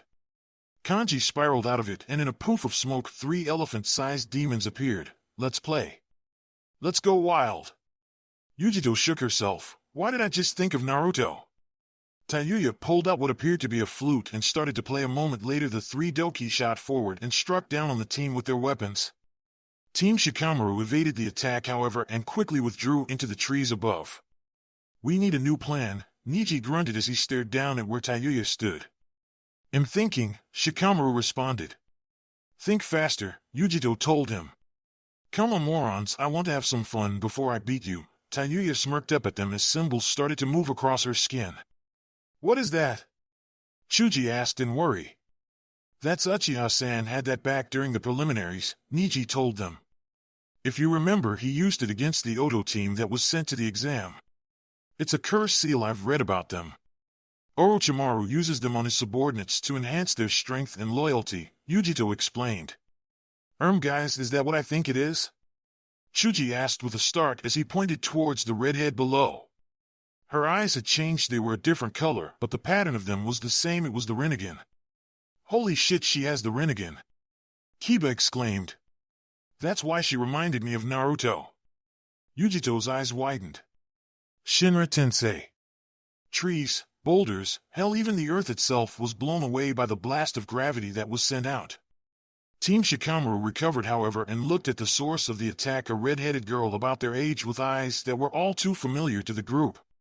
She has the Rinnegan? What the hell? I thought Naruto was the only one. Kiba exclaimed in surprise. Clearly we were mistaken, Niji mused upon seeing the powerful Jujutsu. This just got a lot more troublesome, Shikamaru said with narrowed eyes. Bancho Tenin, the group turned and evaded several trees that came at them. You can run, but you can't hide from my eyes, little rats, Tayuya stated. Yujito stuck to the trunk of a nearby tree and kept her eyes on the Otonin. You all get out of here and go after the Uchiha and Pinky. I'll stay here and face her. You can't expect us to leave you to fight her alone, can you? Kiba growled out. I'm the only one here with any experience with the Rinnegan. I know its weakness. If you've got a better idea, I'd love to hear it, Yujito shot back. Besides, the longer we stay here, the closer our mission comes to failure. Get going. I can handle this, she told them. Shikamaru nodded in understanding. All right, but don't get yourself killed. Naruto would never forgive me if anything happened to you. He and the others disappeared after the other Otonins a moment later. Deciding to face me alone? You are either brave or stupid, Tayuya mocked. Actually, I wanted to talk to you without anyone else listening in, Yujito smirked unimpressed. I want to know where you came from, Uzumaki. Tayuya's eyes widened at the name. Yes, I know your clan name. Only an Uzumaki can wield the Rinnegan since they are descended from the Rakuto Sannin, so that makes you one. What I want to know is where did you come from when I know for a fact that the homeland of the Uzumaki was destroyed years ago. As if he'll tell you anything, bitch, Tayuya snarled. Yujito's eyes narrowed into a glare. Then he'll make you talk. Shinra Tensei. Dust was blown up as gravity blew away another section of the earth. Damn it, she has more control than Naruto, Yujito thought as she recovered. Matiki Genbuso Kyoku, Tayuya whispered and played her flute. A doki came from the side and swung its large club at the blonde girl. Yujito dropped down below the branch to evade. Another doki was waiting for her, however it held some kind of large double-edged sword and slashed at her as she fell. Yujito used her fire manipulation to literally blast herself out of the way and land on the ground below. Kaizuki! Yujito called out as she turned swiftly and slashed at where the final doki was located. It evaded the attack, however, and instead she cut through a tree, causing it to melt. Not bad, bitch, but not good enough, Tayuya said with a smirk. Why don't you come down here and say that to my face? Yujito growled up at her. Tsuin Raikyu. Two spheres of lightning chakra were hurled at the redhead, whom just let the grin on her face widen. Shinra Tensei, she whispered as the two lightning balls were dispersed. She even has Naruto's defense capabilities as well, damn it. I'll just have to get him close and attack from there. This better work, Yujito thought, and ignited her arm in a blaze. Kazuki, the blonde said as she slashed the ground in front of her, causing smoke to erupt upwards. Smokescreen, Tayuya caught on and raised her hand. Shinra Tensei, the cloud of smoke was blown away a moment later, leaving a grinning Yujito. What are you smiling at, bitch? The redhead mocked, but became wary when the grin widened. Shit, Matiki Genbuso Kyoku, she said as she started playing her flute again. Yujito appeared behind her and slashed with her flame-covered arm, Kazuki. Before she could land the hit, however, a doki came from the side and caught her with its club. Yujito flew several feet before crashing through a tree and landing in a heap on the ground below. The blonde stood clumsily a few moments later as the three doki surrounded her and Tayuya stared down at her. No one has survived the sound of my flute, the redhead said simply. Makio no ran, Tayuya whispered as she played a different tune. Now what is she doing? Yujito asked in thought and saw the three doki spew out some kind of fog monsters. What the hell are those things? Her eyes widened as the three monsters caught her. These spirits will drain your chakra until there is nothing left. You will die here. That's all there is to it, Tayuya said simply as the fog monsters wrapped themselves around the blonde. She's right there draining my chakra, damn it, I'll be dead in minutes if this keeps up, Yujito growled in thought as she attempted to break free, but no avail. Suddenly her eyes flashed in recognition. If I can't break free, maybe I can give them a stomach ache. Yujito started channeling the Nibi's chakra, which was then drained from her system by the fog monsters. The spirits broke away, releasing a screech of pain before dissipating into nothingness, surprising Tayuya. What did you just do? The redhead exclaimed upon seeing the fog monsters disappear. As if he'll tell you anything, bitch, Yujito said, mocking her words from before. Tayuya's face became red in anger. You dare mock me? Fine, let's see you handle this. She dismissed her doki knowing they were useless at this point and brought her flute to her mouth once more. Matiki Muganansa, she whispered as she began to play. The world seemed to distort around them. The sky changed into what looked like a red ocean. Wires hung from the ceiling and pinned Yujito. The ground around her were hundreds of bones. Yujito struggled to break free, but it proved in vain as she looked at her arms. They seemed to melt before her eyes as she let out a pain-filled scream. Game over, Tayuya whispered as she approached. Once she was literally right in front of the blonde, she raised her hand. Shinra Tensei. Yujito gasped as a loud crack echoed through the forest. A moment later she fell backwards and hit the ground with a thud. Tayuya stood over her with clenched hands. She stood there looking down at her fallen opponent for a few good seconds before turning away. I'm sorry I had to kill you, but I can't risk my secret getting out. Now I need to deal with your friends before they have the chance to say anything, the redhead said and started away. She didn't get far, however. A deafening roar echoed out from where Yujito lay as the blonde was engulfed in a torrent of purple light. Tayuya turned quickly in surprise as Yujito seemed to pull herself up. The purple chakra around her ignited into flames and condensed to form a cat-shaped cloak around her body with a single tail. What the fuck is that? Tayuya exclaimed as her eyes processed what she was seeing. That chakra is alive? Her eyes widened in shock as Yujito suddenly disappeared from view. She turned swiftly but was unable to dodge the chakra flame-enhanced slash that swiped across her chest. Motherfucker. The redhead crashed through the nearby tree as Yujito touched down in front of her. Come on, Uzumaki. Don't tell me that's the best you've got. Tayuya stood up from where she crashed and glared at the chakra flame cat. Her curse seal had absorbed most of the attack, but she knew it couldn't take many more like it. Eventually it would have to retract or it would corrupt her body from the inside out, even with the drugs Orochimaru had supplied them with. Even though she had been given a curse seal, she knew that Orochimaru didn't really want her. The reason he had never taken her body was because of his need for learning jutsu. The Sharingan was a natural choice for him compared to the Rinnegan. She was very thankful for that. Bansho Tenin. Tayuya called out, knowing that Genjutsu would be useless in this situation. Several trees impacted where Yujito stood, but were seemingly destroyed the moment they came close. Damn it, why won't you just stop? Because I need answers. Yujito snarled as a ball of fire started to expand in front of her. Nakomata Enden. The ball suddenly exploded forwards in a stream of fire, incinerating everything it touched. Shinra Tensei. Tayuya called out as she covered her face with her arms. There was a resounding kaboom as the ball finally exploded upwards in a hail of dirt. Once it was over, Tayuya could be seen looking out of breath, her cloths torn and her curse seal beginning to retract. I see you're reaching your limit, Yujito stated with a growl. Tayuya just glared. Fuck you. You first, Yujito shot back as she started forming yet another compressed fireball. This bitch is too strong, I need to use it or I'm dead. I can't survive another attack like that, the redhead thought as her hands settled into a seal she never used unless absolutely necessary. Nakomata Enden. The fire cat exclaimed as she shot the fireball at her target. Tayuya saw it coming and released her own jutsu, Chibaku Tensei. And the world was consumed in light.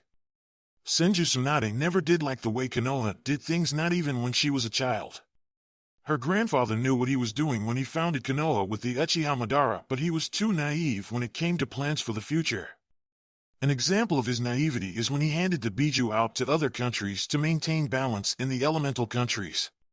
He was a good man, however he did create a beacon of light amongst this chaotic world they lived in. When he died and her granduncle took the position as Hokage, he revised a few details in the way Konoha was run and in so doing preserved the peace for many years until the first great shinobi war where he fell in battle. Then her sensei took the position and things really went downhill. Sarutobi Hiruzen was a man of many talents, almost unrivaled when it came to politics and combat. However, his age quickly caught up with him after the Third Great Shinobi War. He knew this also and appointed Namikaze Minato as his successor, since he was much better at keeping the council in line and was nay unstoppable on the battlefield, having practically single-handedly defeated Iwagakure no Sato. In all honesty, if it wasn't for the Kyuubi's attack on Konoha, then Minato would still be Hokage to this day and Kakashi wouldn't have had to take the position. The Kapinin knew he wasn't Kage level by a long shot, but it wasn't his strength that made him Hokage, it was his reputation. He was a man to be feared of, second only to Namake's Minato himself. Ever since he became Hokage, he stopped slacking off and worked on regaining his lost strength from before Kyuubi attacked. Had really let himself go over the years since Minato died, and he knew if Konoha was going to survive, then it needed a Hokage who could protect it with the will of fire, just like all the previous Hokages. Hokage. That title brought up some unpleasant memories. For one, Senju Tsunade, her fiancé Dan, and her younger brother Nawaki were killed in service of Konoha during the Second and Third Wars. Because of this, Tsunade had ended up with thinking that Konoha was responsible for their deaths and disappeared for many years with the permission of the Sandaime Hokage. Truthfully, if it wasn't for the completely unpredictability of one Uzumaki Naruto, she wouldn't have even stepped foot back in Konoha ever again. Then there was her new apprentice Ryujito. It was pretty obvious to her that she and Naruto were smitten with each other, but knew they needed to keep things professional while they were a part of the same team. It didn't really come as a surprise when she saw Ryujito pull the two of them into a kiss as Naruto left with that pervert Jiraiya. When Tsunade took the young girl on as her apprentice, it was because she reminded her of how she was at that age. She stood up for what she believed in, always fought with all her heart, and was completely dedicated to helping people. When the young girl began working at the hospital, Shizune helped out too by giving her some textbooks on medicine and the like. Though none of the other villages admitted it, Konoha was and still is the best place to find medical help. Tsunade herself was a prime example of a medic, meaning she could heal just about anything physically possible, and her talents had made her well known. Tsunade set up a test of sorts for Ryujito. She had to perform a basic surgery on an unconscious fish which had becoming poisoned. It took months to get it right for even the best medic needs, so it came as a big surprise when she found that the poison was gone from the fish at the end of the day, and Ryujito was looking quite smug standing off the two side. Ryujito had passed her little test on her first try. That simple fact drove him one very significant detail about the girl. Ryujito's potential in the medical field rivaled that of her own. So naturally she had a vested interest in the girl. Jiraiya had even made a comment over one of their drunken get-togethers that Ryujito looked and acted just like she did as a teenager when she was with Dan. For Tsunade, that realization terrified her because it felt like she was looking in a mirror every time she saw the girl. Tsunade didn't want her to face the same hardships if she could help it. That's why she was out here now. When she heard that Ryujito and half of the Konoha 12 had set off after a seemingly kidnapped Sakura and Sasuke, she knew something was wrong. She went with the medical team which had been dispatched following the team from Suna, which had come as part of the now allied village to help. About 27 miles from Konoha, she felt the background aura of a disturbing chakra she knew to be that of a Jinchuuriki's Biju. Having faced several during the wars, she knew that they were not to be taken lightly, and that it could only be Ryujito. She had told the other medic needs to continue on while she headed off to find her apprentice. The sight she came to was not what she expected, however. There was a large crater about 80 feet across covered in debris. Flames dotted the area, and she caught sight of two figures lying unconscious in the center of it. One was definitely Ryujito, though she looked like she'd been through hell. She was bleeding extensively from her arms, and her clothes were ripped as if something tried to tear them apart. The other girl wasn't much better off either. Her clothes were stained in blood, giving them a color that matched her hair. Upon closer inspection, Tsunade saw that she was an Otonin, which caused her eyes to harden. They were both alive, thankfully, though they weren't out of the woods yet, literally. It took all of 5 seconds to come to a decision regarding the situation and quickly made a shadow clone. Tsunade and her clone picked the two up after she finished patching them up as much as she could, and they set off towards Konoha. "You had better buy me some sake for making me worry, Ryujito-chan." The mission was a failure. It turns out that Uchiha Sasuke and Haruno Sakura had betrayed them all. They had abandoned Konoha and with the help of the Sound Five managed to escape into Sound Country. With the aid of the team from Suna, the Sound Five were all eliminated aside from the one that was captured, Tayuya. Tsunade had healed Lee's wounds, and he had aided the squad leader Shikamaru during his battle with the leader of the Sound Five, Kagaya Kimimaro. While Lee faced the bone-wielding Otonin, Shikamaru headed off after Sasuke and Sakura to the Valley of the End. When he got there, however, things didn't exactly go as planned. Sasuke explained that he only wanted power and wounded Shikamaru with Chidori. Truthfully, if it were not for the quick thinking of Inara, then the attack would have most likely killed him there and then. Naruto may have survived it, and perhaps Gaara and Ryujito might have also, but a normal human wouldn't have been able to. It was a good job, it was only a glancing hit. The two traitors escaped into Sound Country, and Shikamaru knew he couldn't do anything about it. He passed out just as the medics arrived and attended to him before bringing him back to Konoha. He had surprisingly sustained the least damage during the mission of all the members on the team. He was released soon after and had gone to check on the others that were in the hospital also. Choji and Niji had the most injuries because of the physical wounds, both external and internal. Yujito was close behind, having practically had her skin burned away and her chakra network having been pushed to the extreme. Kiba was bedridden like the others, but his wounds weren't life-threatening and they said he could leave in a few days. There was nothing you could have done, Kakashi said as he appeared beside the young Nara. If it were Naruto that was leading the team, then we wouldn't have failed and none of us would be injured, Shikamaru countered, knowing how far his friend would go to keep them all alive. Well, you're not Naruto, you're you, and this time you were thrust into a situation out of your control. As for the mission, they were my students. If anyone is to be blamed for their leaving, it would be me. I am the one who trained them after all, Kakashi told him. Shikamaru shook his head at that. Perhaps it's not anyone's fault this happened, they wanted to leave and they did. Yes, and now I have to write up a nuke form for them both. The Hokage turned and headed towards the security section of the hospital where the prisoner was located. Yujito groaned as her eyes fluttered open. The effort alone caused her to wince. The light shone through the window, which made her ask why it was even there. I mean, what's the point in it other than to make its patients miserable? She shifted slightly and sat up with great effort, sending painful jolts throughout her arms. I hate hospitals, oh the irony. Though why did you choose to become a medic, Nin? Tsunade asked from the chair to the side. It was a good idea at the time, Yujito groaned and painfully turned over to face her. How long was I out? 3 days, the Katsuyu Nin answered. You gave me quite the scare for a while there. It's a good job you have the Nibi inside you, or you would be dead right now. Oh well, what happened exactly? I remember fighting that Uzumaki and then everything went blank. Where is she? Yujito asked as she painfully sat back up. So you already know. It was a statement, not a question. We just ran a DNA check on her. She's definitely an Uzumaki, but we weren't able to find a name. Any idea where she came from? She can't be from Whirlpool Country. Kyuubi would have attacked when she was a baby or something, the Kumo-chunin asked. Tsunade nodded at that. Jiraiya and I checked Whirlpool Country several times over. There was no one left when it was destroyed, and even if there was, you just can't leave Whirlpool Country, at least not by regular means. Hell, the only way in or out is to either reverse summoning or walking the whole way. Ships can't get anywhere near it because of the large number of whirlpools in the area. They're so strong they can destroy a freighter in a matter of minutes. So if she's not from Whirlpool Country, then where is she from? Yujito asked with a frown. Tsunade took a few seconds before responding. You already know. She's Kushina-sama's daughter, isn't she? Yujito asked with a sigh. Tsunade nodded. Yes, she is.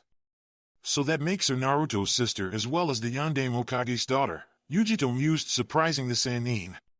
Please don't insult my intelligence. Sure, all Uzumakis have red hair. Naruto doesn't. Tsunade sighed, clearly feeling her age for once. That leaves a question though, how the hell was she born when I know for a fact that Minato and Kushina only had one child?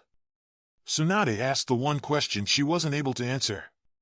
Yujito looked over at her. I think a better question is how did she end up in Orochimaru's forces? We're just going to have to ask her. Let me fucking go now. Tayuya shouted as the Umbu forcefully restrained her. Kakashi stood in front of her bed with his arms crossed. I said let me go. You're in no position to demand anything. The Hokage shot back as the Umbu tied her to the bed so she couldn't escape. He motioned for the Umbu to leave. Hawk, Cat, you're both dismissed. What are you going to do to me? Couldn't you have just killed me outright? Why did you have to prolong my suffering? The redhead asked with a faltering glare. I didn't have you executed because I need information that only you have, Kakashi began. I want to know where you came from. Whirlpool Country was destroyed years ago, and there hasn't been an active Rinnegan besides Jiraiya-sama's 2 students. The Rinnegan is considered a random mutation which only appears once every 5 generations for an Uzumaki outside of the royal family, and even then it always dies out eventually. Only the royal family has ever been able to sustain it, and I've had my people do a DNA match for you. Your DNA matches with Uzumaki Kushina and Namikaze Minato. Two very important figures to Konoha and to me, he continued. Knock knock. Enter, Kakashi said, not taking his eyes off of the redhead. An obviously injured Yujito entered a moment later with Tsunade, right on time. What is she doing here?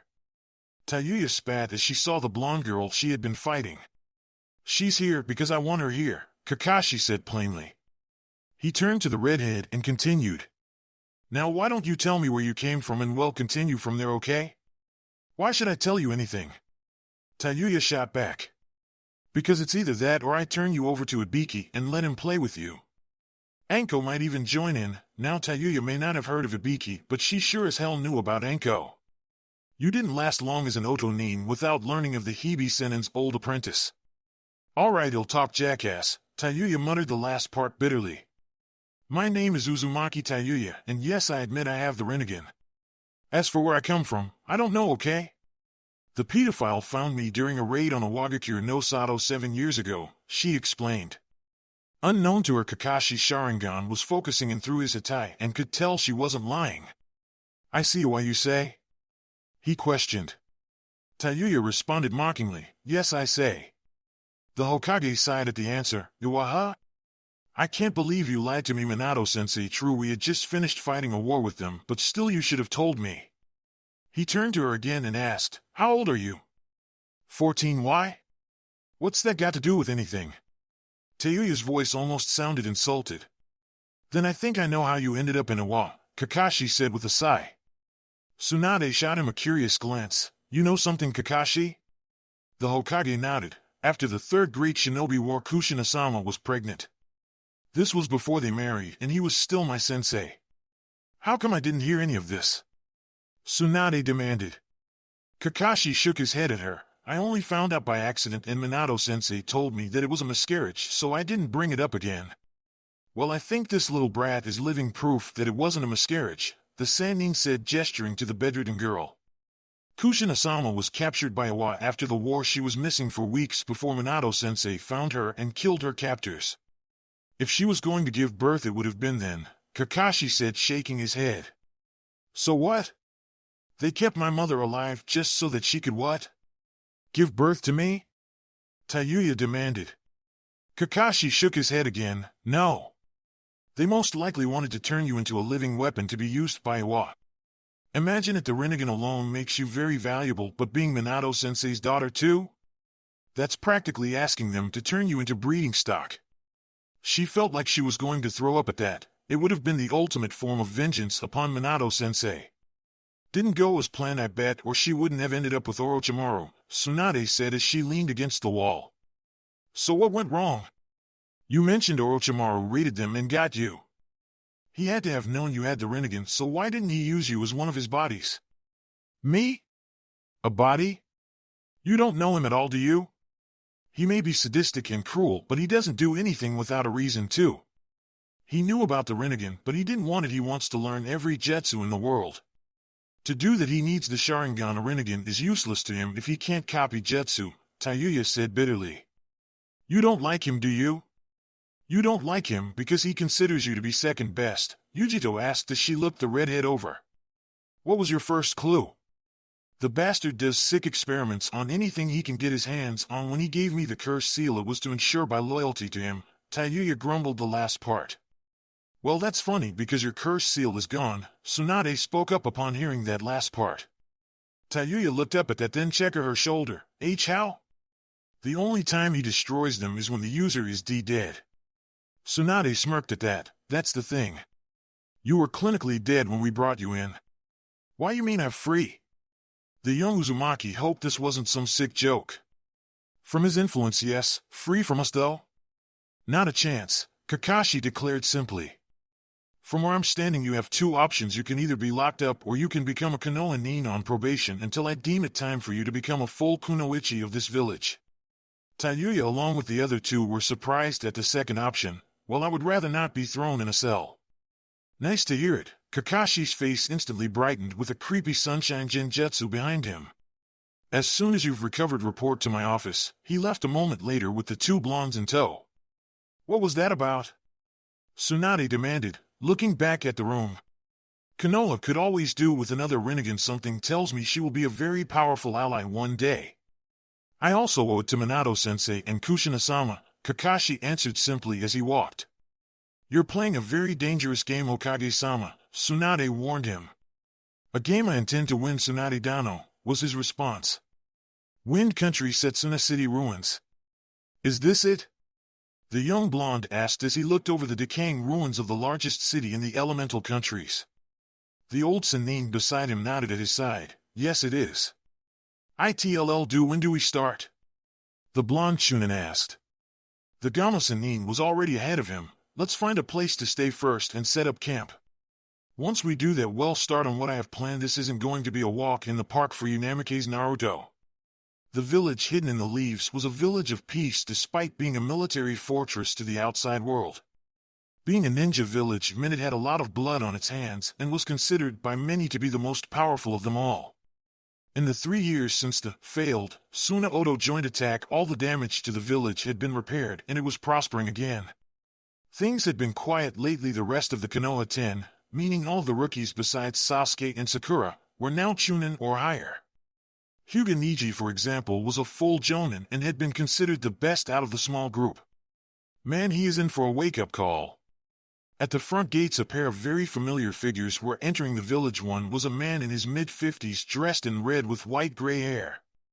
The guards on duty immediately recognized this man as Jiraiya of the Sannin, a living legend if there ever was one. The second person, however, was a young 15-year-old blonde man wearing a red trench coat with black flames covering the bottom of it. Under it was a black-orange jumpsuit, and he had 6 distinct whisker-like marks on his cheeks. Naturally, the guards recognized him as Uzumaki Naruto, Jinchuuriki of the Kyuubi no Kitsune, successor of the Rakuto Sannin, living legacy of the Yondaime Hokage, and student of the Gama Sannin Jiraiya. That's quite a resume for a kid who graduated last in his class. He paid them no heed as he passed, too consumed with excitement at finally being home again. However, the excitement he felt was more towards finally meeting the one person in all the elemental countries that he wished to see again. Not wasting any time, he jumped high and landed on top of a large post overlooking the village. Jiraiya smirked as he watched his student, the image of the boy's father overlaying his form. Hello, Konoha!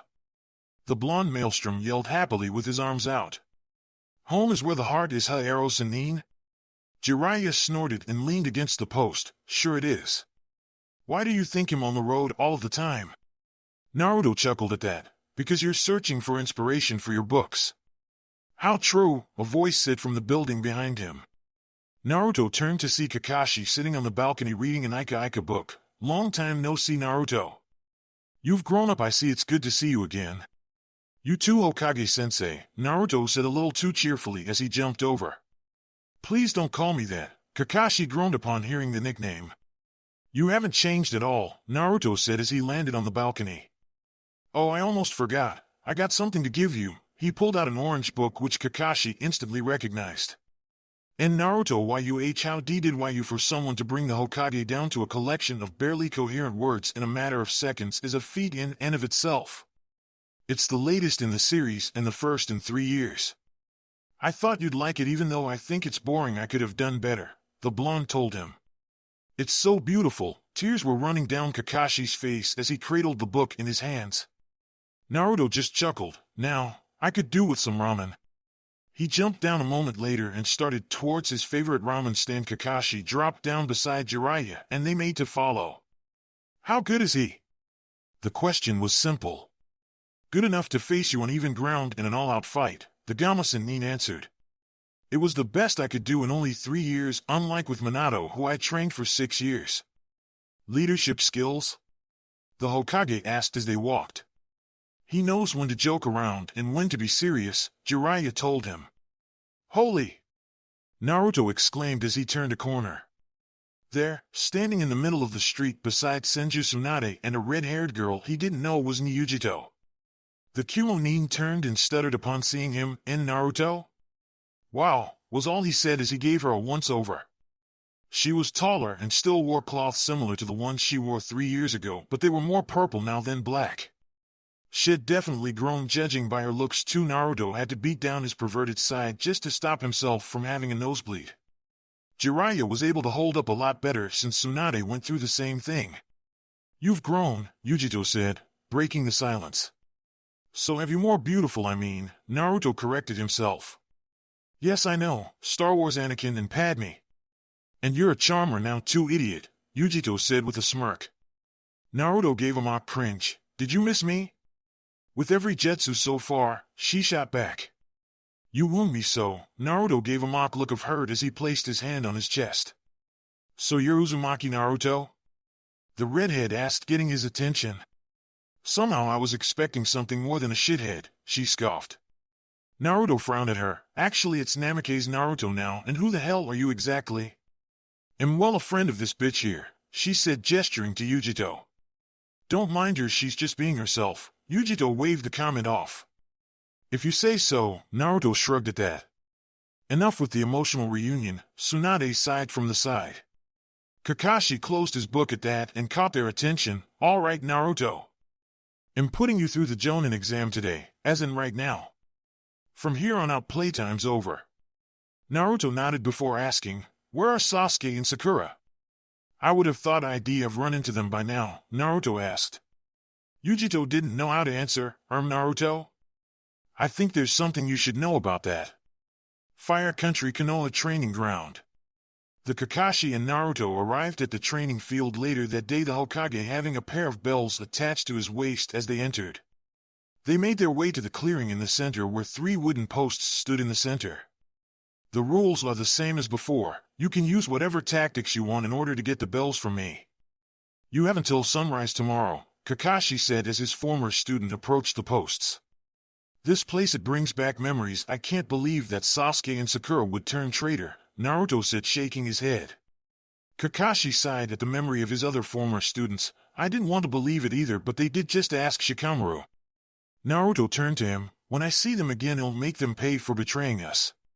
Kakashi snapped his book closed. "There is no need in thinking about that right now. Let's begin, shall we?" Naruto grinned and tightened his hattai on his head. "You won't be able to read your book this time, Hokage-sensei." Kakashi smirked and lifted his hattai to reveal his Sharingan. "I get the feeling that this is going to take more effort than last time." "You're right," Naruto exploded from the ground with his signature attack in hand. "Rasengan!" he called out as he hit Kakashi right in the chest.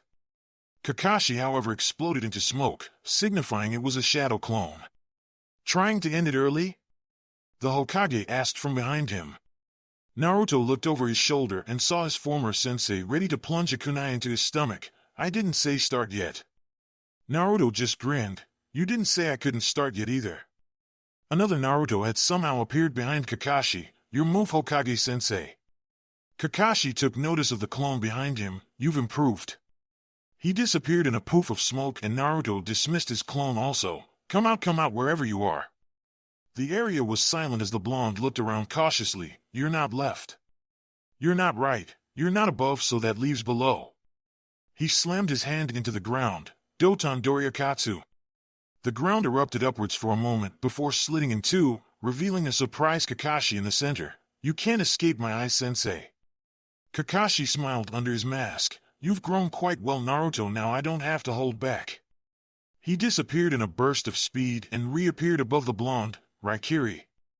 Naruto's eyes widened and he disappeared in a flash of yellow, Shunpa no Jutsu. Naruto skidded a few feet away as Kakashi touched down on where he had been standing moments ago. "That was a little too close." "That wasn't Hiraishin no Jutsu you just used," Kakashi commented with his Sharingan spinning. "It's something I've been working on since my fight with Gaara." Naruto shrugged as his eyes flashed gray for a moment. "Yes, but I can already see its weakness. It all depends on how fast your opponent can react," Kakashi stated. Naruto didn't respond to that. "Tajukage Bunshin no Jutsu." Hundreds of shadow clones appeared around them and charged. Kakashi saw them coming, however, and reacted the way he normally did when outnumbered. He outmaneuvered them and seemingly effortlessly destroyed them using nothing but taijutsu. It took 27 minutes to eliminate them all, and he never took his eyes off of the original Naruto. Kakashi jumped high onto one of the branches and looked down at the blonde who stood amongst what was left of his clones. Once he was in position, Naruto executed his plan. He formed a set of hand seals and attacked. It was one of the two most powerful wind jutsus in his arsenal, which he learned when they were in Wind Country 2 years ago. This plan he created wasn't meant to hurt his opponents, it was meant to stop them in their tracks. Futon Kazuridan no Jutsu, Naruto whispered as he launched his attack. At first Kakashi thought it was the Kyuubi, but when he turned he was met with the sight of a large dragon made of wind barreling at him. The Hokage was obviously surprised at that attack and narrowly evaded as the dragon crashed through the forest, blowing away trees and forcing Kakashi back to the was followed by Naruto jumping high into the air and launching his next attack. Futon Rinnegan, an Oni jutsu designed by the Ichibi no Tanuki Suna no Shikaku, which could be used by humans. Sadly, most weren't able to use it effectively because of the chakra requirements. In fact, Jiraiya was only able to use it once a week because it drained all of his chakra with a single usage. Because of the Kyuubi, Naruto didn't have that problem, however. Kakashi disappeared into the ground just before it impacted Doton Mogirigaku no Jutsu. There was an echoing explosion as trees and dirt was blown away under Naruto's seemingly endless onslaught. After the dust settled, Naruto stood in the center of the small crater he had created and was using his Rinnegan to track Kakashi underground. Just then Kakashi exploded from the ground behind him with a fist covered in lightning. "Raikiri!" he called out as he made to stab the blonde. Naruto knew he couldn't dodge this time, so he fell back on his defenses. Shinra Tensei. The blast of gravity flung Kakashi back into the trees again, but he recovered quickly and stood up straight once again. "Your reaction time with the Rinnegan has gotten better. Your use of different elemental jutsu also shows how much you've improved. I'll even go as far as to say I underestimated you, but you still haven't got a bell yet." Having been around Jiraiya of the Sannin for 3 years, Naruto was no stranger to mind games, so he knew when to shrug off what his opponent was saying. Even so, he knew he was reaching his limit, had been using nothing but high-level jutsus since this fight started, and knew that the large amount of shadow clones he had created earlier had used up a good portion of his chakra reserves. He would need to end this soon or he would lose, and they both knew it. The only other option he had was to retreat and wait for his reserves to regenerate, but knew Kakashi would just follow him wherever he went. Just then he and Kakashi locked eyes, and suddenly the world around him disappeared, only to be replaced by Kyuubi rampaging through what looked like Konoha. Naruto placed his hands and a seal expelled a large blast of chakra, Kai. The genjutsu shattered and Naruto saw that his surroundings had returned to normal. "You've broke out of my genjutsu, that's good, but we both know that Itachi is better," Kakashi stated. "Well then let's try this." He suddenly shot a dog made of lightning towards the blonde. It dissipated the moment it touched Naruto. "I see you've been able to make your jutsu automatic now, so you don't have to consciously control it all the time." Naruto raised his hand and whispered, "Bancho Tenin." Kakashi was suddenly being pulled towards Naruto, who now held out another spiraling sphere of chakra, Rasengan. The moment his attack hit, Kakashi phased out of existence and turned into sparks of lightning. The electricity that was released shocked every nerve in Naruto's body, causing him to fall to his knees as the real Kakashi moved in to finish the job. The moment he was within range, however, four seals quickly activated on the ground around the Hokage, forcing him to stop. "A Fubaka Hajin ha? Using your own body as bait and then luring me into this. A very effective trap if a bit reckless," Kakashi mused as one of Naruto's clones appeared and pulled the real Naruto away from him. "This won't hold me for long, Naruto, you know that." "It doesn't have to," Naruto grunted in pain, held up his hand. "Bancho Tenin." The bells were suddenly pulled away from Kakashi and into Naruto's hand. "It doesn't matter if you can beat me, sensei. I still win by default." Kakashi chuckled at that and clicked his fingers. The seals around him were destroyed, and he walked over to the blonde. "Congratulations, Naruto. You just made Jonin. You parents would be proud." Naruto gave out a sigh of relief. "Don't worry about the jutsu I hit you with, it will wear off in a little while.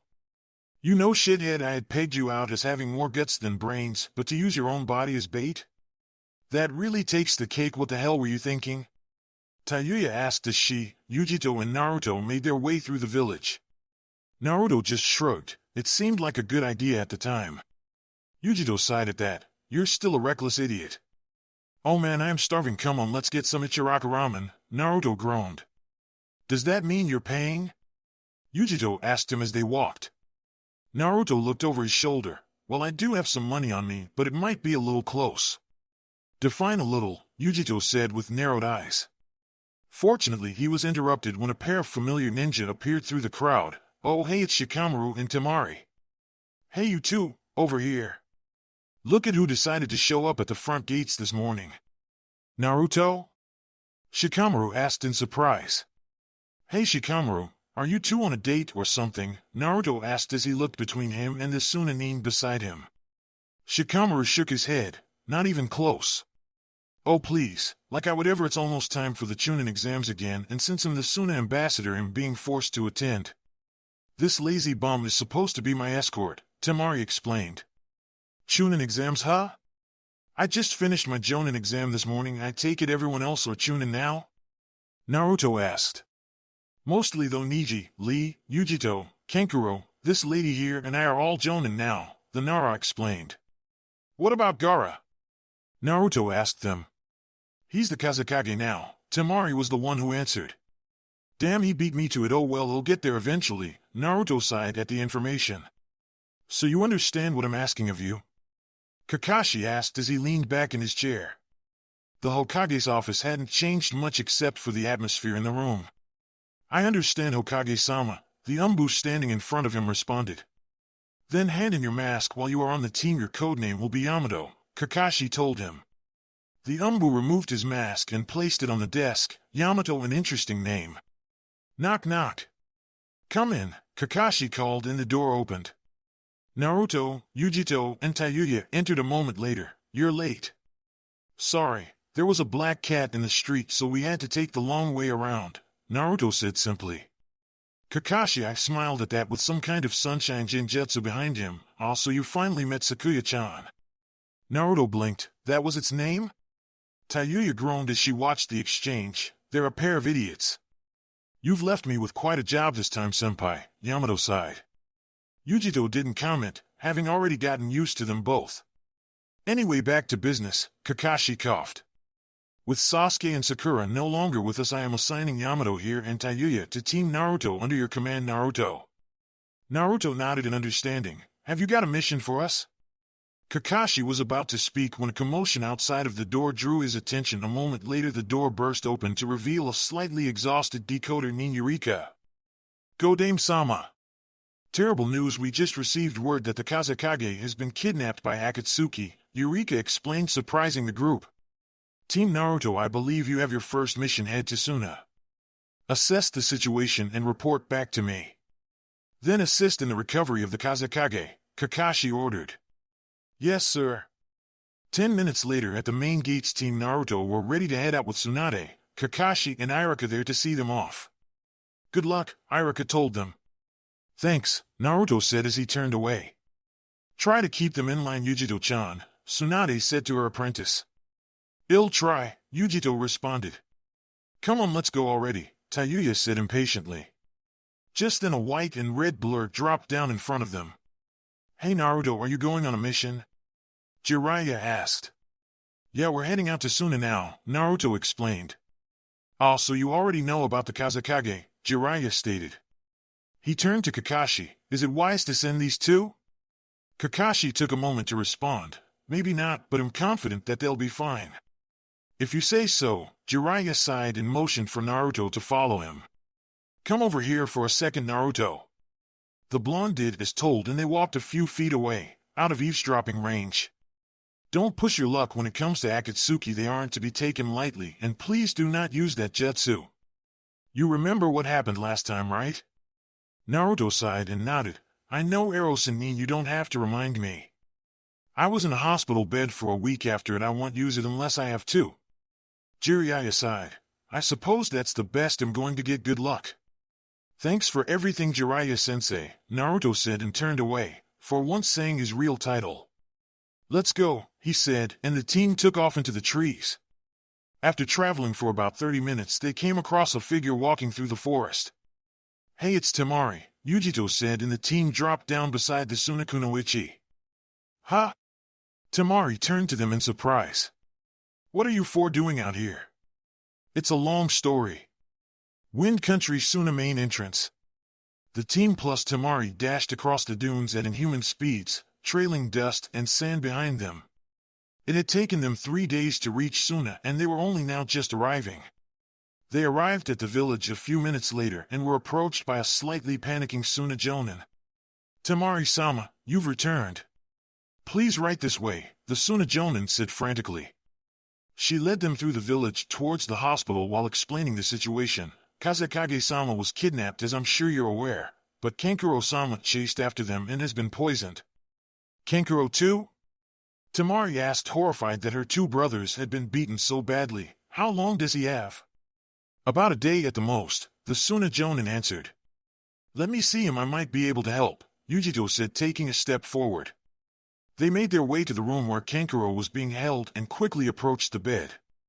The room was filled with doctors and several elders who seemed surprised at their arrival. An elder woman spotted Yujito and immediately lunged right at her.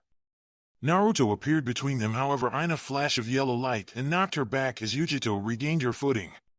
"It's been a while, slug woman," the elder woman said. Another elder held up his hand. "Look closely, sister. Despite her looks, she is not Tsunade-san." The woman focused for a moment before laughing it off. "Oh, I see. Sorry, my dear, you just look so much like that slug woman, I mistook you for her." Yujito shook her head and turned to Kankuro. "Whatever." Naruto sighed and turned to Yujito, who was now working on Kankuro. "How is he?" Yujito used her medical ninjutsu to extract what looked like a blob of dark substance from the Sunanin's chest and sealed it in a small container a moment her. "He's not out of the woods yet, but I have extracted the poison. I still need to get rid of the remaining toxins in his system," Yujito explained as she placed the container down on the table to the side. "Can one of the other medic nins do it?" "We're on timer here," Naruto asked her. Yujito nodded. "The only thing people need is the supplies and the right formula. Let me write it down and we can go." "How do we track these freaks?" Tayuya asked from the side. "That's simple," Naruto said as he placed a hand on Kankuro's head and closed his eyes. His eyes opened again to reveal the Rinnegan glowing as he concentrated. "Akatsuki's general direction is towards the north. Seems like they may be using an old cave system to hide long enough to extract Shikaku." "How did you do that?" Yujito asked, surprised.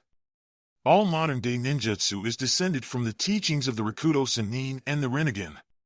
Where do you think the Yamanaka ability to read minds came from?" Naruto responded.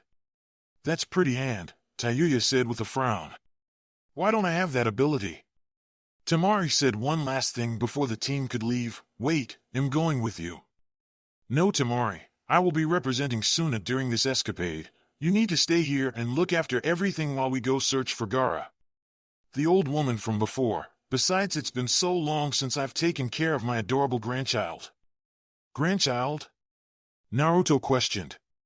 "Sasori of the Red Desert, it appears my grandson has joined these Akatsuki. I want to meet him again," the woman explained. "You got a name, old lady?" Tayuya asked bluntly. "Call me Chiyo and do not call me old." "To be young again," she muttered the last part.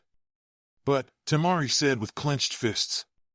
"Naruto, Yujito, Tayuya, please bring back Gaara." Naruto just waved it off. "Don't worry about it. I'm going to become the next Hokage, but for now I'll settle for the Kazekage owing me a favor."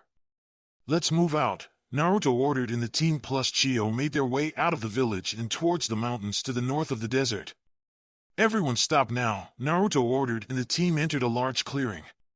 A shadowy figure stood a few meters away, staring at them. "Oh crap. Is that Yujito?" trailed off as she recognized him. "He's wearing an Akatsuki cloak. Who is this bastard?" Tayuya asked as she looked the man over. "Those eyes," Chiyo mused when she saw the red tint in the man's eyes. "Uchiha Itachi," Naruto declared as his own eyes shifted into the form of the Rinnegan. "You've got a lot of nerve, showing yourself like this."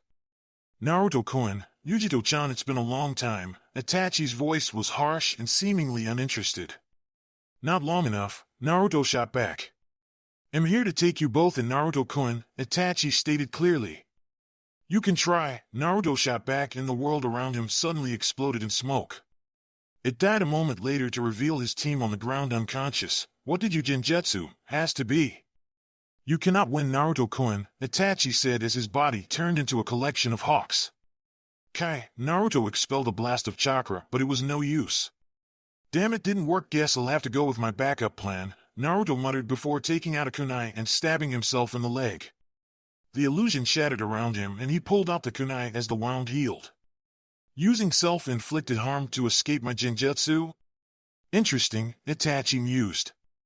If you liked it, then you're going to love this, right? Rain on me. 2 bolts of lightning shot out of the Kyuubi Jinchuuriki's hands and sent Itachi crashing into the ground, dust blowing up behind him as he struck the surface.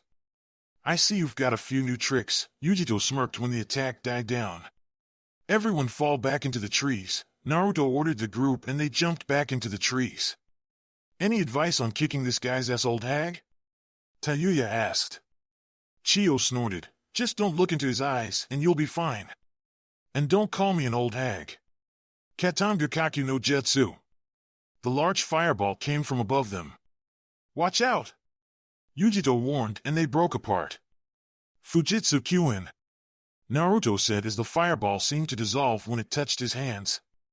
So it appears you've mastered the ability to absorb ninjutsu also. Impressive considering your age, Itachi commented as he came from the side and aimed a punch for Naruto's head. Shunpa no Jutsu, Naruto Flash stepped away in order to create some distance between them and formed a hand seal. Tajukage Bunshin no Jutsu, dozens of shadow clones suddenly popped into existence around them. Itachi dispatched the first clone that came at him from the side. Another dropped down from above and made to stab him with a kunai. Itachi fell back, evading the attack, and knocked the clone away.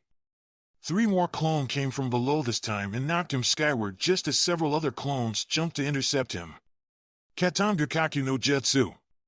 A large fireball exploded from Itachi's mouth and incinerated the shadow clones below, setting the forest on fire as well. Itachi then spun in midair and destroyed the remaining clones before finally landing on one of the tree branches. Most impressive, Naruto-kun. Udama Raikyu.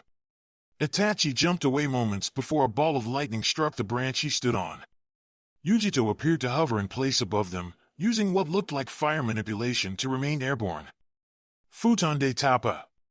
The wide blast of wind knocked down several trees and hurled a surprised Itachi back into the clearing. Naruto dropped down in front of him as he got back up. We've got you outnumbered, Itachi. Surrender. Itachi didn't reply and instead formed several hand seals. That was when Naruto felt a pull and looked down to see that his arms and legs were encased in thin metal wires. Katan Kiryu Enden. Itachi called out as fire erupted down the wires in the shape of a dragon, causing Naruto's eyes to widen in surprise. Shinra Tensei. The words were not spoken by him, but the flames were snuffed out just the same. He looked behind him to see Tayuya standing there with a very familiar set of eyes. You have the Rinnegan, Naruto said upon seeing it. He turned back to Itachi, who was also surprised at this development. We'll talk about this later. Tayuya nodded just as Yujito dropped down behind the Uchiha and 2 of Naruto's clones appeared at his side. Raiten Reimu! Yujito exclaimed as she threw a spear of lightning straight through the Nukanen's shoulder. Yujito dropped back with the others as Itachi's body was shocked until it was unable to move on its own. Finish him. Naruto held out his hand to the 2 clones, and they immediately started charging the jutsu he still has yet to perfect. Chakra spiraled in his hand, which was soon followed by the wind itself, creating a sickening bell-like screech. He shot forward and slammed the glowing white jutsu into the Uchiha's stomach. Itachi gave a smile as his world was consumed in light. Futon Rasengan. Everyone covered their eyes as the countryside was reduced to a small crater. The dust soon cleared to reveal the crater and a disfigured person in the center of it. Naruto paid no heed to the looks he was getting from his team concerning his last jutsu and instead approached the body. Whoever it was not Itachi. That was too easy. Where do we stand on this team? Kakashi asked as he leaned back in his chair lazily with Jiraiya and Tsunade in front of him. Naruto still needs a bit of work, nothing serious except senjutsu training. I couldn't fit it in the time we were given, Jiraiya sighed. He's recreated some jutsu I think he got from the Rinnegan, and I have taught him a few jutsu for each element. I admit I was reluctant to teach him ninjutsu, but he needed help to control the Rinnegan. Unlike the Sharingan, the Rinnegan doesn't actually copy a jutsu if it sees one, but instead allows its users to learn it. I see anything else you would like to mention? Kakashi asked after a pause. He isn't able to control Kyuubi's chakra, yet the Rikudo Sennin was the ancestor of the Uchiha and the Senju. Two very powerful clans who were able to control the Kyuubi no Kitsune. Naruto is most likely the only man alive in the world right now who even has a ghost of a chance of actually controlling it. I have a feeling that Minato knew this as well, Jiraiya continued. I've seen Naruto access Kyuubi's chakra before he was able to remain uncontrolled before he left with you, Kakashi stated. Jiraiya nodded before continuing. Minato split the Kyuubi's chakra into two halves. The young half was sealed inside the containment seal with the Kyuubi's soul, and the seal on Naruto allows him to draw on its power. However, the yin half wasn't sealed in Naruto. I don't really know where the yin half of it is, but I assume it is a part of the ki itself. I'm not exactly sure why Minato split it, but I believe it has something to do with the ki. What happened? Tsunade was the one who asked, sensing tension in the air. I used the ki to twist Naruto's seal so he could access more of Kyuubi's chakra, and I inadvertently released Kyuubi from its cell, Jiraiya explained, getting horrified looks from the other two occupants in the room. Is Naruto okay? He seemed fine earlier, but if Kyuubi was released then he should be dead, not to mention if it is out then it'll probably come after Konoha again, Kakashi asked as he got to his feet. Relax, Kyuubi's still trapped thanks to Naruto's will and his Rinnegan. He held it off long enough for me to close the opening in the seal that I made. That surprised the pair. How? The Yamanaka couldn't even touch the thing, Tsunade questioned. Jiraiya snorted. Where do you think the Yamanaka's jutsu came from? The Rinnegan, of course. Those eyes of his allows him to read people's minds if he holds their head, and makes it extremely hard for someone to invade his mind. But like I said earlier, he can't control the Kyuubi yet. The first time he tried using 4 tails worth of power. Let's just say Setsuna City is looking a little different this summer. Jiraiya shivered when he spoke the last part. I thought Setsuna City was left in ruins during the clan wars. What were you doing there? Tsunade asked.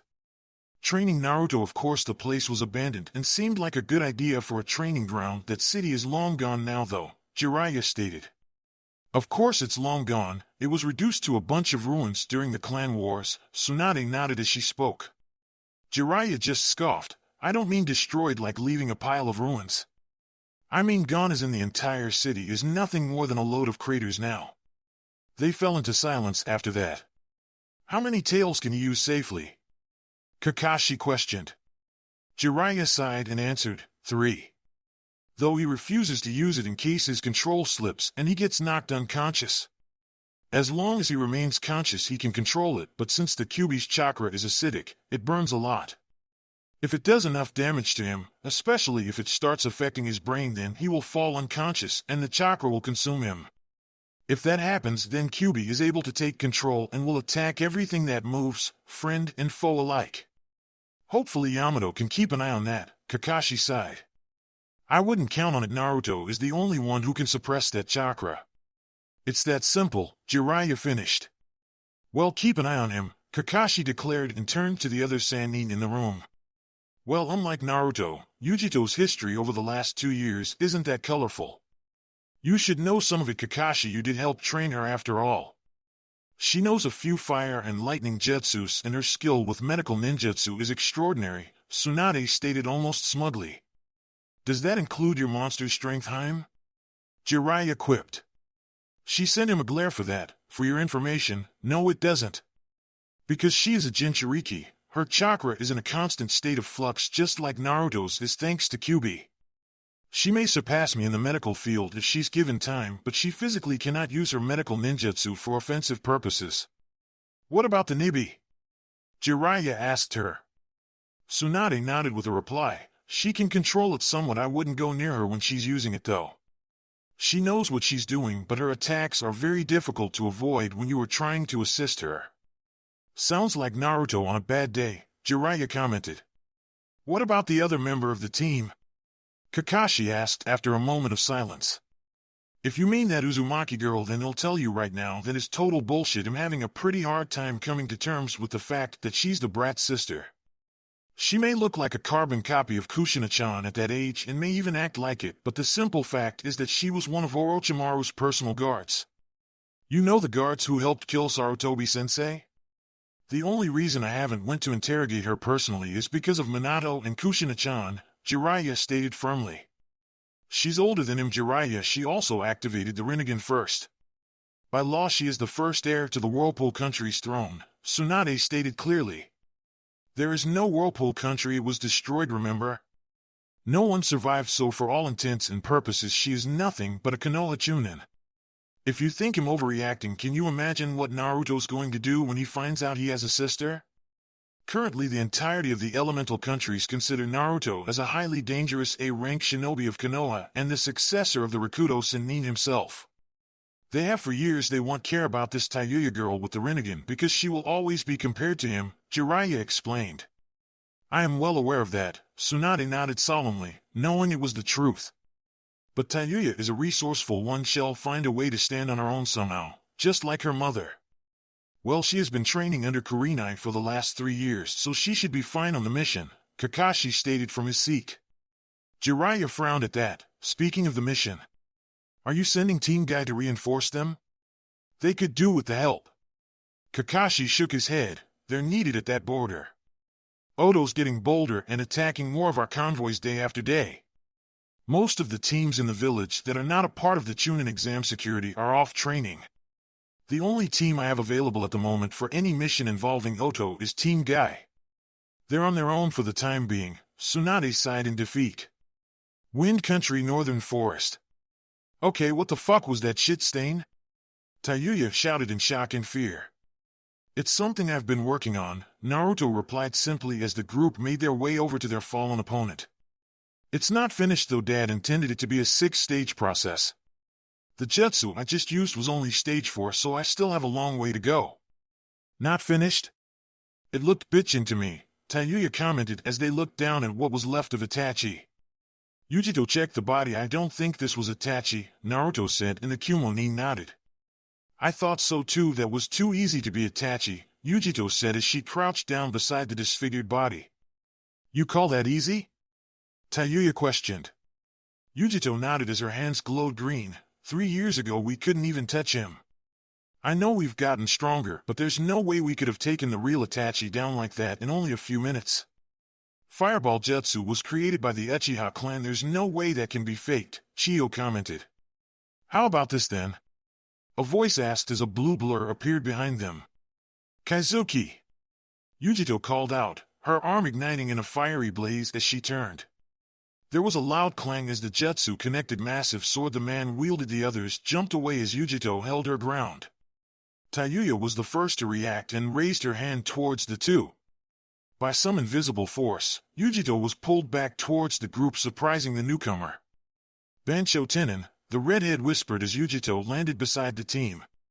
So another Rinnegan user, huh? Kinda reminds me of Leader Sama now that I think about it, or at least without the coldness he displays, the blue figure said with a smirk.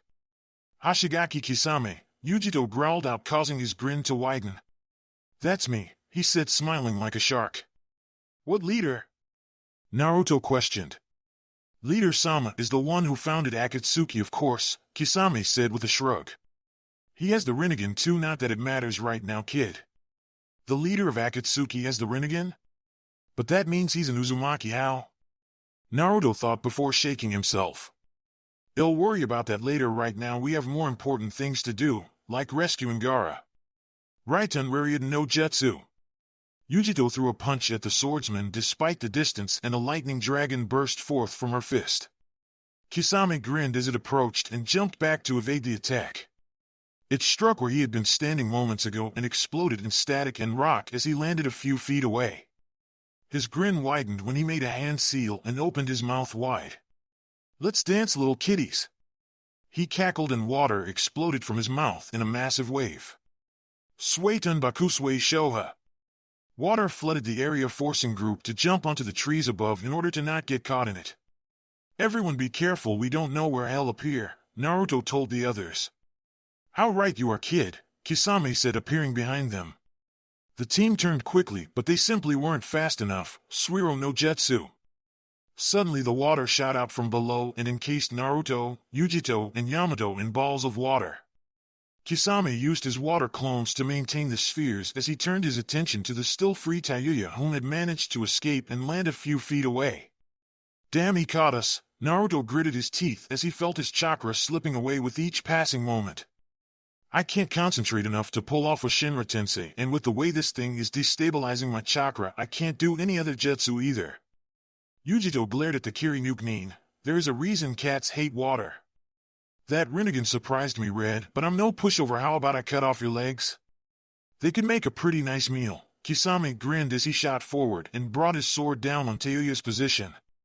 Tayuya narrowly evaded the first strike and jumped away. Kisame was on her within seconds, however, and slashed at her again, but this time she was ready. She formed 3 hand seals that Naruto instantly recognized, and her fist was suddenly encased in lightning. Chidori! Tayuya echoed as she drove the jutsu into Monster's sword. It took only a moment for Kisame to absorb the jutsu and force her away again. Did that thing just absorb my jutsu? To answer her question, the sword burped. I think you should take that as a yes, Kisame said, grinning. Naruto watched this happen and narrowed his eyes. She could have only learned that jutsu from Hokage-sensei. He must have thought her Rinnegan would make up for the weakness in the user's vision. I'll worry about that later, though. I have a job to do right now. He closed his eyes and held out his hands to the wall of the water prison. Please let this work. The chakra suddenly started to drain from the water and into Naruto's body. Fujitsu Kyuin. Kisame turned surprised as the ball of water around the Naruto suddenly collapsed and the blonde stood once again. The swordsman sent an annoyed look when he went to free his team from their own prisons. He didn't let up on his assault, however, and landed a kick to Tayuya's midsection. Before she could get far, however, the swordsman grabbed her ankle and threw her straight down into the water. Let's see how you like this. Kisame hoisted Samahata onto his back and began making hand seals. He slammed his fist into the water and called out, Sueten Gasho Kazame. Suddenly 5 sharks made out of water formed beneath the makeshift lake and swam towards where Tayuya had fallen. Shinra Tensei, Tayuya exploded from the water into the air and landed on the water once more. You're good, but still a long way from Leader Samus level, Kisame said as he shouldered his sword once again. Tayuya made several hand seals and whispered, Megan Narakumi no Jutsu. Kisame suddenly stopped as he found himself in a genjutsu but quickly shrugged it off. It was only a distraction, however, and bought the time Tayuya needed to get off her next attack. Chidori! The redhead exclaimed as she drove her lightning-covered fist through the swordsman's chest and out the other end. And not bad, Red, not bad at all. Kisame grinned as he fell back and hit the water as it dissipated. The rest of the team appeared at her side a moment later and looked over the body. Kisame suddenly disappeared and revealed a battered and bruised Tsunajonin with a hole in his chest from Tayuya's Chidori wound. It must be some kind of jutsu. Hokage retired years ago, and I know he was completely loyal. There is no way someone like him would have joined my grandson willingly, Chiyo stated upon seeing the body. Come on, we're wasting time, Naruto said, and the group took off into the trees again. They had set up camp later that night, thinking it wouldn't be a good idea to continue on at night. They were all exhausted from their earlier confrontation with Akatsuki and knew it was only a matter of time before they extracted Shikaku and killed Gaara. They needed rest if they were going to be able to save the teenage Kazekage before the deadline tomorrow afternoon. The campfire sparked slightly from the wood it burned, and its flames rising slightly. Yamato and Chiyo had already fallen asleep while the rest of them were sitting quietly around the campfire. Are you going to tell me now? Naruto's voice cut through the silence. Tayuya looked at him with veiled fear. What do you think, Shitstain? I think you're an Uzumaki, but I was told all of them died in Whirlpool Country. Now I find out that not only you have the Rinnegan, but also the leader of Akatsuki has as well. What the hell am I supposed to think here? Naruto demanded. Well, I am an Uzumaki, but Tayuya trailed off, not knowing how to continue. But what? Naruto questioned. My parents were Namikaze Minato and Uzumaki Kushina. I'm kinda your she was cut off. You're my sister, bullshit, Naruto said simply. You're really expecting me to believe after all these years that I have a long-lost sister who's been Rakuto knows where and now you come back? The two females were quieted at that. It's the truth, Naruto, Yujito told him, causing his head to snap towards her. Do not start with me, Yujito. I'm mad at you too. You should have told me the moment I got back, not waited until we're in the middle of an S-rank mission to throw this at me, Naruto shot back. Hey, lay off her, she didn't say anything because I asked her not to, Tayuya explained, drawing his gaze back to her. I was captured by Orochimaru during a raid on Owa after our parents died, and I ended up in Konoha 3 years ago. Ero Hokage offered me a job as a kunoichi of Konoha, and I took it, so here I am. Naruto just stared at her for a good 10 seconds before standing up and walking away without a word. Don't take it too personally, Tayuya, Yujito told the ex-Oto Nin. He just needs time to come to terms with this. I'm sure he'll accept you in no time. He's a good guy and I've never known him hold a grudge before. I hope you're right. His mind was in turmoil. He had a sister, a living relative of close relation, one he didn't even know about until today. His first thoughts were of betrayal, then anger at being lied to, and finally landing on confusion. What was he supposed to do? They were strangers, and yet they were family. Then again, that could be said about him and Tsunade as well. He wished Eros and Nin was here. At least his godfather might have some useful advice for this bizarre situation he had found himself in. Then there was Yujito to consider. He didn't know what to think where she was concerned. He liked her, there was no denying that, but he knew he couldn't afford to grow attached to her. I mean, after what happened with Sasuke and Sakura, you couldn't exactly blame him. Those two traitors had a lot to answer for themselves. If there was one thing Naruto hated the most, it was traitors. Those who abandoned those close to them, no matter the reason, were not worth anything in his book, even if that reason was justified.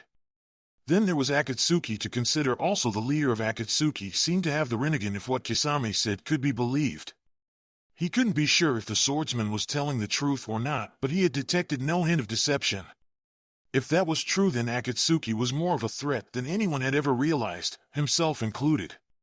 Naruto shook himself in his futon. He had been getting off track again.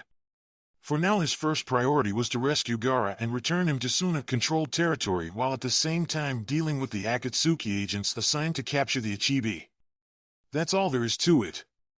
Wind Country, Northern Caves. The team dropped down from the trees and appeared in front of what looked like some kind of red arch.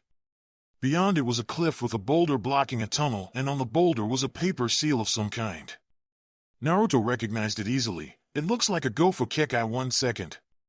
He looked around with his Rinnegan activated. Okay, I can see chakra papers in 4 directions around us and 3 chakra cores beyond this boulder. Kage Bunshin no Jutsu, 4 clones appeared at his side, and each with a Rinnegan. I'm never going to get used to seeing in more than one direction at once, Naruto said as the clones took off into the trees. What are you planning on doing? Yujito asked him. Bringing down the barrier, Naruto replied, and jumped up to where the seal on the boulder was located. He grabbed hold of it and waited for the clones to get into position. Once he saw the clones rip their own seals off, he did the same, and the barrier fell a moment later. Naruto jumped down and formed several hand seals. Doton Doriyakatsu, Naruto whispered, and the boulders split apart to allow them entry. Well, that's one way to knock, Tayuya quipped as they entered. You're a little late, we've been waiting 5 whole minutes, a voice said, annoyed. 3 figures were seen in the now illuminated cavern. The first was a blond man with mouths in his palms and wore the signature Akatsuki cloak. The second figure was a hunched-back man who wore a mask over his face. The final figure was lying on the ground behind the pair. After a moment, Naruto spotted that the figure had red hair and assumed it was Gaara, though with the lighting in the cave being minimal it was difficult to tell. Gaara, Naruto whispered upon seeing the teenage Kazekage's unmoving form. The little runt was tough, but he still fell in the end. Now, which of you are the Kyuubi and I the Jinchuuriki? Deidara asked with a smile. Who do you think, assholes? Yujito shot back. Give Gaara back now, Naruto demanded. Deidara chuckled and turned to his partner. I know you don't want to hear this, Sasori, but let me play with the I the Jinchuuriki. No, I will face the I the Jinchuuriki. You've already fought the Ichibi Jinchuuriki, so you can have the I this time, Sasori told him simply. Doton Doriyakatsu, Naruto slammed his palm into the ground and the earth split in 2, separating the 2 Akatsuki members. Bansho Tenin, Tayuya followed this up instantly and pulled Gaara towards her. She caught him a moment later as the Akatsuki agents recovered. I believe he told you to give the Sandman back to us, you fuckers. That was very rude, Deidara commented in annoyance. Focus, Deidara, Sasori stated. Art is an explosion, the former Iwanin responded. Yamato, take Gaara and the old hag and get out of here. Head for Suna. Hopefully they've sent someone to back us up, Naruto ordered. Good luck. Yamato nodded and dashed out of the cave with the unmoving form of Gaara in his arms and Chiyo close behind. You're going to pay for this, you bastards, Naruto stated clearly and cracked his neck. Yujito, Tayuya, you two deal with the gender-confused weirdo over there while I deal with this doll-loving prick. Alone? Yujito asked him. Naruto nodded as his eyes flashed red. I won't be holding anything back. It's too cramped in here. I think he'll take my art outside, Deidara said as he created a dragon made of clay. He jumped on its back and it took off a moment later. It flew out of the cave entrance and arched away with Yujito and Tayuya in pursuit. Come on, let's go after him, Tayuya shouted, and they took to the trees. Back in the cave, Naruto and Sasori were staring each other down. It's just you and me now, Naruto said clearly. Sasori's cloak was cast off to reveal a massive scorpion-like puppet covering his body. What the fuck are you exactly? A puppet master, and this is my act. I call it Hirako, Sasori replied and launched a volley of kunai from his scorpion mouth. With his Rinnegan flaring slightly, Naruto evaded the volley and rolled to the side. You're too slow, old-timer, Naruto quipped as he finished his hand seals. Futon Kazurian no Jutsu. He threw out a punch and a dragon made of wind shot out from his fist. I see the tales of your power are accurate, Sasori commented and dodged the wind dragon as it impacted where he had stood moments ago. Interesting wind jutsu, but then I expected nothing less from a wielder of the Rinnegan. The leader of Akatsuki has the Rinnegan, doesn't he? It wasn't a question. Who is he exactly? Naruto asked him. I do not know, Sasori replied, uninterested. And you work for him? Naruto asked him. Sasori appeared to shrug slightly in his puppet. Fine art is something wonderful that's left long into the future, eternal beauty. I'll remember that when I carve it into your tombstone, Naruto said as shot forward. Let's go wild. Sasori held up his left arm and the arm itself shot off towards the oncoming blonde. Naruto dodged it to the side at the last second and kept moving even as a wave of needles shot out of the mobile limb. Shinra Tensei, Naruto whispered and blew the needles away as he closed in on Sasori. I had forgotten about that gravity jutsu you Rinnegan users are capable of, Sasori said with a hint of irritation in his voice. A moment later he aligned his scorpion tail to pierce the blonde when he came within. My move. Kage Bunshin on Jutsu, a shadow clone popped into existence beside Naruto and pulled him out of the way at the last second. The real Naruto was then able to sidestep the tail and attack directly. Rasengan, he called out as he brought down the ball of spinning chakra on his opponent. Sasori's eyes widened as his scorpion puppet was reduced to a pile of scrap, forcing him to jump out of it and land a few feet away. The real Sasori stood, wearing his Akatsuki cloak over his body, as watched the blonde Konoha Jonin kick away the remains of the puppet he had just destroyed. You know, when Chiyo Abakan said you were her grandson, I pictured you being older, around Hokage-sensei's age. But you barely look 16, Naruto commented as his clone vanished in a poof of smoke. Like I said before, fine art is something wonderful that's left long into the future, Sasori said, smiling slightly. Naruto narrowed his eyes at that. You're immortal? Maybe, the puppeteer responded vaguely. Let me show you my favorite puppet, he continued as he pulled out a scroll. This one was very hard to finish, but I managed. There was a poof of smoke as Sasori released the seal on the scroll and extracted the object it had stored away. But that's what makes me so fond of him. The smoke died down to reveal a vaguely human puppet wearing a black cloak. What the hell is that thing? Naruto asked upon seeing the puppet. Allow me to introduce you to my favorite puppet, the Sandaime Kazekage, Sasori answered as the puppet twirled around him. A human puppet? Naruto asked, horrified. Eternal beauty is something I strive to create, Sasori said simply. That's an abomination and I'll destroy it. Here and now, Naruto snarled. You can try, Sasori responded and sent the puppet forward to attack the blonde. Naruto jumped back and evaded the strike from the blades connected to the puppet's right arm. He cursed a moment later as the Sandaime descended from above and slashed downwards, forcing him to jump further back. Here goes, Sasori exclaimed as he brought the puppet's left arm up and the panels on to open to reveal seals on the inside. Senju Sobu. Dozens of wooden arms erupted from the seals in a glow of blue chakra and shot towards the Kyuubi Jinchuuriki. Damn it, Naruto cursed and shifted his weight to the side. Shunpa no Jutsu, he disappeared in a flash of yellow as the arm struck his previous location and he reappeared on the other side of the cave. You're fast, Sasori commented upon seeing the blonde's speed. But you cannot fool the eyes of a puppet master. We pay very close attention to detail. Judging by the slight movement you made before you executed your jutsu, I would hazard a guess that it is a one-way jutsu, making you unable to make any deviation in your intended course. Then once you came out of your jutsu, you were forced to steady yourself slightly, indicating that your speed decreases rapidly at the end of transit. Am I wrong?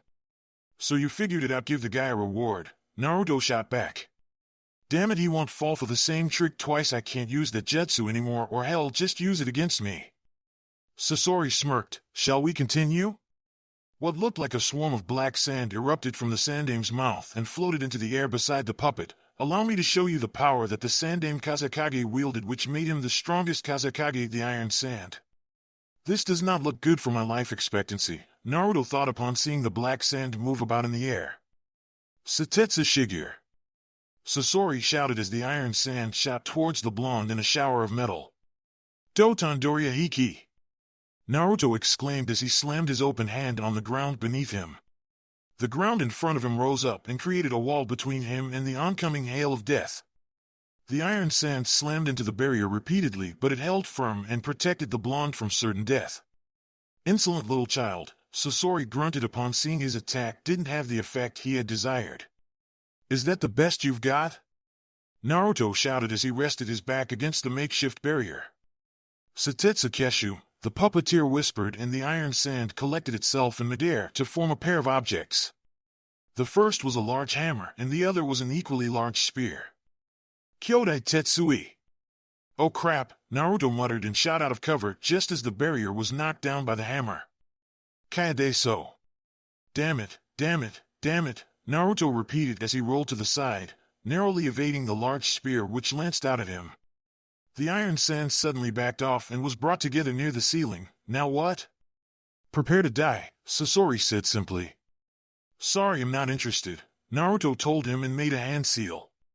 Kage Bunshin no Jutsu, two clones popped into existence beside him.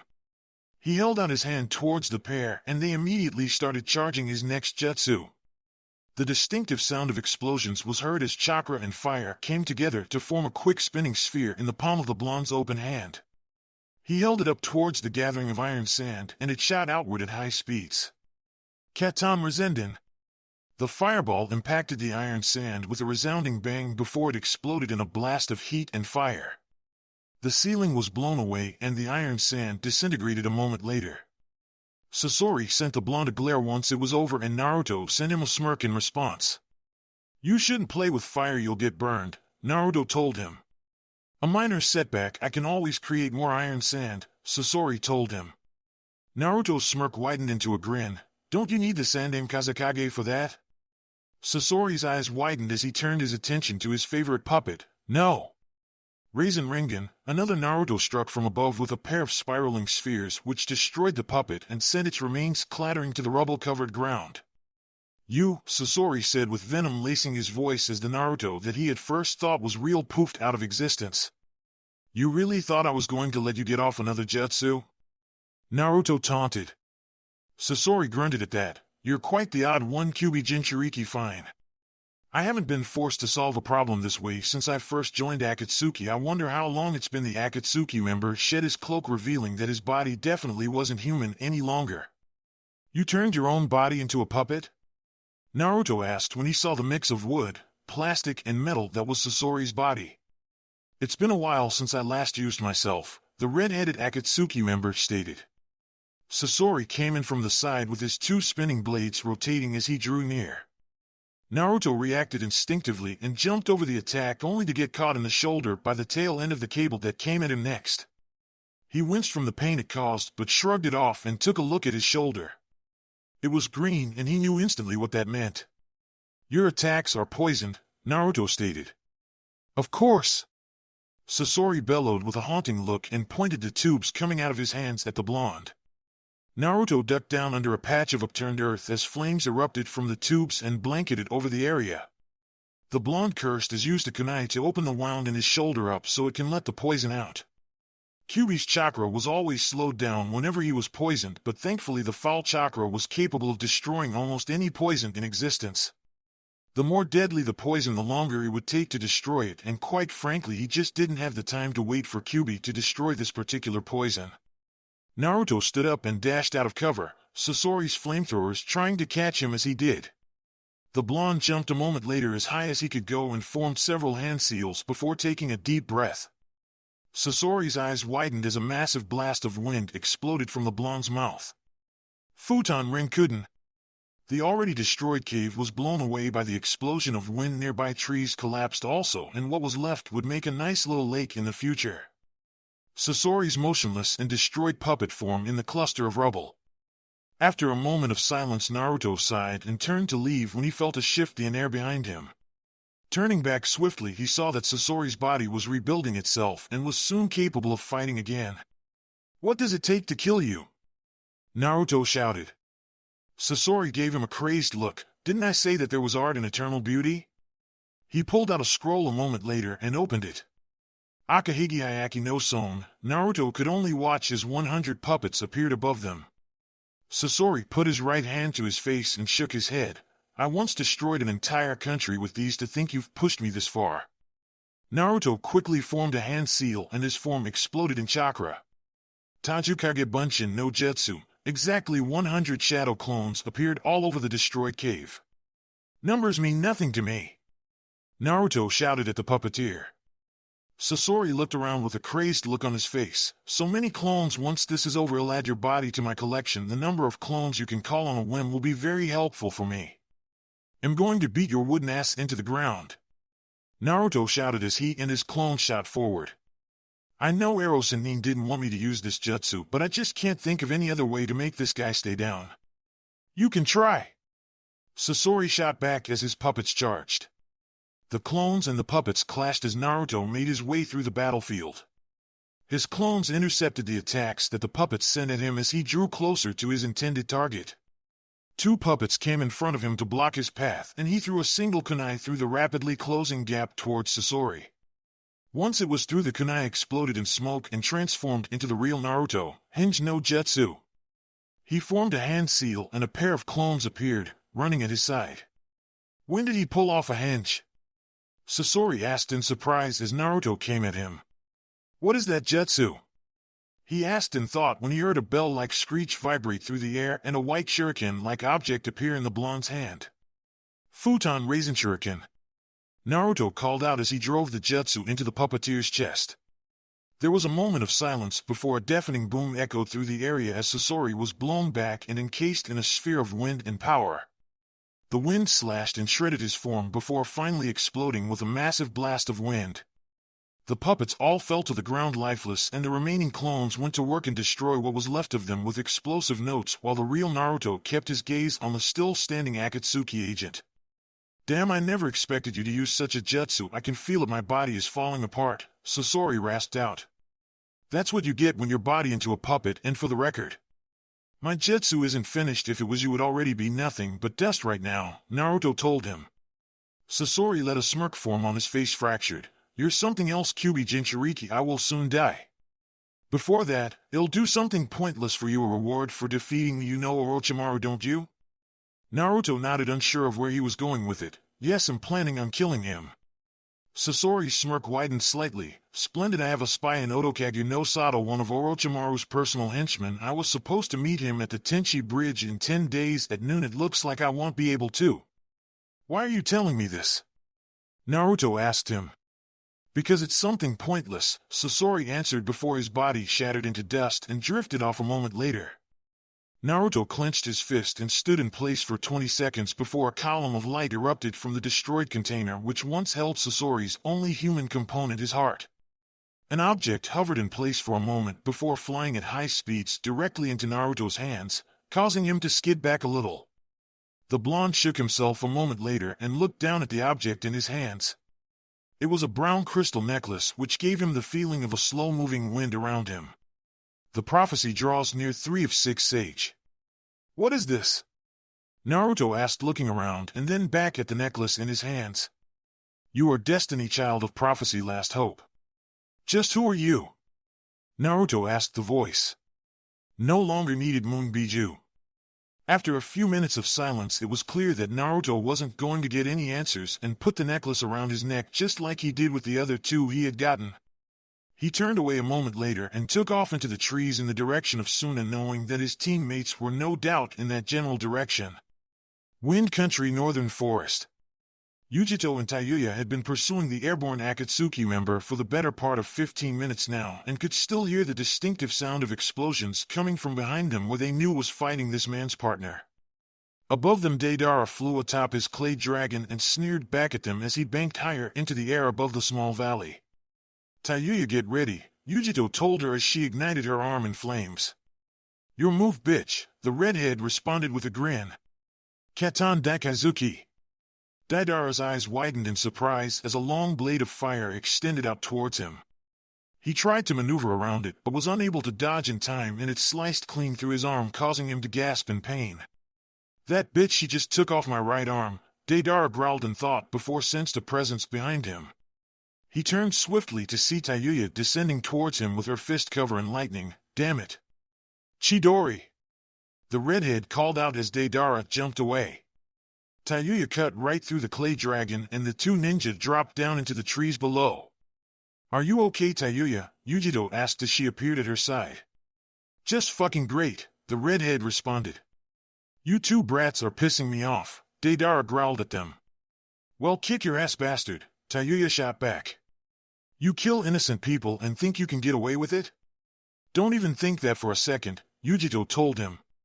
If by innocent people you mean you Jinchuuriki, let me tell you something, we've captured two of them already, not including that red-haired brat of a Kazekage, and in both cases they were disgusting creatures who hated everything and were hated themselves. No one lifted a finger to help them or defend them, people were actually glad to see them go, Deidara said with a grin. All monsters don't deserve to live just like you. Tayuya looked over at Yujito and saw the stone expression on her face.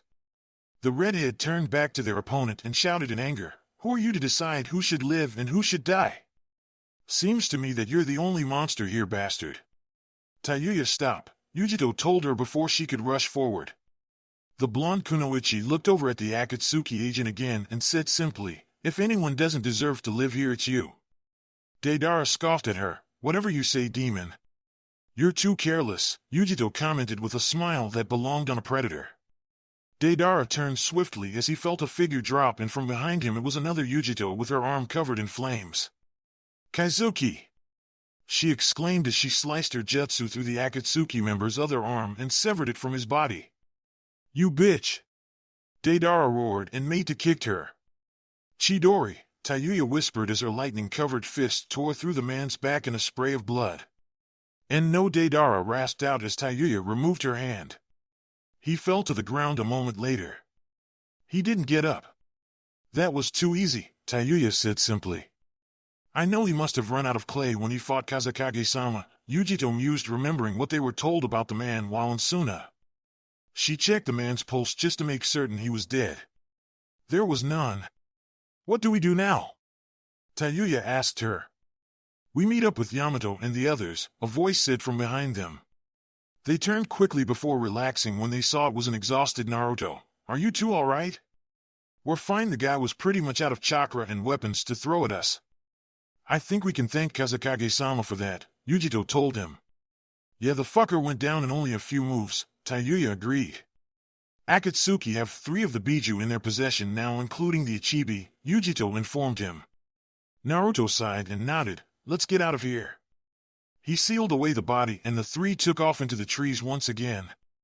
Wind Country Plain. The 3 arrived on the grassy open plain where they came across the sight of an alive Gaara surrounded by dozens of Sunanins, including Temari and a now-healed Kankuro, along with Yamato and what looked like an unconscious Chiyo. The group saw them approach and they made their way to the center where Gaara stood giving his respects to Chiyo. Gaara? Naruto asked upon reaching the former Ichibi Jinchuuriki. I am alive, Uzumaki. Chiyo Abakan saved me, Gaara answered his unasked question. What happened? He asked the Kazekage. She gave her life for mine, Gaara replied as he gazed upon the woman who died to bring him back. She gave me a message to give to you. She said that the world will always belong to the younger generation. Naruto didn't know what to say to that. We must return to Suna. Everyone move out. Gaara turned and started away, but he fell forward since his legs were still adjusting to his control again. Naruto and Kankuro grabbed his arms and helped him walk. The rest of the group followed close behind as they set off towards the direction of Suna. Wind Country Suna main entrance. Upon their return to Suna, the Kazekage was taken to the hospital and Yujito attended to him since she was the most skilled medic there. Even without the Ichibi sealed within him, Gaara still had some lingering abilities that the demon had. Most notably were his ability to control sand and quick recovery rate. 2 days after they returned to Suna, Gaara was allowed to leave the hospital and return to his duties as Kazekage. The villagers celebrated his return and of course Team Naruto was forced to attend at Gaara's request. Finally, on the 3rd day it was time for the team to leave for Konoha after receiving recall orders via Messenger Hawk. Well, I guess this is where we part ways, huh? Naruto asked the young Kazekage. Thank you for everything you've done for me, Uzumaki-san, Gaara said, holding out his hand. Naruto took it. It's Namake's now. Actually, Tayuya is an Uzumaki. A flash of surprise crossed Gaara's face, but he nodded after a moment. I see. Do be careful on your journey. Hey, it's me, Naruto said indignantly. That's why I worry, Gaara grunted. Akatsuki now has 3 of the Biju. They will come after you and Nissan soon. Well, be ready, Naruto told him. I hope you are, Gaara nodded and took a step back. Come on, let's go. I want to be back in Konoha in 3 days, Naruto said to his team and turned away. Hey, wait for me. Tayuya called as she took off after him. Kazekage-sama, Yujito bowed before following. If you find out anything about Akatsuki, please send a message to the Hokage, Kazekage, Yamato said and soon followed after them. What do we do now, Gaara? Temari asked her brother. We prepare, Gaara said as he turned and entered the village. Is the information reliable? The Hokage asked the team standing in front of his desk. He didn't strike me as someone who would send us on a wild goose chase. He wanted Orochimaru dead as much as we do and seemed to generally want me to kill him. Besides, even if it is a trap, we can fight our way out of it, Naruto continued. Are you sure you want to go through with this, Naruto? Yujito? Kakashi asked the 2 blondes. Yujito nodded in reply. We need to do this. Sasuke and Sakura have to answer for the things they've done. We need to confront them, Naruto told him. Kakashi nodded slowly. I see. Very well then. Go, confront this Akatsuki spy and if possible retrieve Sasuke and Sakura. Naruto nodded at the orders. Thank you. There is one thing before you go. I'm adding a new member to the team side. Come in, Kakashi said, and the door opened to reveal a pale Umbu without a mask.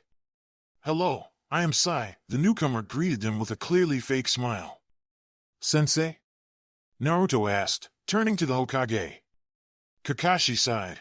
I had to compromise with the village elders concerning you and Yujito.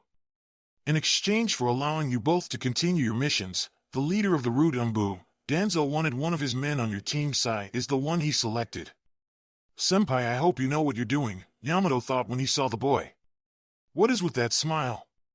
It's clearly fake. Yujito narrowed her eyes at him.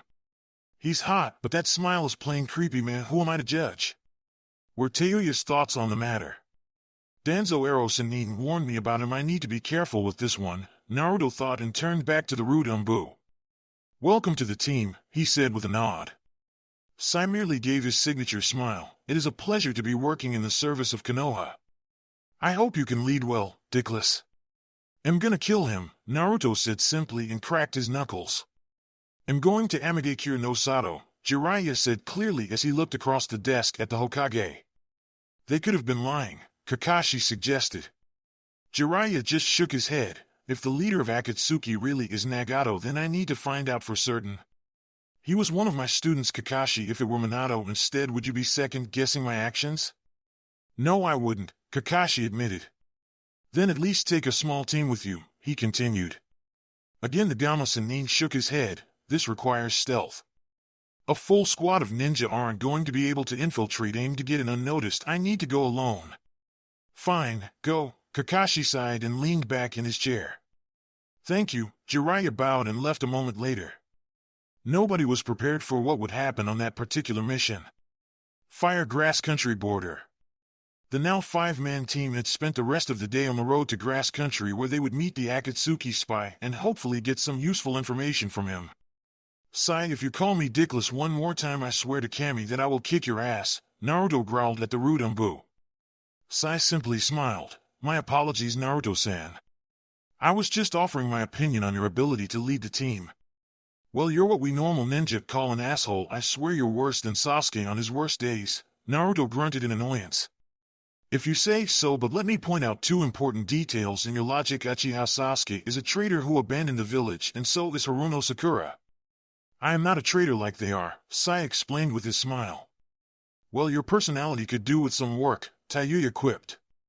Sai smiled at her. "And what personality do you think I should use?" The redhead frowned at him. "That's not something you can decide, Dickman. It comes naturally. Everyone has their own personality that defines them. And I suppose yours is the tough girl who curses a lot?" Sai questioned. Tayuya nodded slowly in reply. "What is with you anyway? You act like you don't know what emotions are." Sai smiled again. I don't have feelings." "What do you mean you don't have feelings?" Yujito was the one who asked. Sai turned to her and answered with a smile. "Just like I said, I don't feel anything." "Surely you must feel something?" Tayuya inquired after a moment of silence. Sai just smiled. "No, I don't feel anything." Naruto looked behind at the three other teens. He spoke after a moment of silence. "Let's stop at the next town for the night. We can rest there and set off for the bridge tomorrow evening. The meeting isn't for another 3 days. What do we do until then?" Tayuya asked. "That's simple. We train and improve our teamwork. Even if the spy wasn't followed, we will still have to capture them," Naruto stated clearly. "I know a few jutsu. I can teach you all the Doton and Suiton jutsu," Yamato spoke up and cast a look at the I the Jinchuuriki. "I am sorry, Yujito-san, but I do not know any Raiton or Katan jutsu." Yujito nodded in understanding. "Don't worry about it, Yamato Taicho. I'm still working on a jutsu of my own anyway, so it's fine." "Yamato Taicho," Naruto said, getting the man's attention. "I heard from Hokage-sensei that you can use Mokuton jutsu, right?" The question surprised the others there. "Yes, that's right. I prefer not to talk about how I received this particular power though," Yamato stated with a nod. "Since the only person on record to have ever been able to use Mokuton jutsu was the Shodai Hokage, I was wondering if it was possible to learn it," Naruto said over his shoulder. "It's not something that can be taught. To even be able to use it correctly, you would need to have Senju blood flowing in your veins. And even then you might not be able to use it. I mean, look at Tsunade-sama. She's a Senju, but she is unable to use Mokuton jutsu," Yamato informed him. "I actually have Senju blood flowing in me. Tayuya has too. We're both descended from the Senju clan from during the clan wars. There is also the fact that the Senju are descended from the Rakudo Sennin." Surprise flashed across the Umbu captain's eyes. "It's not exactly public knowledge, but it's not like certain people don't already know that detail," he finished as he turned towards the rude Umbu of the team. "Danzo-sama is already fully aware of this information, Naruto-san," Sai stated with a smile. "I thought so." Naruto knew there was nothing that got past that man. "Alright, I'll try teaching you Mokuton jutsu, but my skill pales in comparison to the Shodai Hokage. I may not be of much help," Yamato admitted. "Some help is better than none," Yujito said with a shrug. "Can you teach me those jutsus you used on the last mission? You know, the Rinnegan ones?" Tayuya asked the Kyuubi Jinchuuriki. "If you do, I'll teach you one of my Rinnegan jutsus. I can't really use it right considering the chakra levels involved." "What is it?" Naruto asked her over his shoulder. "A jutsu called Chibaku Tensei. Grass Country, Atomi Town Hot Spring." They arrived in town a day later and set themselves up in one of the many hotels there. After settling into a hotel, the team decided to pay a visit to the local hot springs. This decision set off an interesting chain of events. "Well, that's enough male bonding for me. Before I go, Naruto, I think there is something you should know about Jiraiya-sama," Yamato said, getting out of the water. Naruto stopped his trek towards the barrier that separated the men and women baths. He turned and asked, "What is it, Yamato Taicho?" "A very long time ago, when Jiraiya-sama was a small boy, he came very close to death once. He had 6 fractured ribs and both of his arms were broken. He suffered multiple ruptured internal organs too. Do you want to know what the reason was?" Supposedly he was caught peeping on Tsunade and she beat the shit out of him. So before you hop out of the spring and take a peek over that fence, let me ask you something. What do you think Yujito-san would do in that same situation? Yamato's question made Naruto's face turn pale. Naruto watched as the Umbu captain set off towards the changing rooms, thinking about what the man had said. It would so be worth it, the blonde reasoned, and started towards the fence again. Ready to go back now, bitch? Tayuya asked. The female hot spring was empty except for the two of them, and it was getting late. You go on ahead, it'll catch up, Yujito told her. The redhead looked at her friend for a moment before struggling and continuing on her way to the changing rooms. Yujito laid back against the edge of the spring and sighed in content as she looked out over the empty bath. She grabbed a towel and fastened it around her. A moment later, she disappeared in a burst of speed. You should never try and peep on someone who can sense your exact location from a mile away. Naruto, who had been peeking through a man-made hole in the outside of the spring bath, blinked at seeing his fellow blonde just disappear. What do you think you're doing? Yujito asked from behind him, still dressed in only a towel. He yelped in surprise and suddenly remembered what Yamato had told him earlier. I'm not peeping. I'm sorry. Please don't kill me. He cowered. It was then that Yujito caught sight of what he was wearing, or lack thereof. Like her, he was only wearing a towel which covered his modesty like she had done for hers. She blushed and looked away as he did much the same. I'm not going to kill you, she said, still blushing. If you wanted to see me like this, then why you could have just asked, she stuttered out. Yeah, I'm sorry. I think I should go. He moved away. She grabbed his hand and stopped him. Yujito? He asked upon seeing her action. I know we've been busy lately, but do we have to keep dancing around the issue? She stuttered out the question. See, can we just not stop? She asked him hesitantly. Yujito? He asked, confused. Just this once. She leaned in and kissed him. She stopped a second later. Can we just be us? No mission, no attachment, no restraint, no Kumo, no Konoha, no Akatsuki, just us. He looked into her eyes. If you want. She kissed him again, and the two were consumed with passion. Insert imagination. Grass country at Tomi Town Hotel. The morning sun shone across the small town and into the room where the red-headed Rinnegan user slept. She groaned and turned over to avoid the sun. Even after burying her head in her pillow, she knew she wouldn't be able to sleep anymore and groggily sat up. She looked across at the futon Yujito was supposed to occupy, but found it empty. The first thought that went through her head was that she didn't come back last night. The second thought was where she was, and her final thought plastered a grin on the redhead's face. There was only one other place Yujito would willingly sleep, Naruto's futon. That cat would only be with him. Then again, her brothers and her best friend's sex life was not really any of her business. Tayuya groaned and turned her attention the window. She blinked. Is that Dickman sitting out there? Tayuya asked herself when she saw the black figure of the rude Umbu sitting at the edge of the balcony a few dozen meters away. She quickly got dressed and left the room. Sai sat at the edge of the balcony in a cross-legged position with a sketchpad in hand. He made no facial expression as he finished yet another one of his drawings, but yet again couldn't find a name for it, just like the others he had made. I never figured you to be the artistic type, Dickman. He looked over his shoulder and saw Tayuya approach. Looks can be deceiving, Sai responded in monotone. Don't I know it? She chuckled bitterly. You know, for a guy who says he doesn't have any feelings, you sure do create a lot of shit like what's in your hand. Sai just smiled. The same could be said for you and your music. Fuck you, the redhead shot back. No one insulted her music, no one sane anyway. She calmed herself a moment later. What's its name anyway? Excuse me?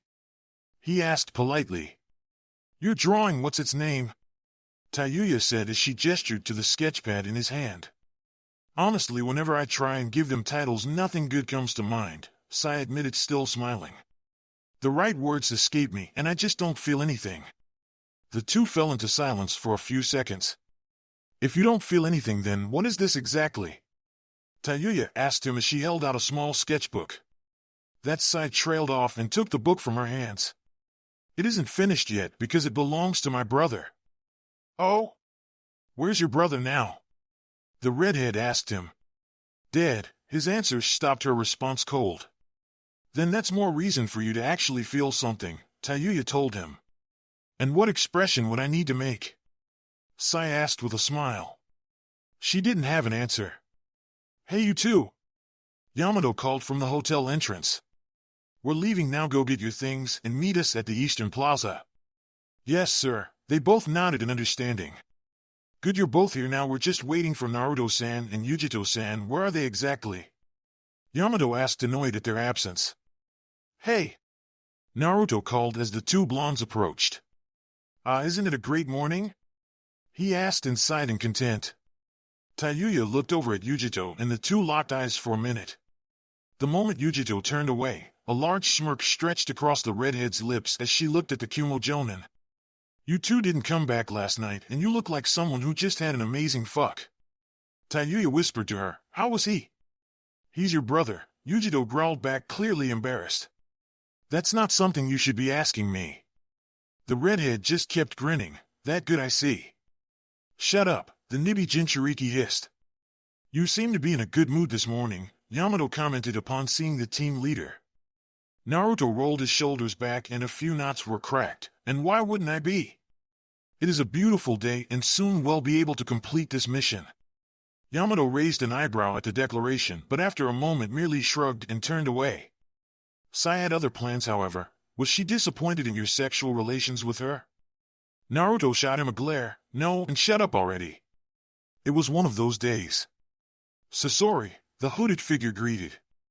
Sasori examined the Akatsuki spy as he removed his hood. How the time flies. It was Yakushi Kabuto. No tail? Sasori's gruff voice asked. None, I assure you, Kabuto confirmed. How do you feel? It was a simple question. There remains some disorientation from when your jutsu dissolved and I started remembering who I really was, but it'll pass. Kabuto informed. How many questions? Sasori asked him. There isn't much time, so please be quick. I've risked my life coming here, Kabuto said nervously. Uchiha Sasuke, where's he? Sasori questioned. There are several hideouts, but these change from week to week, so his location cannot be pinpointed. Some are in countries outside of sound that Orochimaru's spies have infiltrated and maintained for us. But there is no set transfer plan or pattern. We're currently laying low at a safe house on a small island in the northern lake, but we'll be moving in 3 days' time. Uchiha Sasuke is also there right now, Kabuto answered. Suddenly there was a rustle in the bushes behind him and he threw a kunai at it. After a moment a small rabbit jumped out and he let out a sigh of relief. Just a rabbit. Kabuto turned and continued, so regarding the matter you asked me to look into. Even after Orochimaru transfers bodies, he puts up a protective barrier on the cell specimens from the old host body, so I have not been able to analyze them. I see, Sasori nodded at the information. After a moment Kabuto said almost in panic, look, this is taking too long. If Orochimaru discovers I met with you, death will be the least of my worries. You know what I want now, give it to me. Very well, Sasori conceded and reached into his cloak.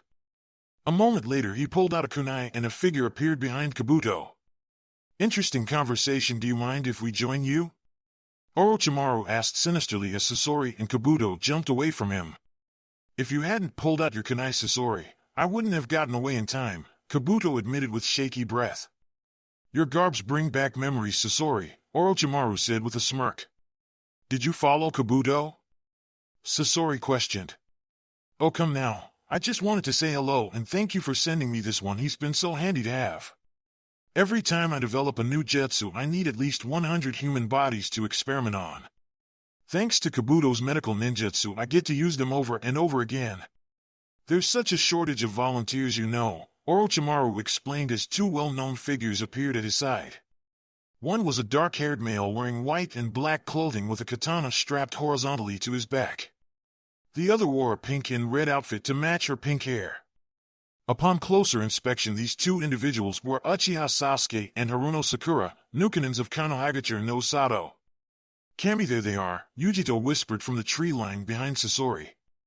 I couldn't sense them until they were right on top of him. She gritted her teeth at the situation.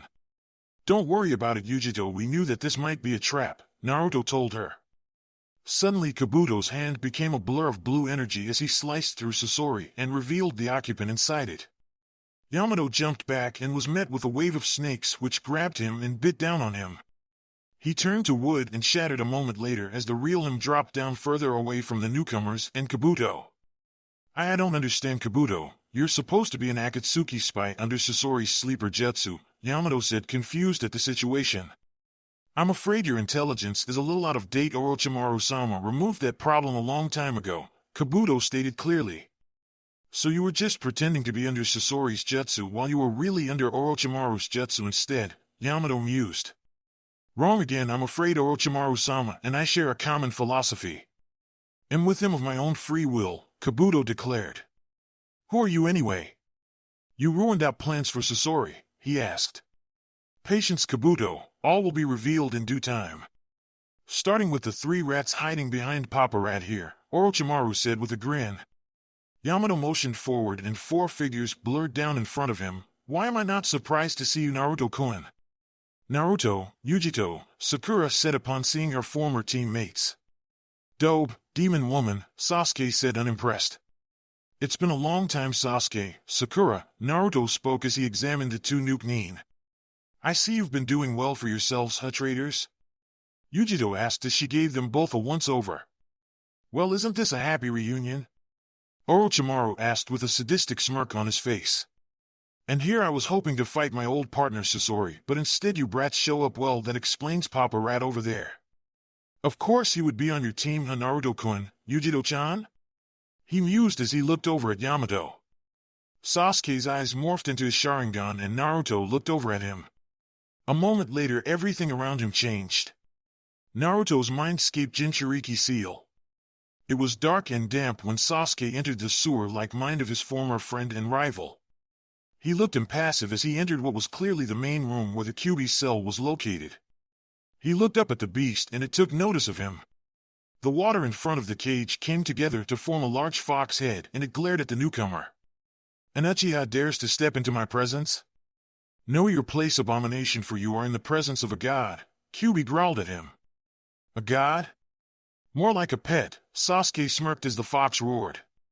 You should respect your betters, abomination. You are only here thanks to those things you have for eyes. A product of your cursed bloodline, Kyuubi sneered at the Uchiha. Sasuke merely looked at him with a neutral expression. It seems this isn't your first encounter with these eyes. You really don't know anything, do you, abomination? Even with those eyes you still cannot see through your hate. It is fitting, I suppose. Your chakra is vile and reminds me of Uchiha Madara. Make no mistake, abomination, you have no power here, Kyuubi said with a sinister smirk. Do not underestimate the power of the Uchiha clan, Sasuke started. I just need to suppress your power so I don't need to deal with it outside. Your hatred has blinded you, I see. How do you plan on accomplishing such a task? Your will has always been inferior to my containers, Kyuubi taunted. The dobe is irrelevant, Sasuke said as he stepped forward and made to grab the fox head by the nose. He was stopped, however, when someone grabbed his outstretched hand. What? Team, you do know that your Taijutsu is nothing but a bastardized version of the Rinnegan, don't you? Do you really think you can enter the head of a Rinnegan user and do whatever the fuck you want? Get over yourself. Naruto blew the Uchiha away from the fox. Sasuke crashed into the wall and gritted his teeth in anger. You? The last time we fought I could have killed you. I didn't want to, but I could have. I thought we were friends, team, but clearly I was wrong. Looking at you now I see that. Last time I only spared your life on a whim and now I'll take it on a whim, Naruto declared. Now get out of my head. He shouted and blew Sasuke out of his mind. How much did you hear, boy? The Kyuubi questioned his jailer. Naruto turned to the fox head. All of it. You got some explaining to do, fox. Who the fuck is Madara and why did you keep calling Sasuke an abomination? Hey, it seems that sister of yours is rubbing off on you. You'll find out the truth in due time, boy. The fox chuckled as it turned into water again and moved back into its cage. Where were you anyway? You just let him enter here and make it all the way into this room before finally stopping him. Why? While he was in my mind, I was in his, Naruto answered truthfully. He grinned. I now know exactly where over 47 of Orochimaru's bases are, both in grass and sound countries. Even now you continue to amuse me, Naruto, just like he did. The Kyuubi chuckled darkly as his crimson eyes glowed in the darkness behind the bars. But do not think for a second I will bow before you like I did to him so long ago. We are still enemies. Never forget that, boy, and do not think for a second that I will not eventually be free of this seal. You can try Fox, Naruto said as he turned away. But for now you owe me rent, were his final words before disappearing through the archway. Even now you act like him. I suppose it's fitting that my second jailer is the successor of my first jailer, the Kyuubi mused as he was left alone once again. Grass Country Tenchi Bridge. Sasuke turned his head away and rubbed his eyes. Sasuke-kun? Sakura asked worriedly. Never try to enter my mind again, team. Next time I will do more than throw you out, Naruto said, clearly having returned to the land of the living as well. How do you want to play this, Naruto? Yujito asked her fellow blonde. Well, take them on separately, Naruto told her and the rest of the team. Yujito, you take Sasuke, and Yamato, you take Sakura. Tayuya and Sai, you two take Kabuto. What about you? Tayuya asked him. Orochimaru is mine, Naruto responded. The Hokage smirked in amusement. Do you really think you can win here, Naruto-kun? Well, do more than win, we'll kill you, Naruto replied clearly. Shunpa no Jutsu, in a flash of yellow he appeared before the Hokage with a chest-sized ball of chakra in hand. Udama Rasengan. He called out as the jutsu connected and blew everything in range into the air. Orochimaru landed on one of the trees, clearly missing his left arm and still smirking at the blonde Konoha Jonin. A moment later a pair of hands erupted from his mouth and stretched his mouth open to allow another Orochimaru to emerge completely unharmed. You have the Kyuubi and the Rinnegan, and that is the best you can do? Pathetic, the Hokage taunted as he threw away his damaged body and smirked at the blonde once again. I killed Sasori, so I will kill you too, Naruto snarled at him. Orochimaru raised an eyebrow at that piece of information. You called Sasori? Hey, interesting. You're still very amusing, Naruto-kun, but you're still not in my or Sasuke-kun's league. He held up his hands and dozens of snakes shot out towards Naruto, Seniai Tajashu. Naruto saw them coming and formed several quick hand seals. Futon Rinkuden. He inhaled a large breath and then exhaled a massive blast of wind which shredded snakes and cut through the trees in its line of fire. The wind bullet detonated in a massive blast and leveled a good 80-foot radius around where it exploded. Orochimaru lay down on the ground of the now smooth surface with a smirk still on his face. Mandara no Jin, dozens if not hundreds of snakes erupted from Orochimaru's mouth and slithered towards the blonde Konoha Jonin. Each snakehead had a blade of some kind pointing out of their mouths and was no doubt ready to slash and or stab their target. Damn, that is a lot of snakes. I have no choice, but you use that jutsu. This guy is as strong as Eros and Nin when he's serious, Naruto thought as he formed several hand seals. Mokuton Tajidajirin no Jutsu, Naruto threw out both of his arms, and they turned into wood right before his eyes. Surprise flashed over Orochimaru's features, and he lost his smirk as the wood seemed to expand and sharpen until there were hundreds of wooden spikes. The snakes were impaled and otherwise slaughtered under the hail of wooden spikes. When it was over, the wood severed from Naruto's body and his arms returned to normal as Orochimaru stood up, no longer amused. How can you use the Shodai Hokage's jutsu? The Hokage demanded. It was Naruto's turn to smirk. You don't know your history that well, do you? The Senju and the Uchiha clans both descended from the Rakudos and Nin, and by proxy the Rinnegan. The Rinnegan was responsible for creating jutsu and discovering chakra, so of course I can use it. It doesn't matter to you though, since you'll be dead by the end of the day. Well, see, Orochimaru sneered. Kage Bunshin no Jutsu, two shadow clones popped into existence beside the blonde Konoha Jonin, and he held out his hand towards them. Oh dear, this is unfortunate, Orochimaru thought worriedly as he saw the two clones concentrate chakra and the distinctive sound of a bell-like screech filling the air. He bit his thumbs and formed several hand seals. A second later he slammed his hands into the ground. Kuchiyos Sanju Rashomon.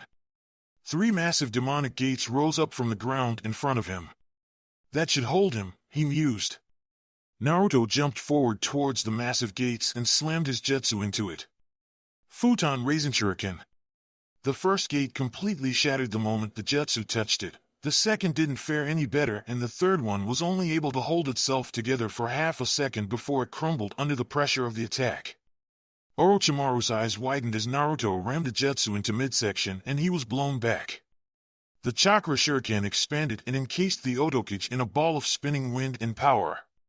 He screamed in pain as every nucleus in his body was slashed and destroyed by the jutsu until it finally exploded in a blast of wind.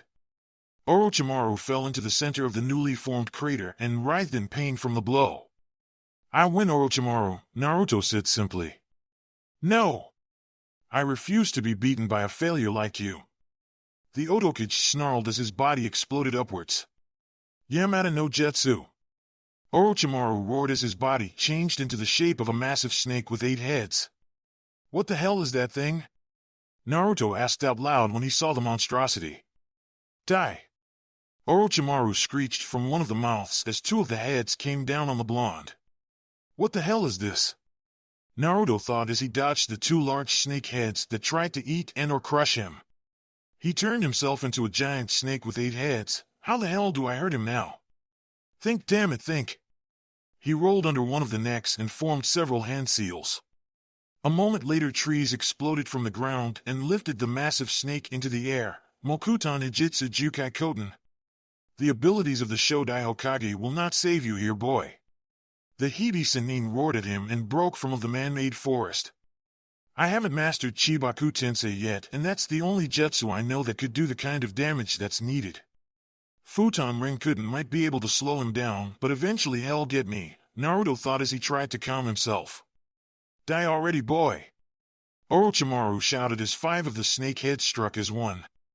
"I have to dodge," Naruto thought as he lunged out of the way. He managed to escape certain death, but one of the snake heads caught him in the side and sent him crashing into the forest. "Crap, what the hell hit me? I think all of my ribs just broke." He groaned in pain and shakily managed to stand again. He looked up and saw that the snake heads were ready to finish the job. "Damn it, there's nothing I can do.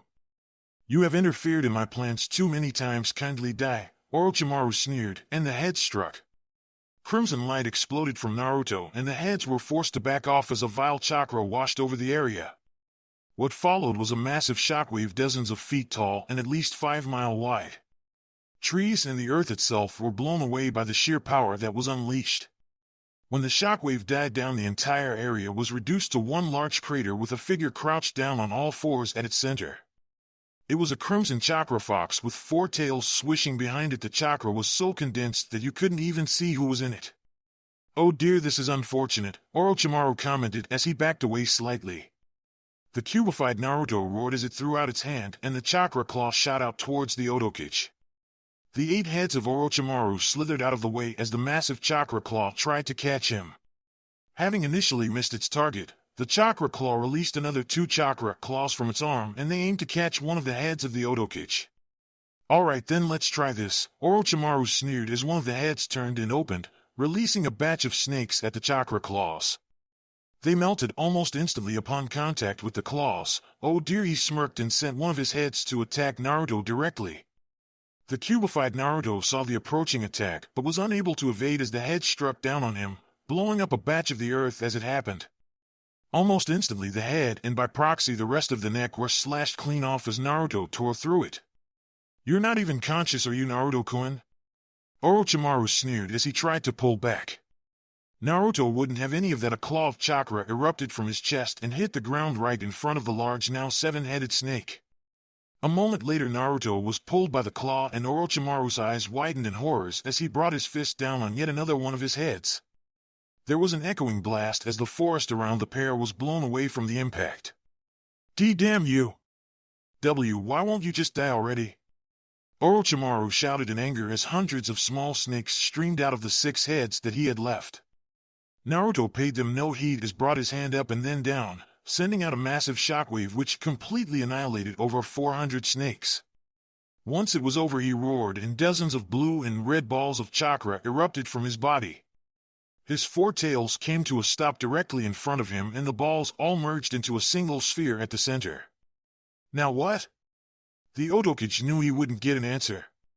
His eyes were narrowed as he tried to move away. Contact with chakra so dense would kill even me. The chakra sphere compressed itself into a smaller ball and Naruto swallowed it a moment later. "How do you plan on fighting while weighed down by all that chakra, Naruto-kun?" His answer came when Naruto's fox body expanded into a ball and then expanded again after a few seconds, so that's how. I need to get away now. Orochimaru tried to cancel his jutsu but knew he didn't have enough time. Yondaime Hokage. It came as nothing but a scratchy whisper as the chakra ball exploded from Naruto's mouth. No! Orochimaru yelled in fear before his world was consumed in light. Kaizuki! Kidorigatana! There was a clang as Yujito and Sasuke clashed at the center of the old bridge. The others having split up and went their own ways during the opening stages of battle. They could both still hear the sounds from the other fights going away from them, most notably the one between Naruto and Orochimaru. Just give up, Demon Woman. I would much rather you live and kill a few more Akatsuki members. They will be coming for you shortly, I believe, Sasuke said impassively. Your concern for my well-being is heartwarming, really. Yujito's voice was dripping with sarcasm. No wonder the Rakuto Sennin chose the Senju over the Uchiha when he had to choose his successor, she continued. Do not insult the Uchiha clan, Sasuke told her with a voice of steel.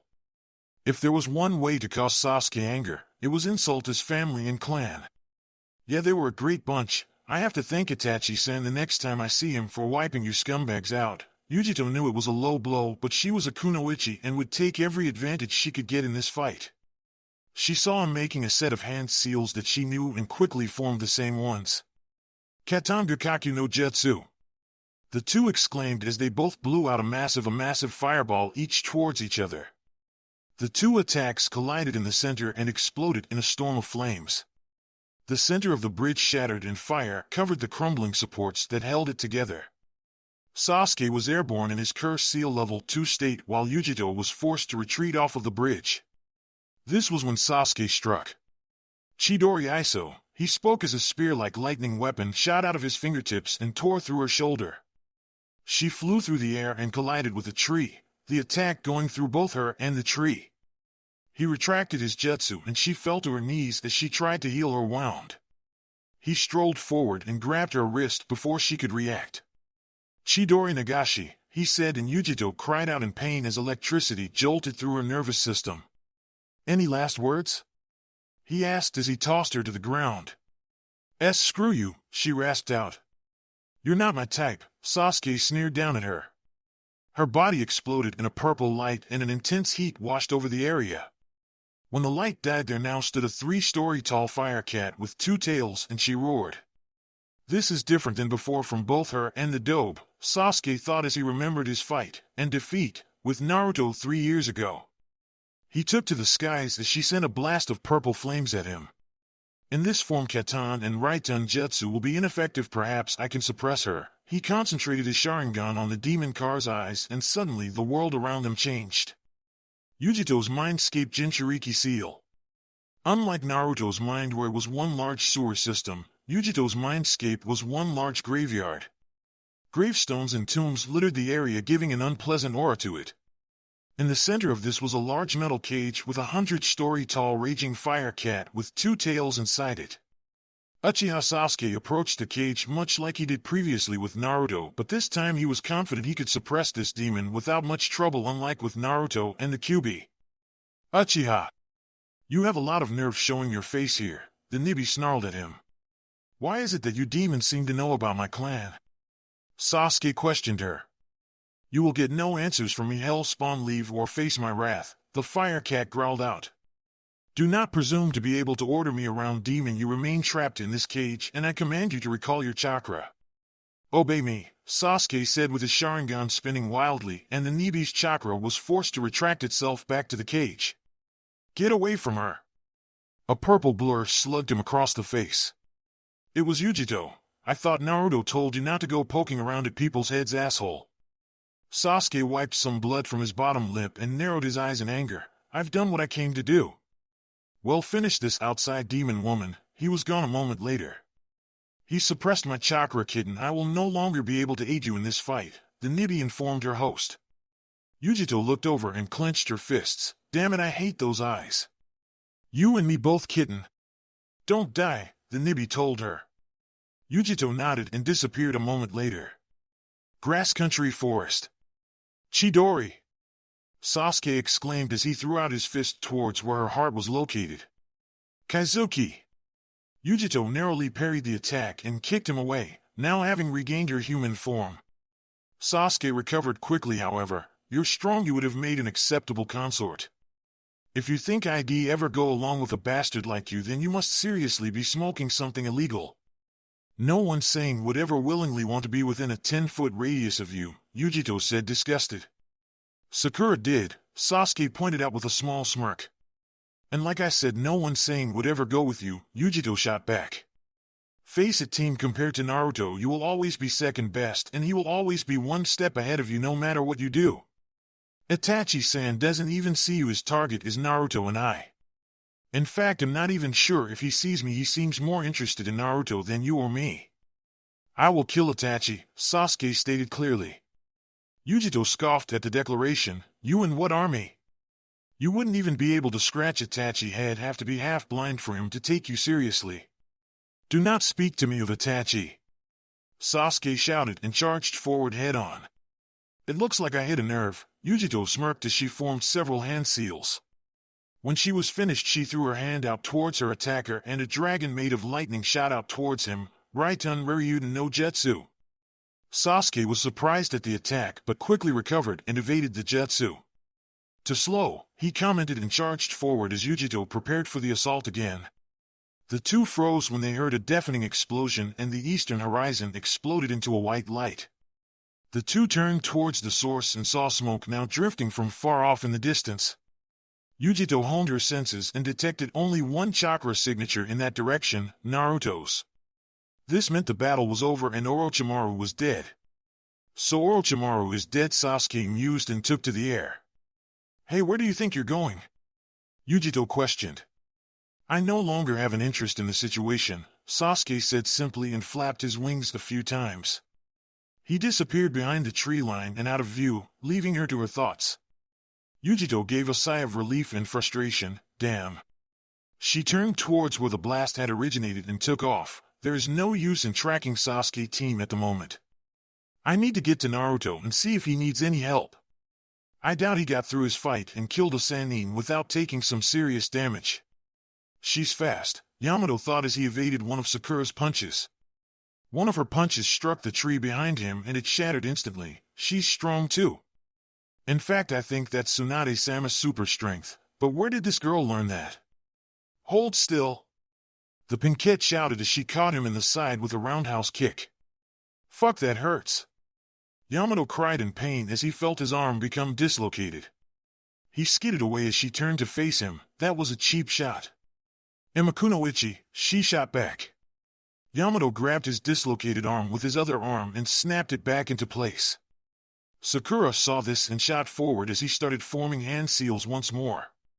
Just as she got within range to attack, Yamato completed his jutsu and channeled chakra into his feet. Doton Doryuso, he grunted out as spikes of rock erupted from the ground around him and tried to impale the Pinkette. Sakura jumped back to avoid the attack and landed on a tree branch high above the clearing. Her reflexes are inhuman. No normal human could have seen that attack incoming, and yet she dodged it like it was nothing. What is she? Yamato asked in thought as he looked up at the kunoichi. A moment later, she jumped off of the branch and descended directly towards him with her fist glowing a brilliant blue. Oh shit! Okasho! Sakura exclaimed as her fist struck the ground where Yamato stood. Dust exploded upwards as the earth shattered and tore itself apart. As the dust cleared, Yamato could be seen coughing from the smoke, and Sakura was now standing. From her file I received before this mission, there is physically no way that she could have reached this level in only 3 years. She's extremely fast and has somehow managed to recreate Tsunade-sama's super strength. Her progress is unnatural. I'm sorry, Hokage-sama, but she appears to have experimented on herself to give herself an edge, Yamato deduced as he narrowed his eyes at the Pinkette. Sakura smiled sweetly. I saw you use a Mokuton Jutsu back at the bridge. I doubt you are a Senju, so if you're not a Senju then you must be one of those experiments. Yamato's eyes hardened at her words. Yes, I read the reports on Orochimaru-sama's experiments concerning the Shodai Hokage's Jutsu, and I also know that none were reported to have survived besides you, of course. Then I think it's about time I got serious. Mokuton Hijitsu Jukai Koten. Yamato formed a hand seal and large trees sprouted from the ground around them. They eventually became so thick that sunlight was blocked from the area where the two stood apart. I may not be on the level of the Shodai Hokage, but am no pushover either. Sakura realized this also and quickly started forming hand seals. You'll still lose in the end. Well, see, Mokuton Daijirin no Jutsu, Yamato's right arm turned into wood and shot out to try and impale his opponent. The jutsu tore through Sakura's form, but a moment later it poofed out of existence. Damn it, she used a clone. He turned swiftly and spotted Sakura on one of the man-made branches with her hands in a seal. Megan Jabakusatsu, she whispered, and the Yamato suddenly found himself bound to a tree which he couldn't control. This has to be a genjutsu, Yamato decuted and formed a hand seal. He expelled chakra from his body and shattered the jutsu, Kai. He quickly turned to check on his opponent when he realized that she was right above him. This is dangerous. Tsutenkyaku! Sakura exclaimed as her heel struck down on his position and the tall forest crumbled around them. Trees fell as the two jumped away from each other. Yamato landed atop one of the trees while Sakura landed on a branch a few feet away. You know, this could have turned out much differently, Sakura-san. Had you remained in Konoha, you could have been a very influential member of the medical corps and possible even the student of Tsunade-sama herself. Kakashi-senpai is very disappointed in you, Sakura-san, Yamato told her. I made my choice, Mokuton-san, Sakura stated as she formed a hand seal. Please call me Yamato, the former Umbu captain said simply. Yamato? I'll remember that name, she nodded and started channeling chakra. Bunshin no Jutsu, 10 normal clones appeared at her side. She's sending in normal clones? At best all she could hope for is a distraction. What is she planning? Yamato asked in thought as he finished his own hand seals. Suiton Suihachi. He held up his hand and water came gushing out of his palm, wiping out the clones that came at him. Come on! Sakura shouted as her chakra exploded from her body in a number of green and brown spirals. Yamato snapped his attention towards the powerful surge of chakra. That's the she's opening her Hashiman. Kyumon! Sakura called out as her chakra output doubled. I must stop her now, Yamato thought as he threw out his arm again and it turned into a barrage of wooden spikes. Mokuton Daijirin no Jutsu. The attack slammed into where Sakura stood, but she just kept going. Simon! Her eyes were now glowing white and her skin had become a reddish-brown. There is no other choice, she's too strong now, Mokuton Jukai Heki, Yamato said and slammed his hand into the ground. A very dense wooden wall sprouted from the ground in front of him. I hope that can hold her. Shomon! Sakura's muscles bulged as she screamed. She's too strong. Yamato's eyes widened in fear as the wooden wall he created suddenly shattered and Sakura disappeared from view. She appeared behind him in a burst of speed struck 1, 2, 4, 8, 16 punches to his body and he let out a silent scream as pain consumed him. At the end she spun quickly and planted a kick to his chest which sent him crashing down to the ground, bouncing twice before he finally stopped. Okasho! Sakura called out as she brought her fist down on the now motionless Konoha shinobi. It was over. Yamato lay in the center of a small crater with Sakura standing over him, still glowing green. After making sure he wouldn't be getting back up, her chakra slowly receded as she closed her celestial gates. She gave out a sigh of relief and winced as pain shot through her arms and legs. That hurt, she grunted out and dropped to her knees. She took a sample of her now dead opponent's blood and disposed of the body a moment later. Sakura, a voice said from behind her. She turned and blinked. Sasuke-kun? We're leaving. Orochimaru is dead, the Uchiha told her. Sakura nodded at him, and Kabuto-sensei? He no longer matters, Sasuke said simply as he took off into the trees.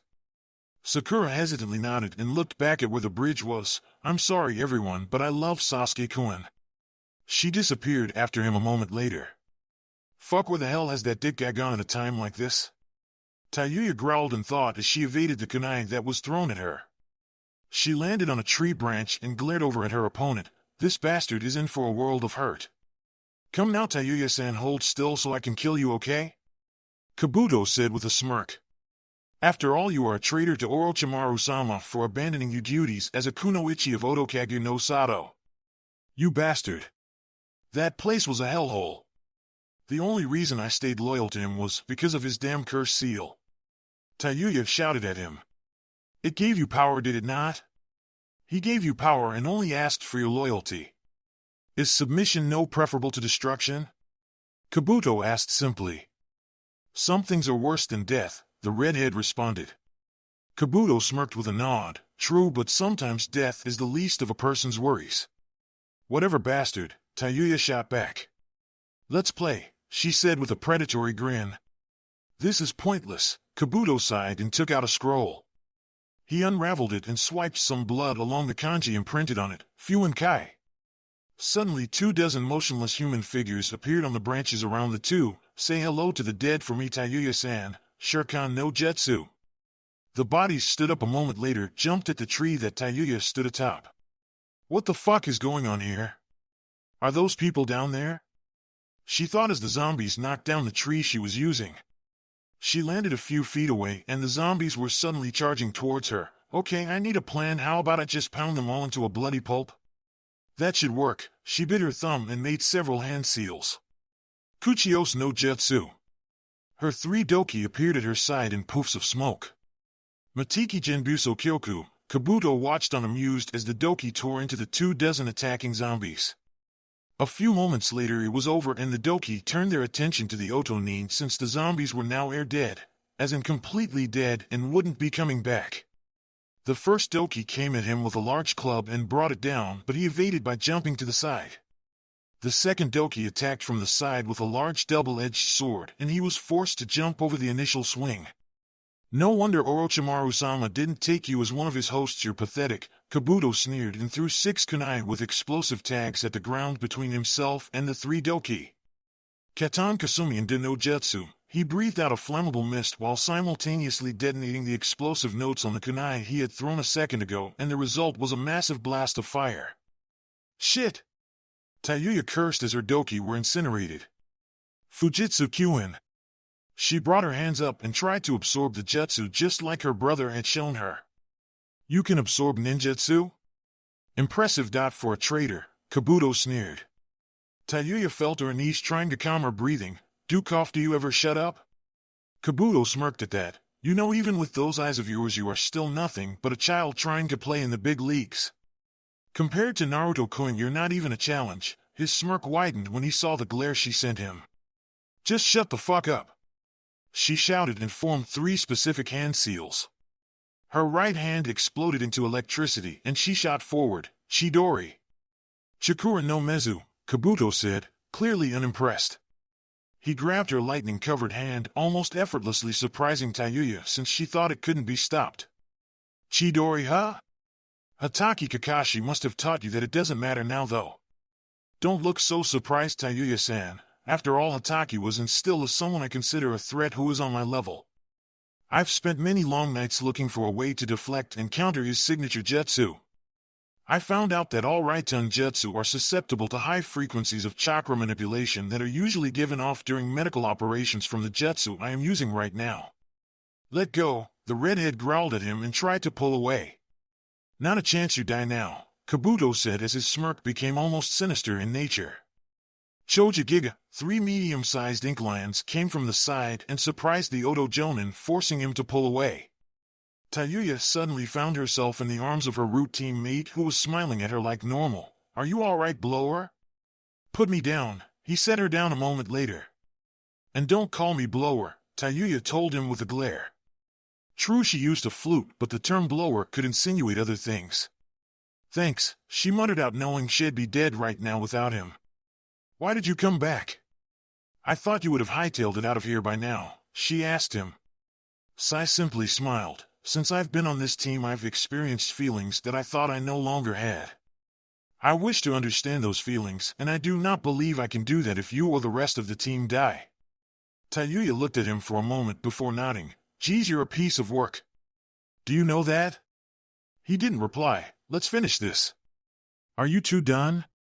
Kabuto mocked. And what is with that smile, kid? Surely you can do better than that, he taunted. I read in a book that a smile can get you out of a tough situation even if it's fake, Sai explained, still smiling. Sumi Nagashi, snakes made out of ink rose up from the ground around Kabuto and caught him by surprise. "What is this?" Kabuto asked frantically as he tried to break free. "My jutsu," Sai told him as black ink fell out of the scroll in his hand and flowed towards the ink snakes that kept the Oto Jonin pinned to the ground. Sai turned with Tayuya with a smile on his face. He can't move anymore no matter how strong he is. "You're scary when you want to be," the redhead stated and turned her attention to the Oto Jonin and one of her former tormentors. She shot forward with her hand now engulfed in electricity once again. "Chidori." Kabuto's eyes widened in fear as she drove her lightning-covered fist through his chest and out the other side in one swift motion. He coughed up blood as he tried and failed to heal the damage from the wound. And no, he tried to speak, but his voice soon died as his lifeless body dropped to the ground in a heap. Tayuya looked down at him aside. "It's over. I will dispose of the body," Sai told her and proceeded to seal the body for study at Konoha Intelligence. "Are you all right?" he asked the redhead, having picked up on the fact that she couldn't seem to look at the body of their fallen opponent. "It's nothing," Tayuya responded inside. "Any idea where the others are?" As if in answer of her question, Naruto and Yujito dropped down in front of the pair. Yujito looked a bit out of breath, but Naruto looked like he had been through a tough time. Considering he took on Orochimaru, they shouldn't have been surprised at his current state, as Orochimaru had killed the Sandaime Hokage, though arguably the Sandaime was long past his prime. "What happened?" Tayuya asked upon seeing Naruto no longer had his trench coat on him. "Kyuubi's chakra is very acidic, so my coat was burned away," Naruto replied. "I'm going to need a new one," he added with a sigh. "Where's Yamato Taicho?"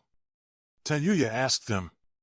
Yujito shook her head as she replied, "I can only sense his residual chakra signature. His chakra core is inactive and has already decayed." "He's dead." They stood in silence for a few seconds. "Sasuke and Sakura left a little while ago. I can't track them," she finished. "This mission is a failure. Let's go home. There's nothing for us here now," Naruto gave the order.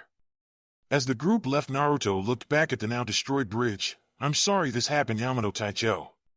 He was gone a moment later. Fire Country, Konoha Hokage Tower. "So Orochimaru and Kabuto are dead," Kakashi mused. He leaned back in his chair. "I'm sorry about what happened to Tenzo. He was a good man." "Tenzo?" Yujito couldn't help but ask. "It was Yamato's real name," the Hokage answered. He sighed. "He'll have the workers add his name to the memorial stone tomorrow evening." "I'm sorry, Sensei. He was under my command, and I couldn't do anything for him," Naruto said with clenched fists. "Naruto, you and your team killed Orochimaru and Kabuto. Two very important figures to Oto were at war, Naruto. No one wants to admit it, but Konoha is under attack and your team is the only thing standing between Konoha and the greatest threat of the current generation. People will die, Naruto. You have to accept that," Kakashi told him. "Those who stray from the path of justice have no courage, but under the wing of a strong leader cowardice cannot survive," Naruto remembered the words. "Exactly," Kakashi agreed as he leaned forward. "There is also another matter we need to discuss. It's about Jiraiya-sama. That got their attention." "What is it? What happened?" Naruto questioned. Suddenly a figure popped into existence, actually several figures. The first they instantly recognized as Tsunade, while the others were a collection of summoned toads. One of them was the Toad Elder Fukasaku, which Naruto recognized easily, having met him on his training trip. "Hey old man Fukasaku-sensei," Naruto greeted in his own way. "Naruto, watch your language," Kakashi scolded him.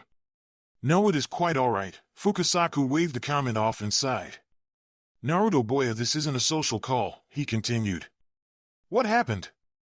"It was a demand, not a question.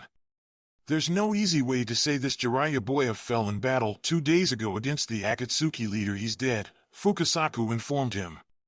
Silence. Even Seiya's smile had slipped from his face. "Huh?" Naruto managed. What did you just say?" "Jiraiya boya was killed 2 days ago by Pain, the Akatsuki leader," Fukasaku reiterated. "How?" Naruto's voice was harsh. "He went to Amigakure no Sato in search of another of his students. A boy named Nagato who, like you, has the Rinnegan. It turns out that Pain is Nagato, and Pain discovered Jiraiya boya during the infiltration. It appears that Pain has 6 different bodies, and according to Jiraiya, none of them were Nagatos, though he did say the lead one was another of his students called Yahiko. Originally, Jiraiya never intended to battle Pain directly, but Pain's abilities far exceeded his imagination, and without knowing the extent of his powers, no one could ever win against him no matter how many times they fought. Jiraiya pushed himself beyond his own limits and almost managed to discover their secrets.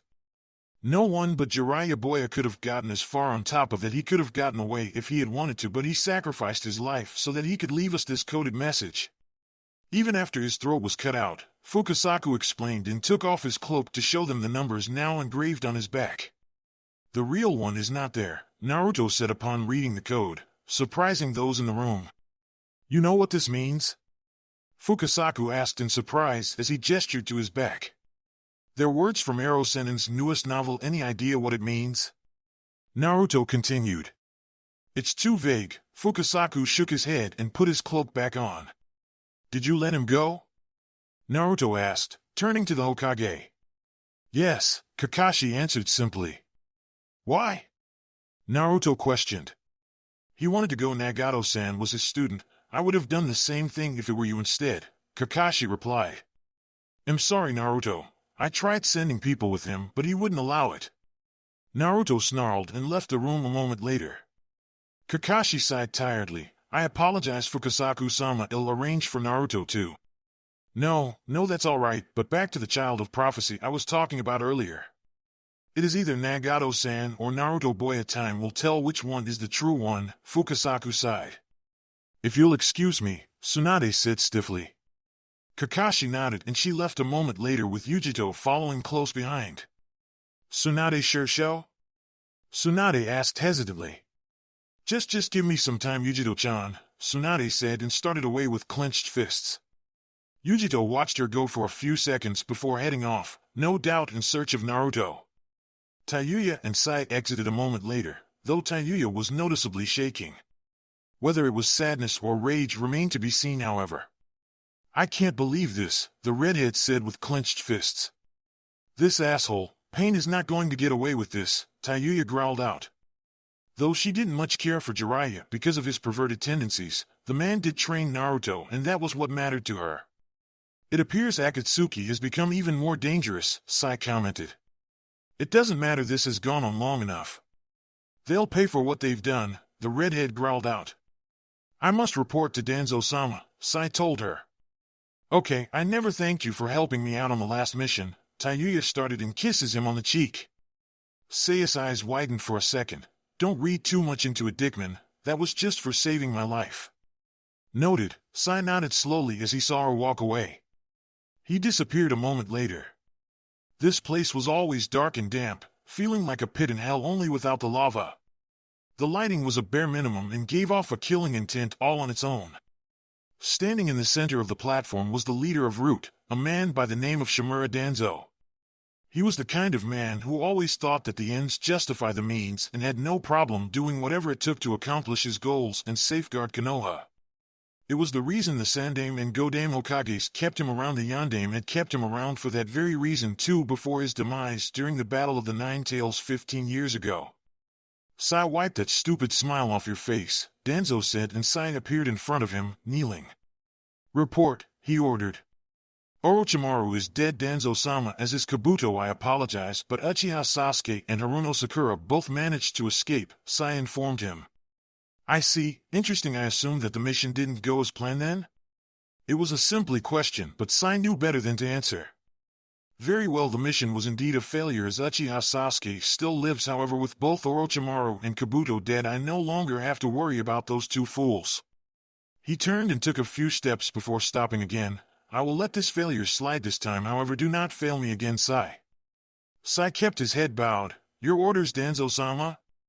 I have a mission for you. Take Fu and Torian and collect as much information on Orochimaru's experiments as you can, were Danzo's orders.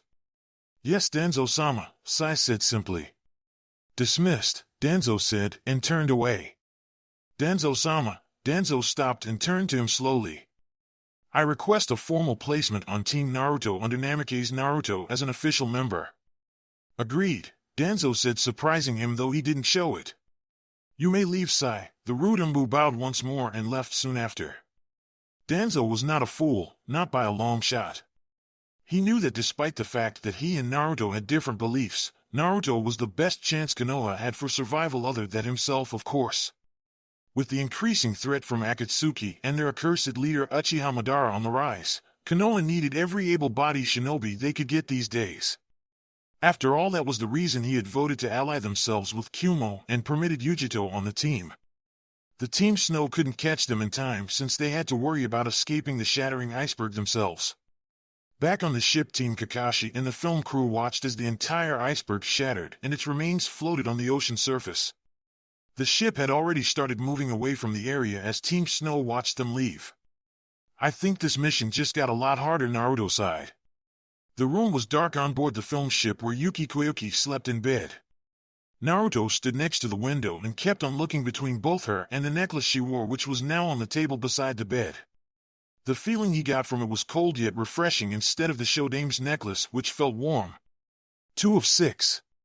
Naruto looked around upon hearing the voice, but found no one other than him and Koyuki.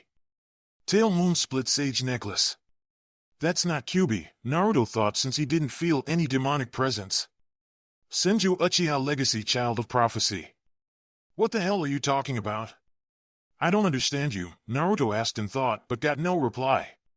Naruto turned and stared at the necklace for a good 10 more seconds before he made a hand seal and whispered a few choice words. A second later, a single shadow clone appeared in the room and transformed into a copy of the necklace. A second later, he switched the two and placed Koyuki's necklace in his pocket. Greetings, Princess Koyuki. I do hope you're still carrying around the Hag's crystal. What's so damn important about this crystal? Naruto asked in thought as he remembered the Yuki Nin saying those words. There was a knock on the door before it slid open slightly, allowing Sandayu to look in. The ship pulled into dock a moment ago. Everyone else is waiting in the conference room, he spoke simply. Naruto nodded. Yeah, you've got some explaining to do. Sandayu nodded and the two walked to the conference room, making sure to close the door behind them. Naruto, what did that snow guy mean when he called out Prince? Why would he call you that? Sakura asked, though it sounded more like a demand. Yujito shot her an annoyed look. Why do you think Pinky? It's because he's the heir to the Whirlpool Country's throne and the only child of Uzumaki Kushina. Naruto sighed. It's true. Why didn't you tell us? Sakura asked in surprise and almost a little hurt. Would you have believed me? I was the dead last of our class, Sakura. Even if I'd known about it back then, no one would have believed me. Besides, I only found out recently, so it really doesn't matter at the moment, Naruto responded. Sasuke remained quiet as he watched him with narrowed eyes. What I want to know is what's up with Yuki, if that's really your name, Yujito said as she leaned against the wall near the window. Sandayu-san, explanation, a good one, now, Naruto said with a hardened tone which surprised Sakura and Sasuke. The manager calmed himself and sighed, all right. He took a deep breath and began, Fujiki's Yuki is only an alias, you're actually guarding Princess Kazuhana Koyuki, the rightful heir to Snow Country's throne, he stated. I'm sorry, what? Naruto snapped. And when the hell were you going to tell us this? I didn't think they would come after her so soon, the manager stammered out. I'm a former resident of Snow Country, so I know her, Sandayu continued, unable to meet their gaze. Yujito cast a look over at Naruto. She's just like Naruto. I served the prince's father, the former daimyo of Snow Country, Sosetsu-sama. Then 10 years ago, Sosetsu-sama's younger brother Dodo hired a group of Yuki Nins and started a coup d'etat.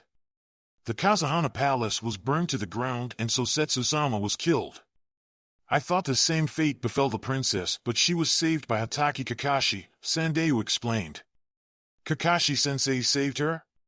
Sakura asked. Sandayu nodded. The day I discovered she was alive, I was practically beside myself with joy. Koyuki looked up, intrigued. Treasure? That necklace is a key to the treasure of the Kazuhana clan. When I took control of the country, I found that the clan's resources were almost gone. My brother had to have hidden it somewhere. I've already found the location of it. It is in the Rainbow Glacier, but to unlock it I need the Hex Crystal, Dodo explained. With this we will finally be able to increase Snow Country's power and eventually overthrow the 5 great shinobi nations. Even if you succeed, it won't change anything. Koyuki said as she took off necklace she wore and handed it to Dodo. A second after Dodo examined it, he snarled angrily, "What is this? Do you think I can't recognize a fake?" What? B, but that's Koyuki's eyes snapped in recognition. "Uzumaki Naruto," she whispered in understanding. "What?" Dodo growled. "The brat's just like his mother, an unpredictable prankster. I wouldn't put it past him to pull a switch," Nadar said as he stood with his team. "Well, go get it now, it shouldn't take long." "That won't be necessary," Dodo sneered as he threw Koyuki back down on the couch. He turned to the Yuki-nins and smirked, "We have what he wants. He'll come to us just to save the little princess here like a good little hero." Snow Country Snow Fortress. "The place is crawling with guards," Yujito whispered as she sensed the various chakra signatures in the area. "They're all Genin level except for 5-3 are Jonin level and the last 2 are at the Chunin level," she stated clearly. "I thought there were only 3 Yuki-nins in that squad," Sakura commented from the side. Yujito nodded. "One of the others is Dodo, but I don't recognize the last one." "What about Koyuki? Where is she?" Naruto asked her. Yujito closed her eyes for a moment before replying, "She's in one of the underground holding cells." Naruto nodded in understanding. "All right, this is what we do. Sasuke, you and Sakura set up as many explosive tags in the fortress as you can while Yujito and I get Koyuki. While we do this, I'll have my shadow clones raising as much hell as possible on those Jin and just wait for the signal before detonating the tags." "And what's the signal?" Sakura asked. Naruto just grinned. "That would be the prison area going sky high. You know, I've never actually read one of those books about a damsel in distress, but I guess you would count as one, huh?" Koyuki looked up upon hearing the voice. Naruto stood outside of her cell with a fox's grin on his face. "Hey, princess. Did you miss me?" Koyuki let a genuine smile cross her lips for the first time in 10 years. "You're late, Naruto." "Yeah, well, heroes always show up at the last second," he shot back as he opened the cell door. Her smile faltered for a moment. "You swapped the hex crystal, didn't you?" Naruto nodded and handed her back the purple crystal. "Yeah. I figured that's what they were really after, especially considering the feeling I was getting from it." Koyuki looked at him confused. "Feeling?" "Yeah, every time I look at it I feel cold. It's the same as the necklace I've got." "Except that one feels warm," the blonde replied. She stared at him for a few more seconds. "That can't be. I thought I was the only one who felt anything from this." "Naruto, behind you," Yujito called out from down the path. Naruto turned quickly, but he wasn't fast enough. A figure had appeared behind him and knocked him away with what appeared to be sword made of lightning. He bounced off the side of the wall, scattering pieces of the concrete before he finally rolled to a stop a few feet away. He stood to his feet a moment later, being aware of the edge of the pathway overlooking the abyss below. "Who the hell are you?" Naruto growled. The stranger had already grabbed Koyuki before Yujito could intercept. His blade rested at the prince's neck, ready to slit her throat at a moment's notice.